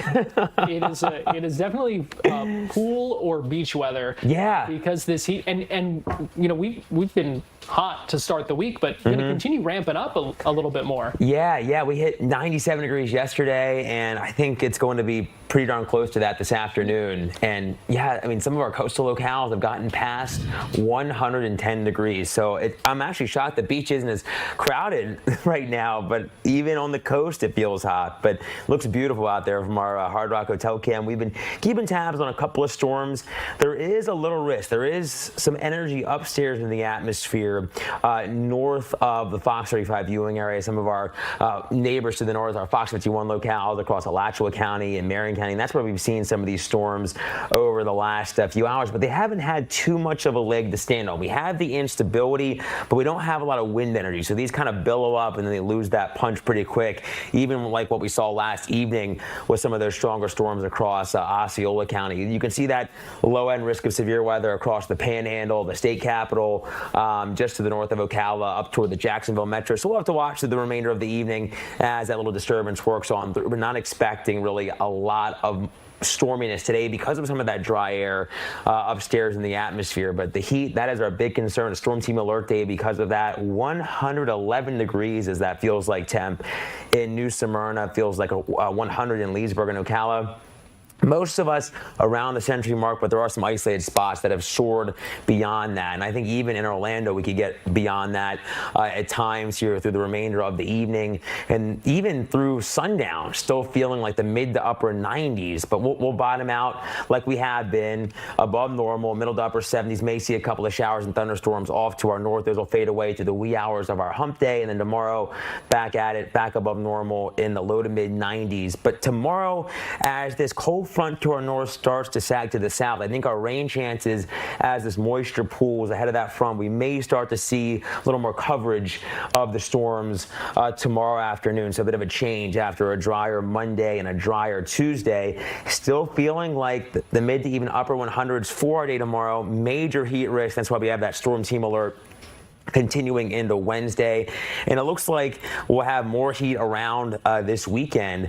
Garrett, we'll probably start to chase that heat advisory criteria once again, and it's going to be pretty rough, I think. I think a little maybe drier this weekend, so good for the pool and the beach, but as some of that dust looks to move in, I think it should try to stifle the storm chances a bit later in the weekend. Yeah, we have been pretty dry, and that is impacting as I understand it, you're the meteorologist here, so I'll let you tell me. But as I understand it, it's kind of like almost a little bit of a cycle here, because like we're not cooling down as much because of we're not getting some of those showers and storms that we're used to. But at the same time, that drier air also kind of fuels the warmer temperatures anyway. It does. Yeah, I mean, I guess the only positive with some of this dry air, as we heat up in the afternoon, we can kind of mix some of that down. So that can actually bring our dew points, bring the humidity down a little bit, which kind of controls the heat index. So that's kind of the one saving grace. It might be a little bit hotter, but our feels like temps may actually be a little lower in the afternoon. So that's kind of the you know me, I'm always trying to find the silver lining. That's probably the positive that I can find in all of that. Wow, a 2-degree difference. I know. I wish I could do a little more, but that's about all I can muster up on this Tuesday. Yeah. All right. Well, in that case, Fox 35 Storm Team meteorologist TJ Springer, we appreciate you joining us. In the meantime, things quiet in the tropics, and that because of the Saharan dust and everything right now? Yeah, there's a pretty good plume that's trying to work our way right now, Garrett. And even yesterday, I'm not sure if you noticed it, but it's funny, when I was on during the News Edge at 8, the sun was still up, you know, which was great.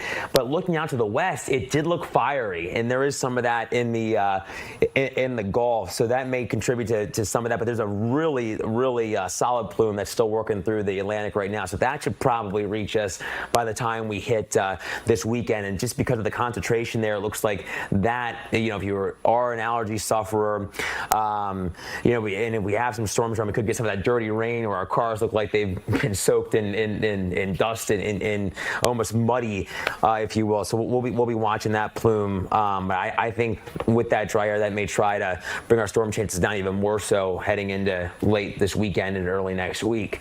All right, so we are officially and very, even here in Florida, even unofficially, in summer. Yeah. Summer mode, just kind of locked in. Mm-hmm. And it's great, like you mentioned, the tropics with all this dust and a lot of this shear. It's keeping things. There are a couple waves out there. There's one you kind of see southwest of that dust, but it just can't really get its act together because of all the dry air and the dust out there. Well, Fox 35 Storm Team Meteorologist TJ Springer, we appreciate you joining us with our Florida Live forecast. Thanks, Garrett. I appreciate it. We are going to take a quick break right now, and we will be right back.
Neil Armstrong reporting the roll and pitch program, which puts Apollo 11 on a proper heading.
Welcome back into Florida Live. Garrett Weimer here, and thanks for joining us on this Tuesday afternoon, live on Fox Local and on Fox 35 News Plus. I want to give you a live look right now. A couple of things that we are monitoring and standing by for right now. The first is on the left in Pennsylvania, at that Mack Trucks facility where President Trump is expected any minute now, and going to be delivering some remarks at that event. We are looking to take that live, hoping that begins here in the next few minutes. On the right, you're looking inside the Seminole County Sheriff's Office, where we are expecting an update at 3 o'clock from Sheriff Dennis Lima, who is going to give an update on where things stand, what we know, what we're learning about this deputy-involved shooting in Midway on Saturday morning. So we will bring that to you. That won't be on Florida Live, but I want to let you know we will have that for you at 3 o'clock on our digital platforms. So on Fox Local,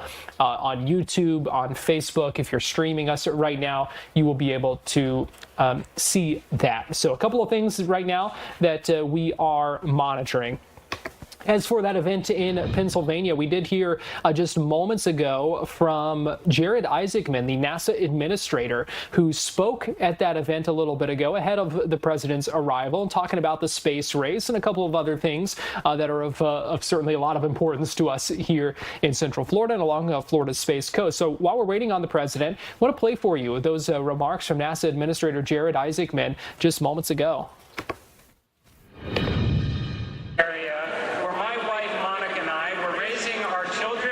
This is where I build my business.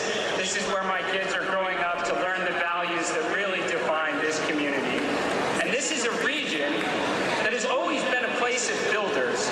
People here know what it means to solve very hard problems, to take pride in your work, and contribute to something larger than yourselves. This is a spirit that has built Pennsylvania, and it's the same spirit that built America. And it is the same spirit President Trump is unleashing once again.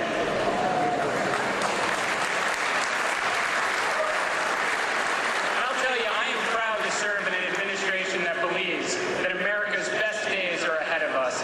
An administration that is securing our border, that is rooting out waste and fraud, restoring public trust, strengthening our economy, and tackling the big challenges that others are afraid to take on. And nowhere is that more evident than across the last great frontier, the high ground of space, where once again the race is on. And unlike in decades past, this time we have a rival that can achieve what the Soviets never could. President Trump created the Artemis program and established a clear national vision: return Americans to the moon. Do so before our great rival, and not just for the flags and footprints this time, but to stay. We are going back to build a moon base.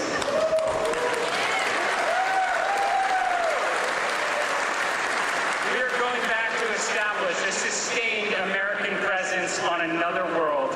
We are going back to learn how to live and work on the lunar surface. We are going back to unlock new technologies, new industries, and new opportunities that will benefit generations of Americans.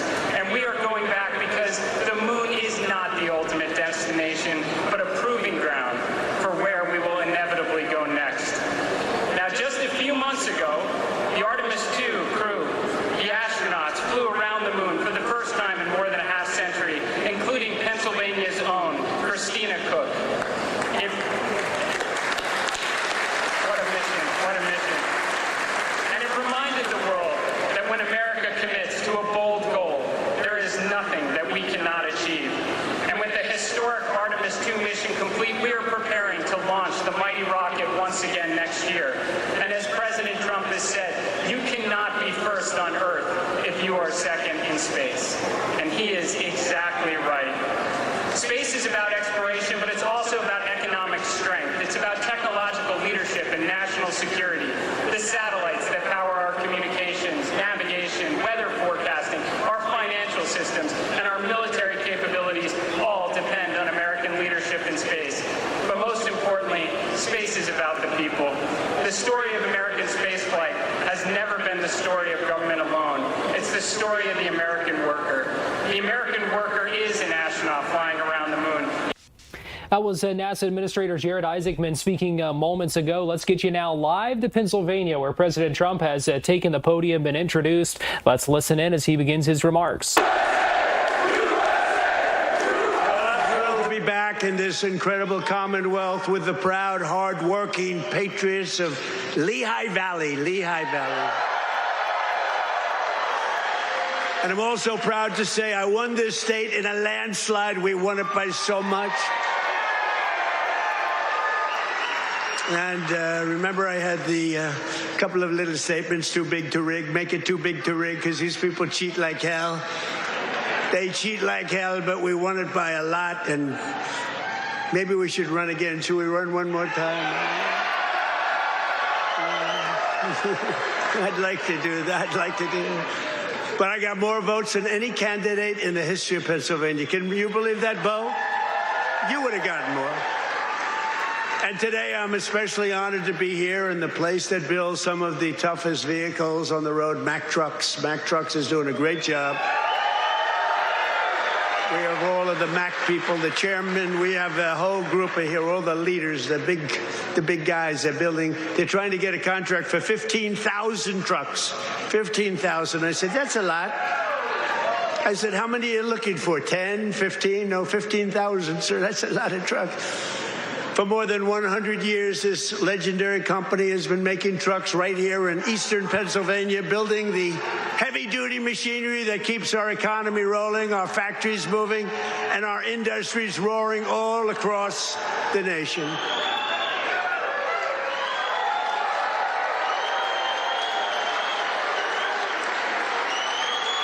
And you are the men and women who put your pride and spirit into those beautiful words, stamped on every Mack truck that said, made in the USA. It's made in the USA. And I want to especially thank the president of Mack Trucks, Stephen Roy, who I just met, who's a great guy, a great patriot, very Republican too, which I like.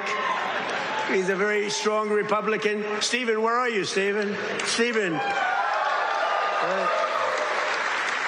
We got to get a certain very talented congressman reelected. You know that. We got to get him. Where are you? Where are you, Mr. Congressman? We got to get you back in. Thank you, and thank you, Stephen.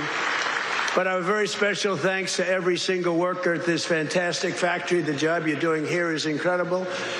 And I know you're applying for a big one, and we'll see how that goes. We'll have to call up some people and see if it's good. If your price is right. Is your price right, Stephen? I don't know. Maybe we'll get it down a little bit. We'll get it down. 15,000 trucks. That's a lot of trucks. But that's what this is all about. It's greatness. You built this country, and you are the ones who are making America great again. We're the hottest country in the world. For decades, the workers of this Commonwealth watched globalist politicians let other countries rip you off and close your factories, rob your jobs, take them away to foreign lands. And then I came along. We stopped it very quickly. Then we had a rigged election. But they were so stupid, they kept everything going a little bit for us. And what we've done in the last year and a half, nobody's ever seen anything like it. They put America first, they put China first, they put illegal aliens first and everybody else first, but we put you first by a lot. But at long last, you finally have a president who is putting workers first, putting Pennsylvania first, and putting America first. We're doing that, and we're doing it like nobody's ever seen before.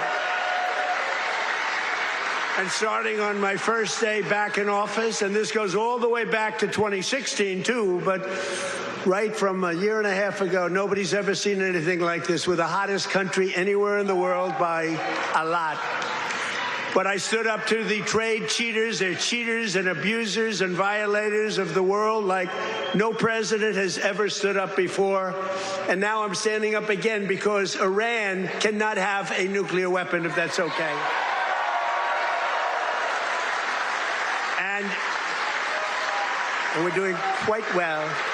I placed 50% tariffs on foreign copper, aluminum, and steel so they couldn't come in and steal your jobs. And sometimes even more than 100% tariffs. They weren't going to come in from foreign lands and steal your jobs. If they wanted to come in, they pay 100%, they pay 200%, they pay I don't care what it is. They're not going to steal your jobs, okay? And they stop.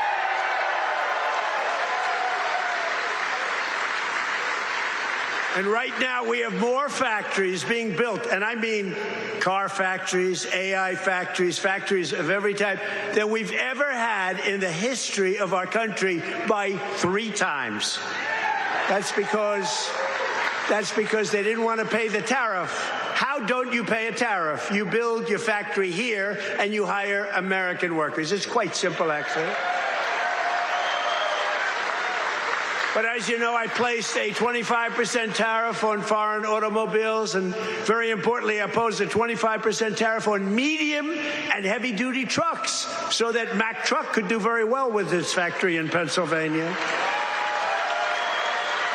But all American roads will be filled with American trucks very shortly. Very few people are able to compete with us anymore. They used to rip us off. It was like we were a bunch of babies.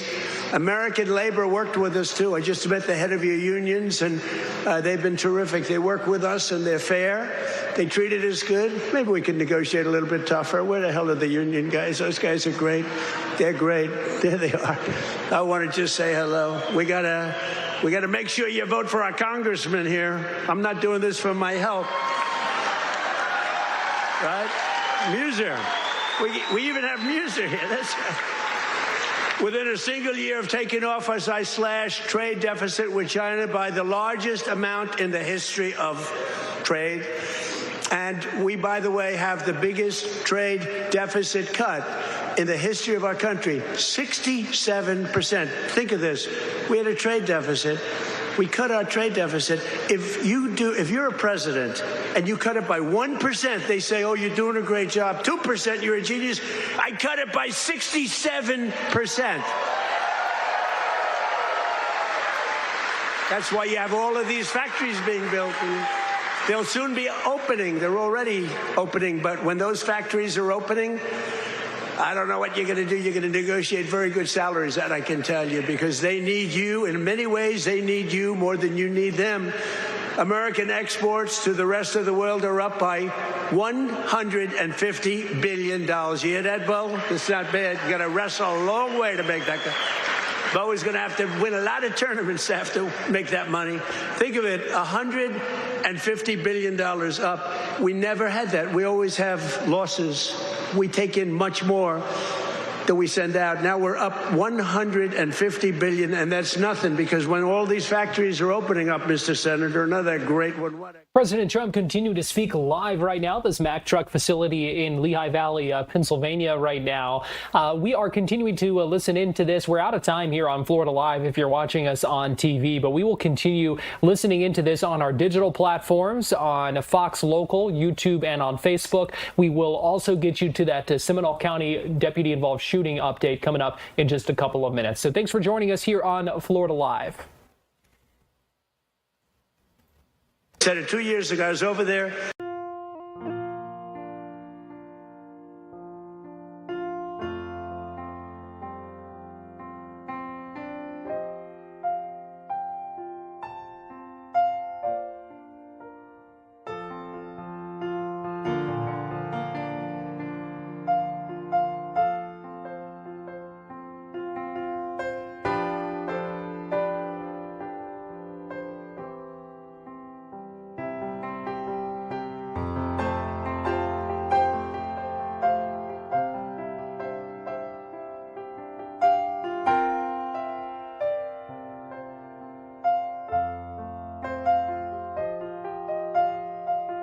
It's great. We had a great meeting.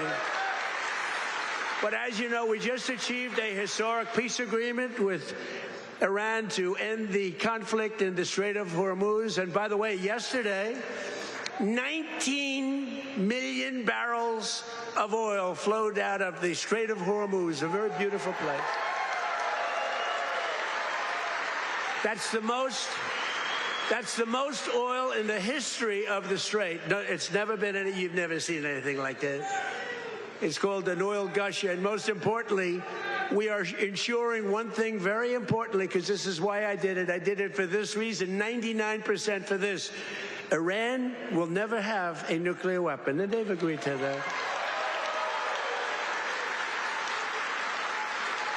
But remember, this wasn't easy. We had 47 years worth of presidents and other people, other countries too. We're not the only one that never did anything. They were the bully of the Middle East. And now we're leaving Iran with no Navy, no Air Force, no anti-aircraft, no missile capability, no nuclear program. We're leaving them without any nuclear capacity, and they've agreed to that. And we're getting along quite well, although if you read the fake news, you never know. Think of it, the fake news, they have no army, they have no navy, they have no air force, they have no anti-aircraft. We can fly over Tehran just at will, nobody gonna do anything to us. And then I read the fake news that they're doing quite well. They're not doing quite well.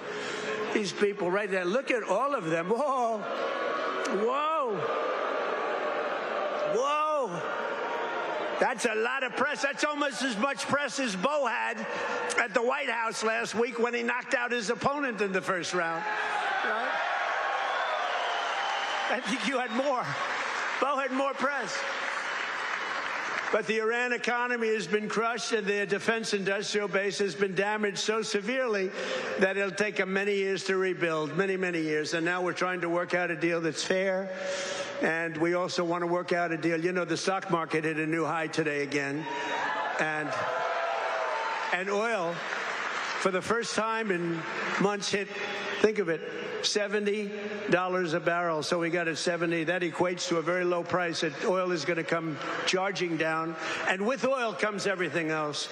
Because I inherited from these Democrats. You know, they're Democrats. I changed the E for a U. It's very simple, Democrats. I don't know why I didn't think of that 9 years ago. I just thought of it about a month ago. They're Democrats because their policies are so dumb. Men and women's sports. You know, Bo is with one of the great champions, Tony. Tony, could you have taken most women in the heavyweight championship? He was the heavyweight champion of the world. Do you think you would have had trouble with a woman of approximately your size?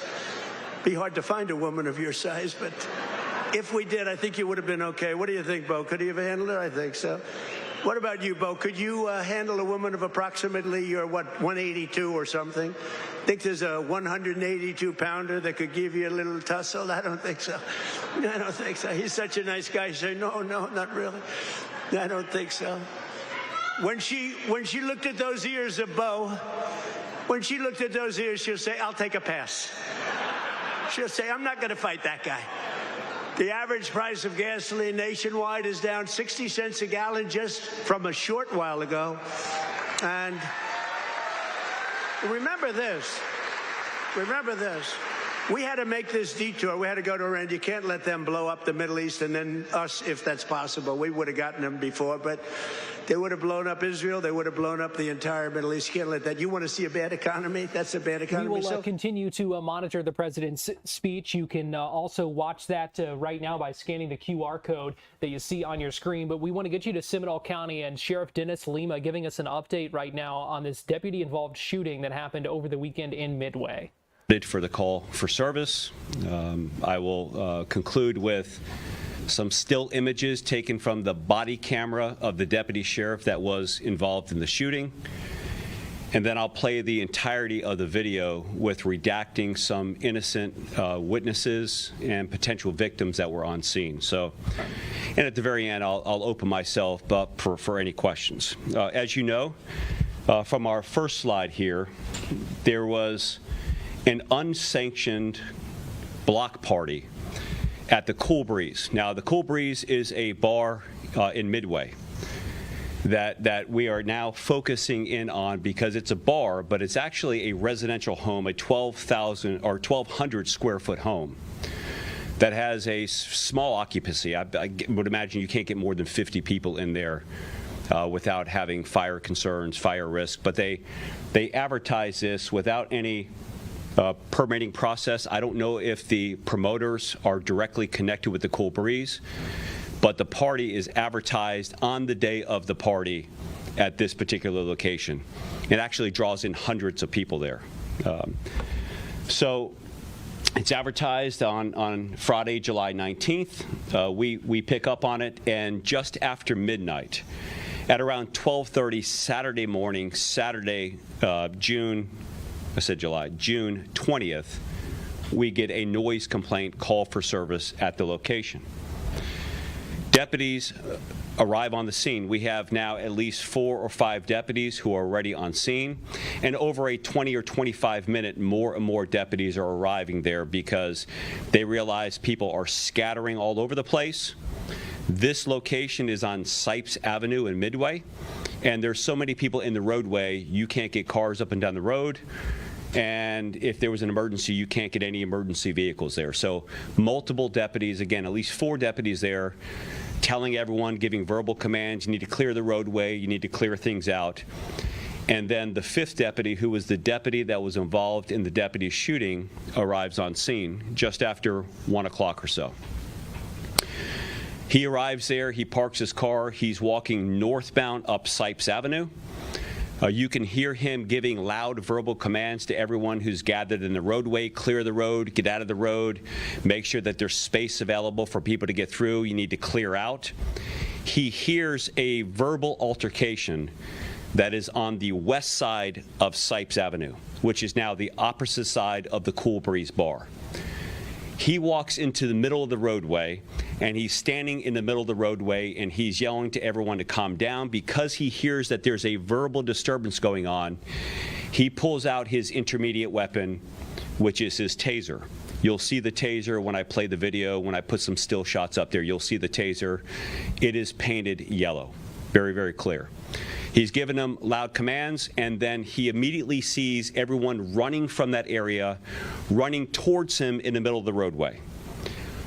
A second or less after that, he sees a muzzle flash from the first shooter that's on the west side of Sipes, who fires one round directly across the roadway from where he's standing, and then actually hits one female that we know of who was standing on the north side of the Cool Breeze in front. She is struck in her leg. She suffers non-life-threatening injuries, and she's been working with us. The bullet is not recovered in her leg. She's treated there on scene, and she has been cooperating with the investigation. Almost simultaneously to the first shot of the person standing on the west side of the road, and again, you'll see muzzle flash here as I walk you up to it. We may have to dim the lights a little bit. The person standing directly to the left of the deputy, who he later identified as Marcus Barnett, 27-year-old from Orange City, pulls out a firearm next to the deputy and then fires two shots. It's a semi-automatic handgun, .45 caliber. He fires 2 shots. And again, the still video will show 2 projectiles coming from the gun, muzzle flash on the gun. The deputy sees this. Again, hundreds of people. You'll see the amount of people that are out there that are all in the line of fire. The deputy turns immediately as he's been trained and returns fire to neutralize the threat of the gunman that's actively firing rounds next to him. The deputy fires 6 rounds. He fires 6 rounds because it took 6 rounds to neutralize the threat and put the gunman down, who was still armed with the firearm.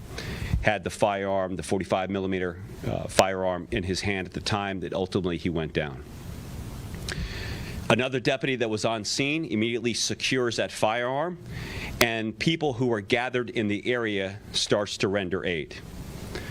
The deputy, who is a less than 5-year deputy, acted with great precision, skill, and heroism. He verbally tells people, and you'll hear this in the video from his body camera, as there's still an active threat in the area, "Get behind me, everybody get behind me," as he's looking and assessing because there's still an active gunman that we know at least fired 1 round.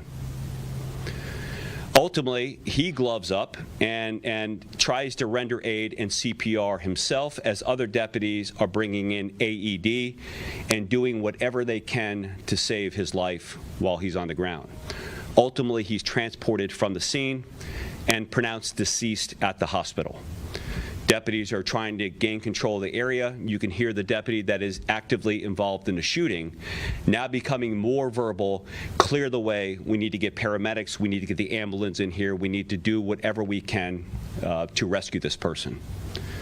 To talk about the emotional roller coaster deputy sheriffs and police officers are on, another deputy comes up to him and asking him to catch his breath. He communicates that he thinks that his eardrum is blown out because of the firearm that was fired right next to his head. And she says to him, "Do you need anything?" And you'll hear him from his body camera say, "I need him to be okay." Even in spite of the circumstances, the situation, pulling out a firearm, actively firing towards a large crowd of people directly in arm's distance from the deputy, he administers lethal force against him. His desire is to make sure that the deputy is going to be okay. There was another female that was also struck with a round. She was struck in the foot. The projectile of that injury was removed and is going to be evaluated by FDLE. We don't know where she was at. It's hard to predict what round. There's 3 people that fired. You got the deputy who fired 6 shots. All 6 shots hit Marcus Barnett. 2 of those shots went through Marcus Barnett, and we have not recovered those rounds. 4 rounds were recovered inside Marcus at the scene. The female left the scene, refused to cooperate with investigators. She's not talking to us. She's not communicating with us. She's not saying where she was at the time. So it's hard to predict without that forensic evidence from FDLE what bullet that came from right now. It was in her leg. We have it. We'll be, again, working with FDLE to identify where that's at. Scene is cleared, and we do as we customarily do for transparency and oversight in an independent eye. We ask FDLE to come in and conduct a full and impartial and independent investigation into all the circumstances involving the shooting. Now, I'll go to some of the videos before we pick up where we go from there. So the first, I guess I can take this. The first video that you're going to see the muzzle flash. This is the muzzle flash from the first shooter that was on the opposite side.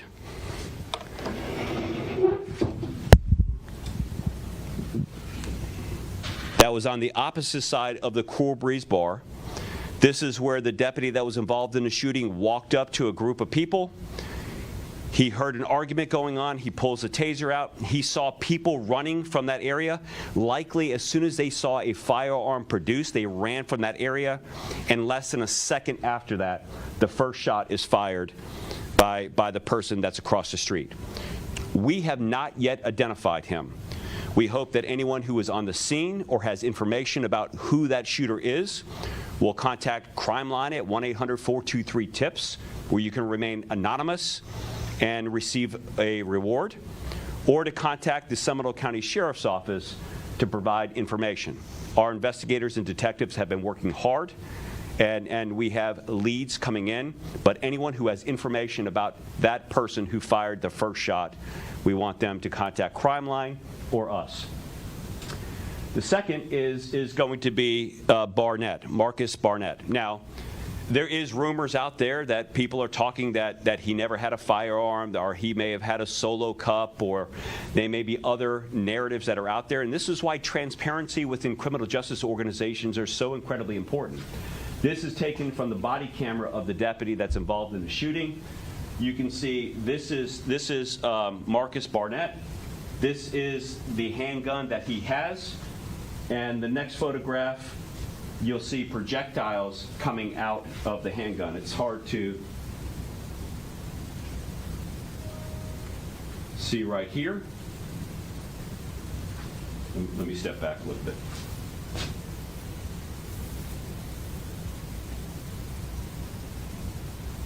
You can see the handgun, it's up in a fully extended position right here. Here's the arm, and here's the gun. I don't know if you can see it with the light that's maybe reflecting off that, but you can see the handgun that's there.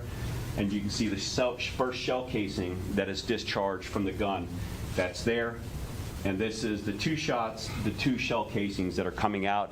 They're illuminated like that because when the shell casings come out, they're hot from the handgun. So again, the first time the gun is projected by the body camera of the deputy that's involved, he's raising the gun. You can see the first shell casing there. 2 shell casings come out of the gun. And then this will be a video of the deputy's body camera. This is the deputy that's involved in the shooting.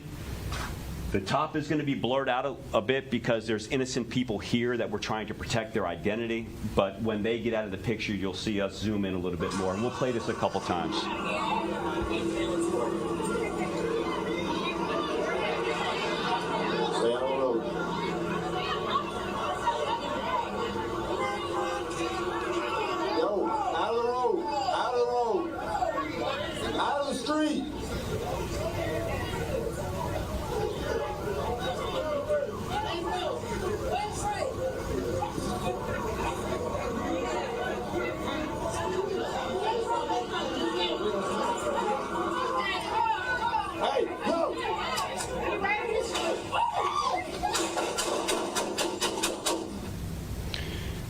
So it happened so quickly. The first shot is the shot across.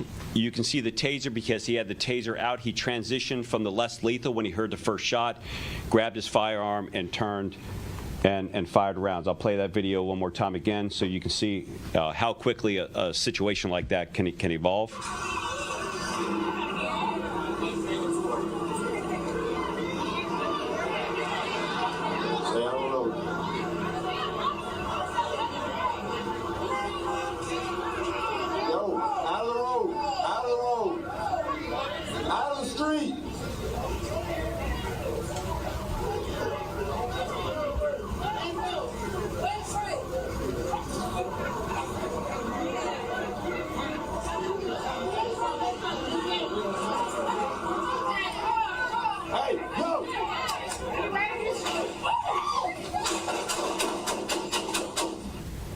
Now we're going to play a slowed down version of this.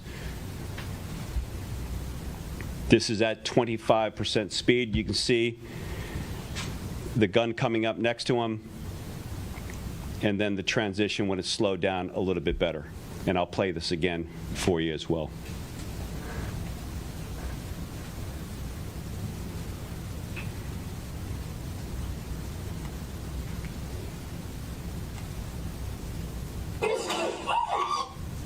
And again, slowed down version, played looking to the left of the firearm coming up right there. He fires 2 rounds. Deputy returns fire.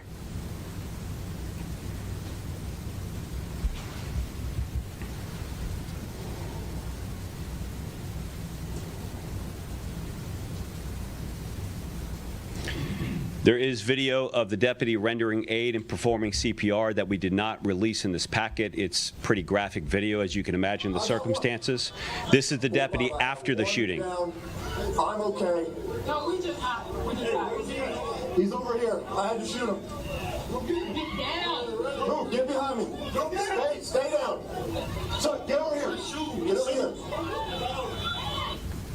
You can hear the efforts again. Stay down, get behind me. Innocent victims potentially that are out there. Again, this is after the deputy rendered aid personally.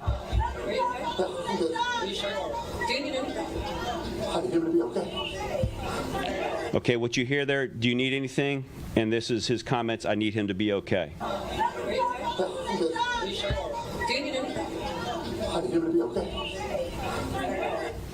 And I understand that these videos are not easy for people to watch. We reached out to Marcus Barnett's mom to let her see these videos before this press conference. She declined, but sent a proxy for the family so she can sit down with our investigators to look at this. We do not want her and other loved ones to witness this first time on television. So again, a proxy for the family had come here and actually looked at those videos.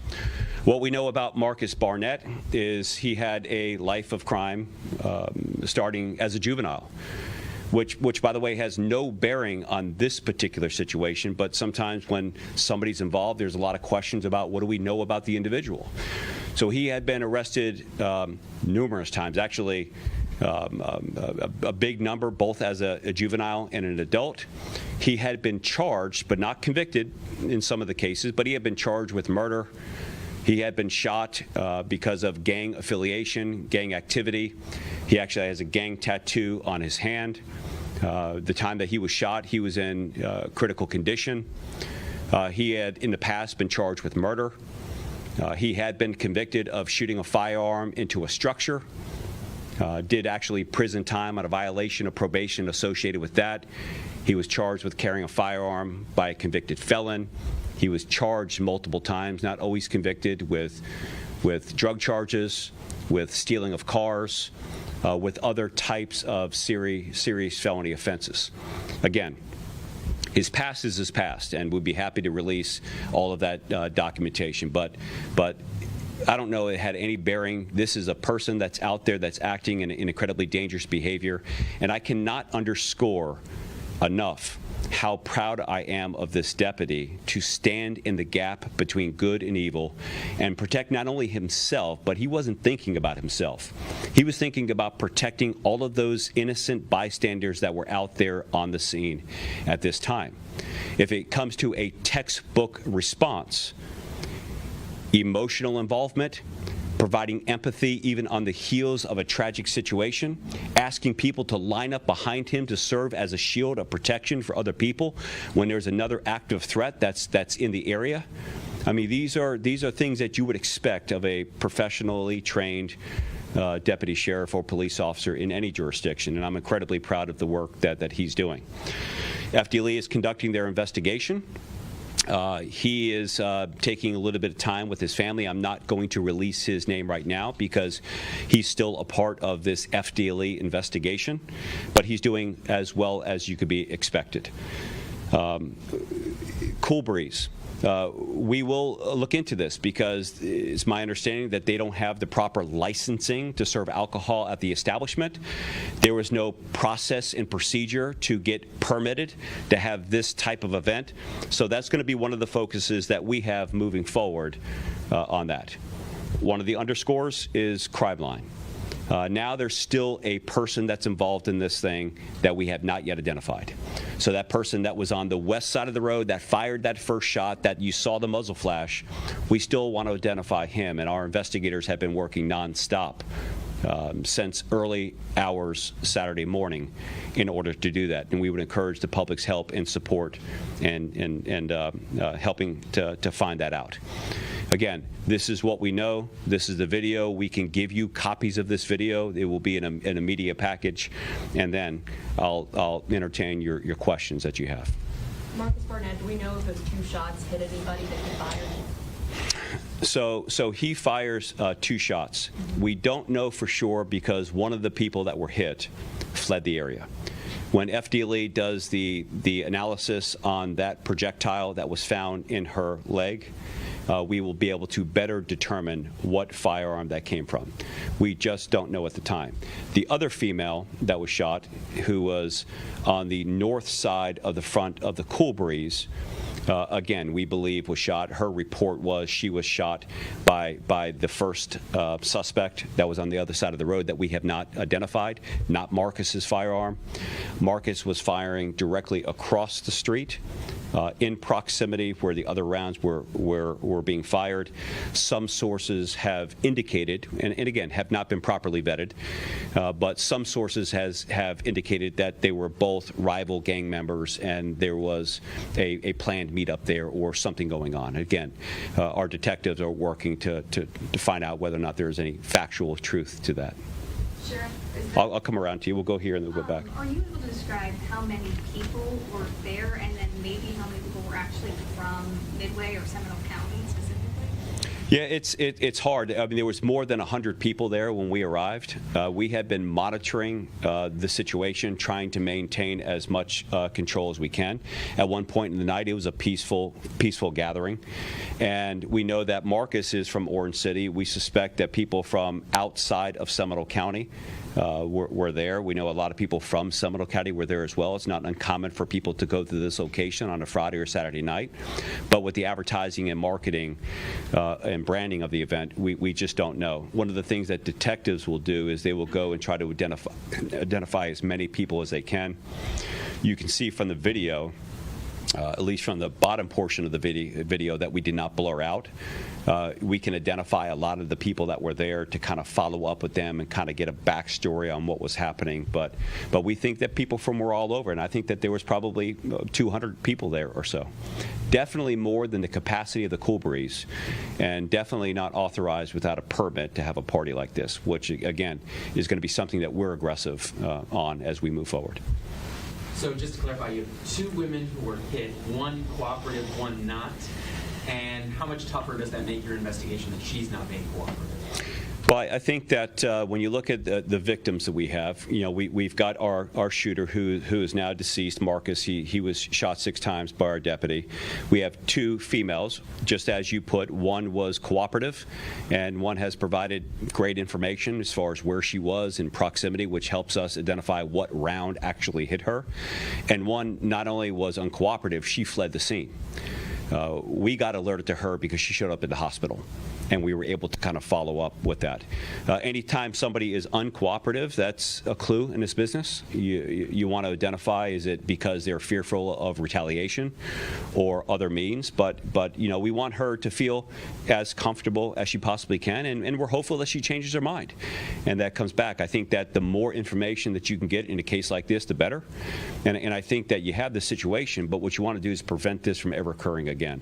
And when you have willing victims that cooperate with the criminal justice process, it makes it a lot easier to do it.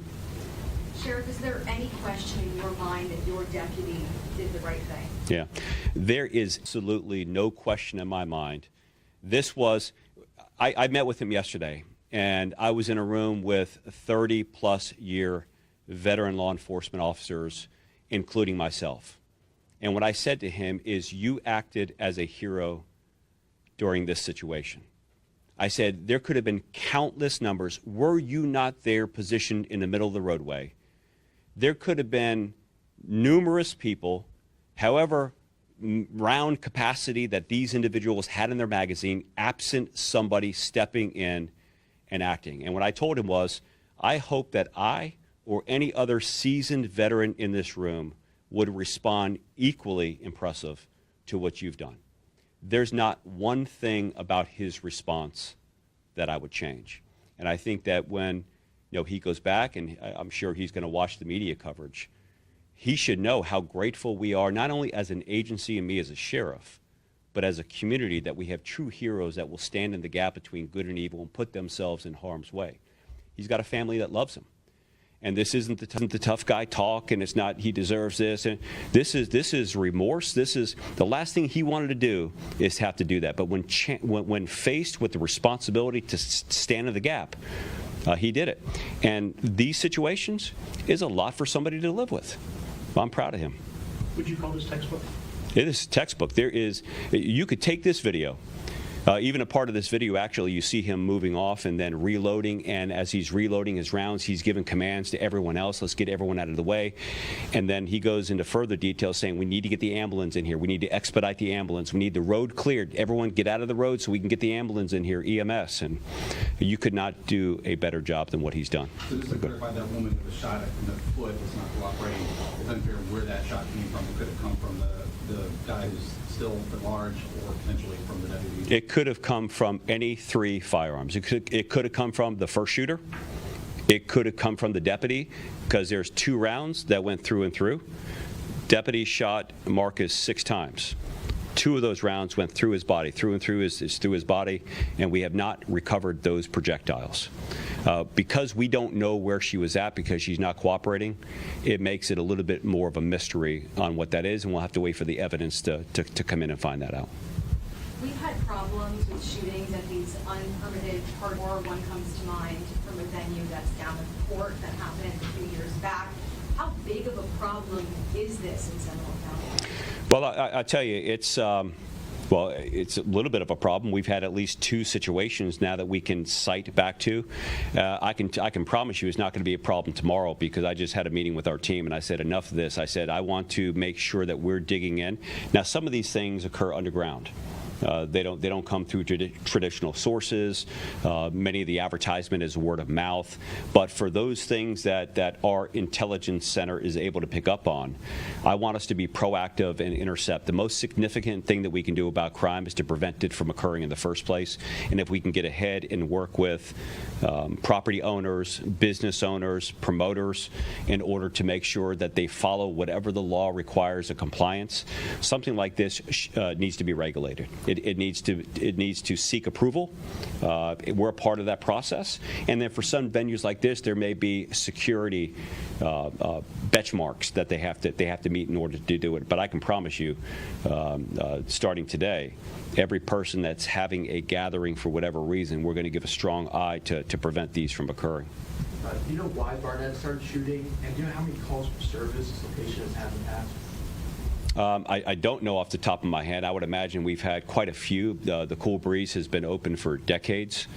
It's one of the local areas there in Midway, so we can have somebody on our team look at that. But it's not uncommon for people to gather there. It's not uncommon for people to engage in promiscuous behavior and all the things associated with alcohol. So the calls are going to have a wide variety from, that you can imagine. Marcus, I mean, who knows? I mean, the only thing that we can suspect at the time is we're hearing from sources that there may be a rival gang activity.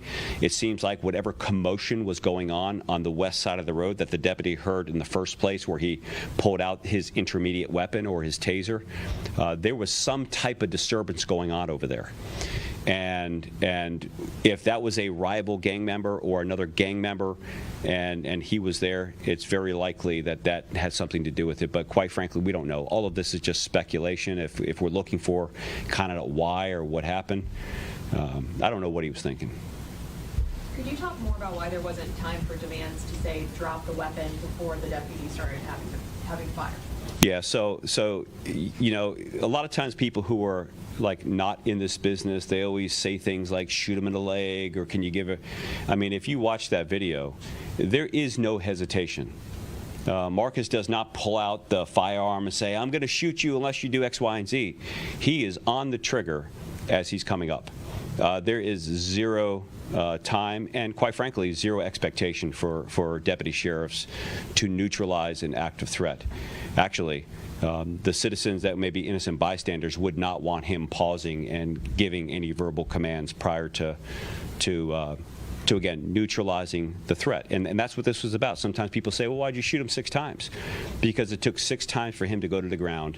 And there's been people that can keep pulling the trigger until that firearm's out of their hands or they're no longer a threat. You said there were 5 deputies on scene. Only one really went into the crowd. Do you feel like more deputies should have stepped in? No, actually, all the deputies were in the crowd. It was such a large crowd, they were in other areas of the crowd. Actually, they were deeper embedded into what was going on. The deputy that was involved in the shooting was the last of 5 deputies to arrive on scene. So because he was the newest person on scene, he actually found himself at the furthest point south on Sipes Avenue. When he was walking up, probably to meet with the other deputies and render help, the commotion that he saw just happened to happen at that area of the gathering. So the deputies were already doing similar things on the other end. Clear the road, disperse, get out of here. The encounter just happened on his side of where he came up since he was the last deputy there. Is your understanding of this, they were actually selling alcohol at this place, they were acting basically as a bar? Yeah, if you look at the flyer, now again, we're going to dig deeper into it. I mean, I'm talking about, the deputy involved shooting and all that, but all of it ties into their license. What do they have a license to do? Can they sell alcohol? If you look at this right here, the irony here is on the flyer, no drama, no BS is there. And then you've got the cocktails that are there, and then a DJ that's there. And I'm not sure why the money is floating around in the air, but this is the marketing and the branding. So I would imagine people are coming there with a certain expectation that this is the type of party it's going to be. But some of the questions now that this settles down a bit is what can we do to prevent situations just like this from happening again, whether it's at the marina or other types of block parties that are going on. Did you know about this when you mentioned that it was advertised starting that day? Right? Only at the last moment, only the day of. There was no intel, and a lot of times they won't pre-promote these things. They'll do it word of mouth because they know that if they do it the day of, it's hard to intercept the communication. We intercepted on the day of, so our deputies were out patrolling that area, watching and monitoring for it. But most of these parties are like pop-up parties, they call them. They just come up, they travel word of mouth, and on the day of, they said, come on out, and here's what's going on, and that's what happened here. And without getting too much in a what if, but how much farther away were the other deputies from that first argument and shooting where by chance this deputy just happened to be there? Well, it's interesting you say that, because that is an important question, because you have a lot of crossfire that's going on. You've got 3 people that are shooting. Our deputies shooting directly, into the suspect. We know all 6 rounds, which is actually pretty remarkable. I mean, for a deputy to be in an encounter like this, in a situation like this, and actually deliver on all 6 shots. A lot of times you see situations like this where one actually hits, another one doesn't. So you talk about textbook. I'm so incredibly proud of him. All of his shots delivered, but 2 went through Marcus. Then you've got the guy across the street that's fired 1 round, and then you got Marcus that fired 2 rounds. So my question now is, when we go out and we look at this thing, is you have 4 other deputies that are in the mix somewhere. How close were they to these rounds that were moving back and forth? Just to be clear, the first shooter that fired 1 round, he left the scene with his weapon? We're assuming. I mean, that's total speculation, because we don't yet know who he is. We know he had a 9mm, so it's quite possible that he could have handed that off to somebody as he fled the area. This is why we want the public's help, because clearly he's a dangerous individual. If he's going to pull out a firearm, fire a gun, we know now that he actually shot somebody. And again, that's based on her report. She's a willing victim. She told us exactly where she's at. And what's even frightening is the deputy standing in the middle of the road when this happens. Marcus is standing directly to his left. As the deputy turns here, that first round actually goes just to the north of him, across the street. The woman that was shot was actually standing on the north side of the Cool Breeze, right there on the front porch. We see the muzzle flash, but do we see his face or any other features? No, we'll do what we can to increase the video images we have. It's not uncommon when a disturbance starts to occur in a populated area that somebody pulls out their cell phone. So we'll get people that probably will be incentivized with a reward or a tip, especially if you can remain anonymous. That's a big thing. So I don't have any doubt that we'll be able to find out who that other person is. Our detectives are already gathering and vetting information now, so it's only a matter of time. And I can't emphasize enough, if you know who this person is, they're a dangerous person. Get that information out. And if we're going to find out anyway, you might as well get a crime line reward in doing it. How close was the deputy to Marcus? Less than a hand's distance away, literally standing between me and this lectern. This is how close it is, just like this. The deputy, remember, the deputy's standing here. He's got his taser out, and he's saying, calm down, and again, we'll release these videos to you. He sees the muzzle flash, he starts to transition, and then he's looking here, and Marcus holds the gun high in the air, and .45 caliber is a loud, big round. He fires 2 rounds. The deputy immediately turns like this, fires the 6 rounds until Marcus hits the ground, and another deputy can secure the firearm. So it is arm's distance away. And again, when you watch that video back, you can see the gun come up. You can see the projectiles coming out. And I know some of these videos are hard to see. That's why we tried to slow it down. We tried to circle the projectiles coming out so you had something that you can grab onto. And just to clarify, which deputy said that I hope he should be okay, or I hope he makes it, and which deputy was that, and who was he talking about? So a fellow deputy that was on scene before the deputy involved in the shooting was there. Female deputy, she comes over, and he's actually rendering CPR. She pulls him away. Others start to render CPR as we're getting an AED to try to see if that has any effect on him. And then the female deputy who had been on scene with him and says, "Do you need anything?" And his response was, "I need for him to be okay." Talking about the suspect.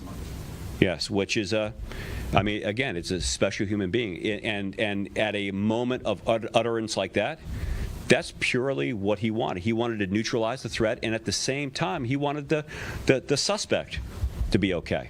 So again, I recognize when it comes to situations like this, it is so incredibly important to be open, to be transparent, to give you as much information as we possibly can, and at the same time not sensationalize the matter. This is the threat that police officers and deputy sheriffs potentially experience every day. This is less than a 4-year deputy that's on the job. The last thing he probably thought is he'd come into work today, kiss his loved ones goodbye, walk out, and be faced with a situation like this. But again, our agency and this community is proud of the work that he did. And although Marcus Barnett made a choice to pull out a firearm and start firing at an event, and of course his past speaks for itself, he does have a family that loves and cares about him. So it's a tragedy all around, and we will do whatever we can do as an organization to prevent future victims and future situations like this, to ensure that we can preserve the quality of life of Seminole County. So thank you for being here, and our team with PIO will be here for any follow-up information you need to get this out there. Thank you, Sheriff. Sheriff Dennis Lima speaking in Sanford at the Seminole County Sheriff's Office, where he was releasing body camera video showing what he called a textbook response by a deputy to neutralize a threat. He said that deputy acted with precision, skill, and heroism after responding to a noise complaint over the weekend at Cool Breeze, a bar in Midway that was, they say, at a residential home. They don't believe it had the proper licensing. They say they are going to be looking into that. 27-year-old Marcus Barnett of Orange City, accused of being one of 2 shooters who opened fire in front of a large crowd there once deputies arrived. The deputy ended up returning, one of the deputies on the scene returned fire, fired 6 rounds to take down that shooting suspect. He did die. 27-year-old Marcus Barnett, again. FDLE is investigating this shooting, but again, you heard from the Seminole County Sheriff saying that he believes the deputy acted the way that he should have. They have not yet identified the deputy. The other thing in this is that there was a second shooter, a second suspect who opened fire in front of this crowd. They say they need help identifying who that person is. They're encouraging folks who know anything to reach out to Crime Line. You can offer an anonymous tip that way. So we have now gotten a look at that body camera video and seen the response to that incident, and learned more about the circumstances that led up to that shooting, where a deputy shot and killed a shooting suspect over the weekend in Midway. Well, we are going to wrap up here on Fox 35 News Plus. We will get you to Fox 35 Weather Plus, which has already begun. In case you've been wanting to see that, we will join that in progress next, right here on Fox Local.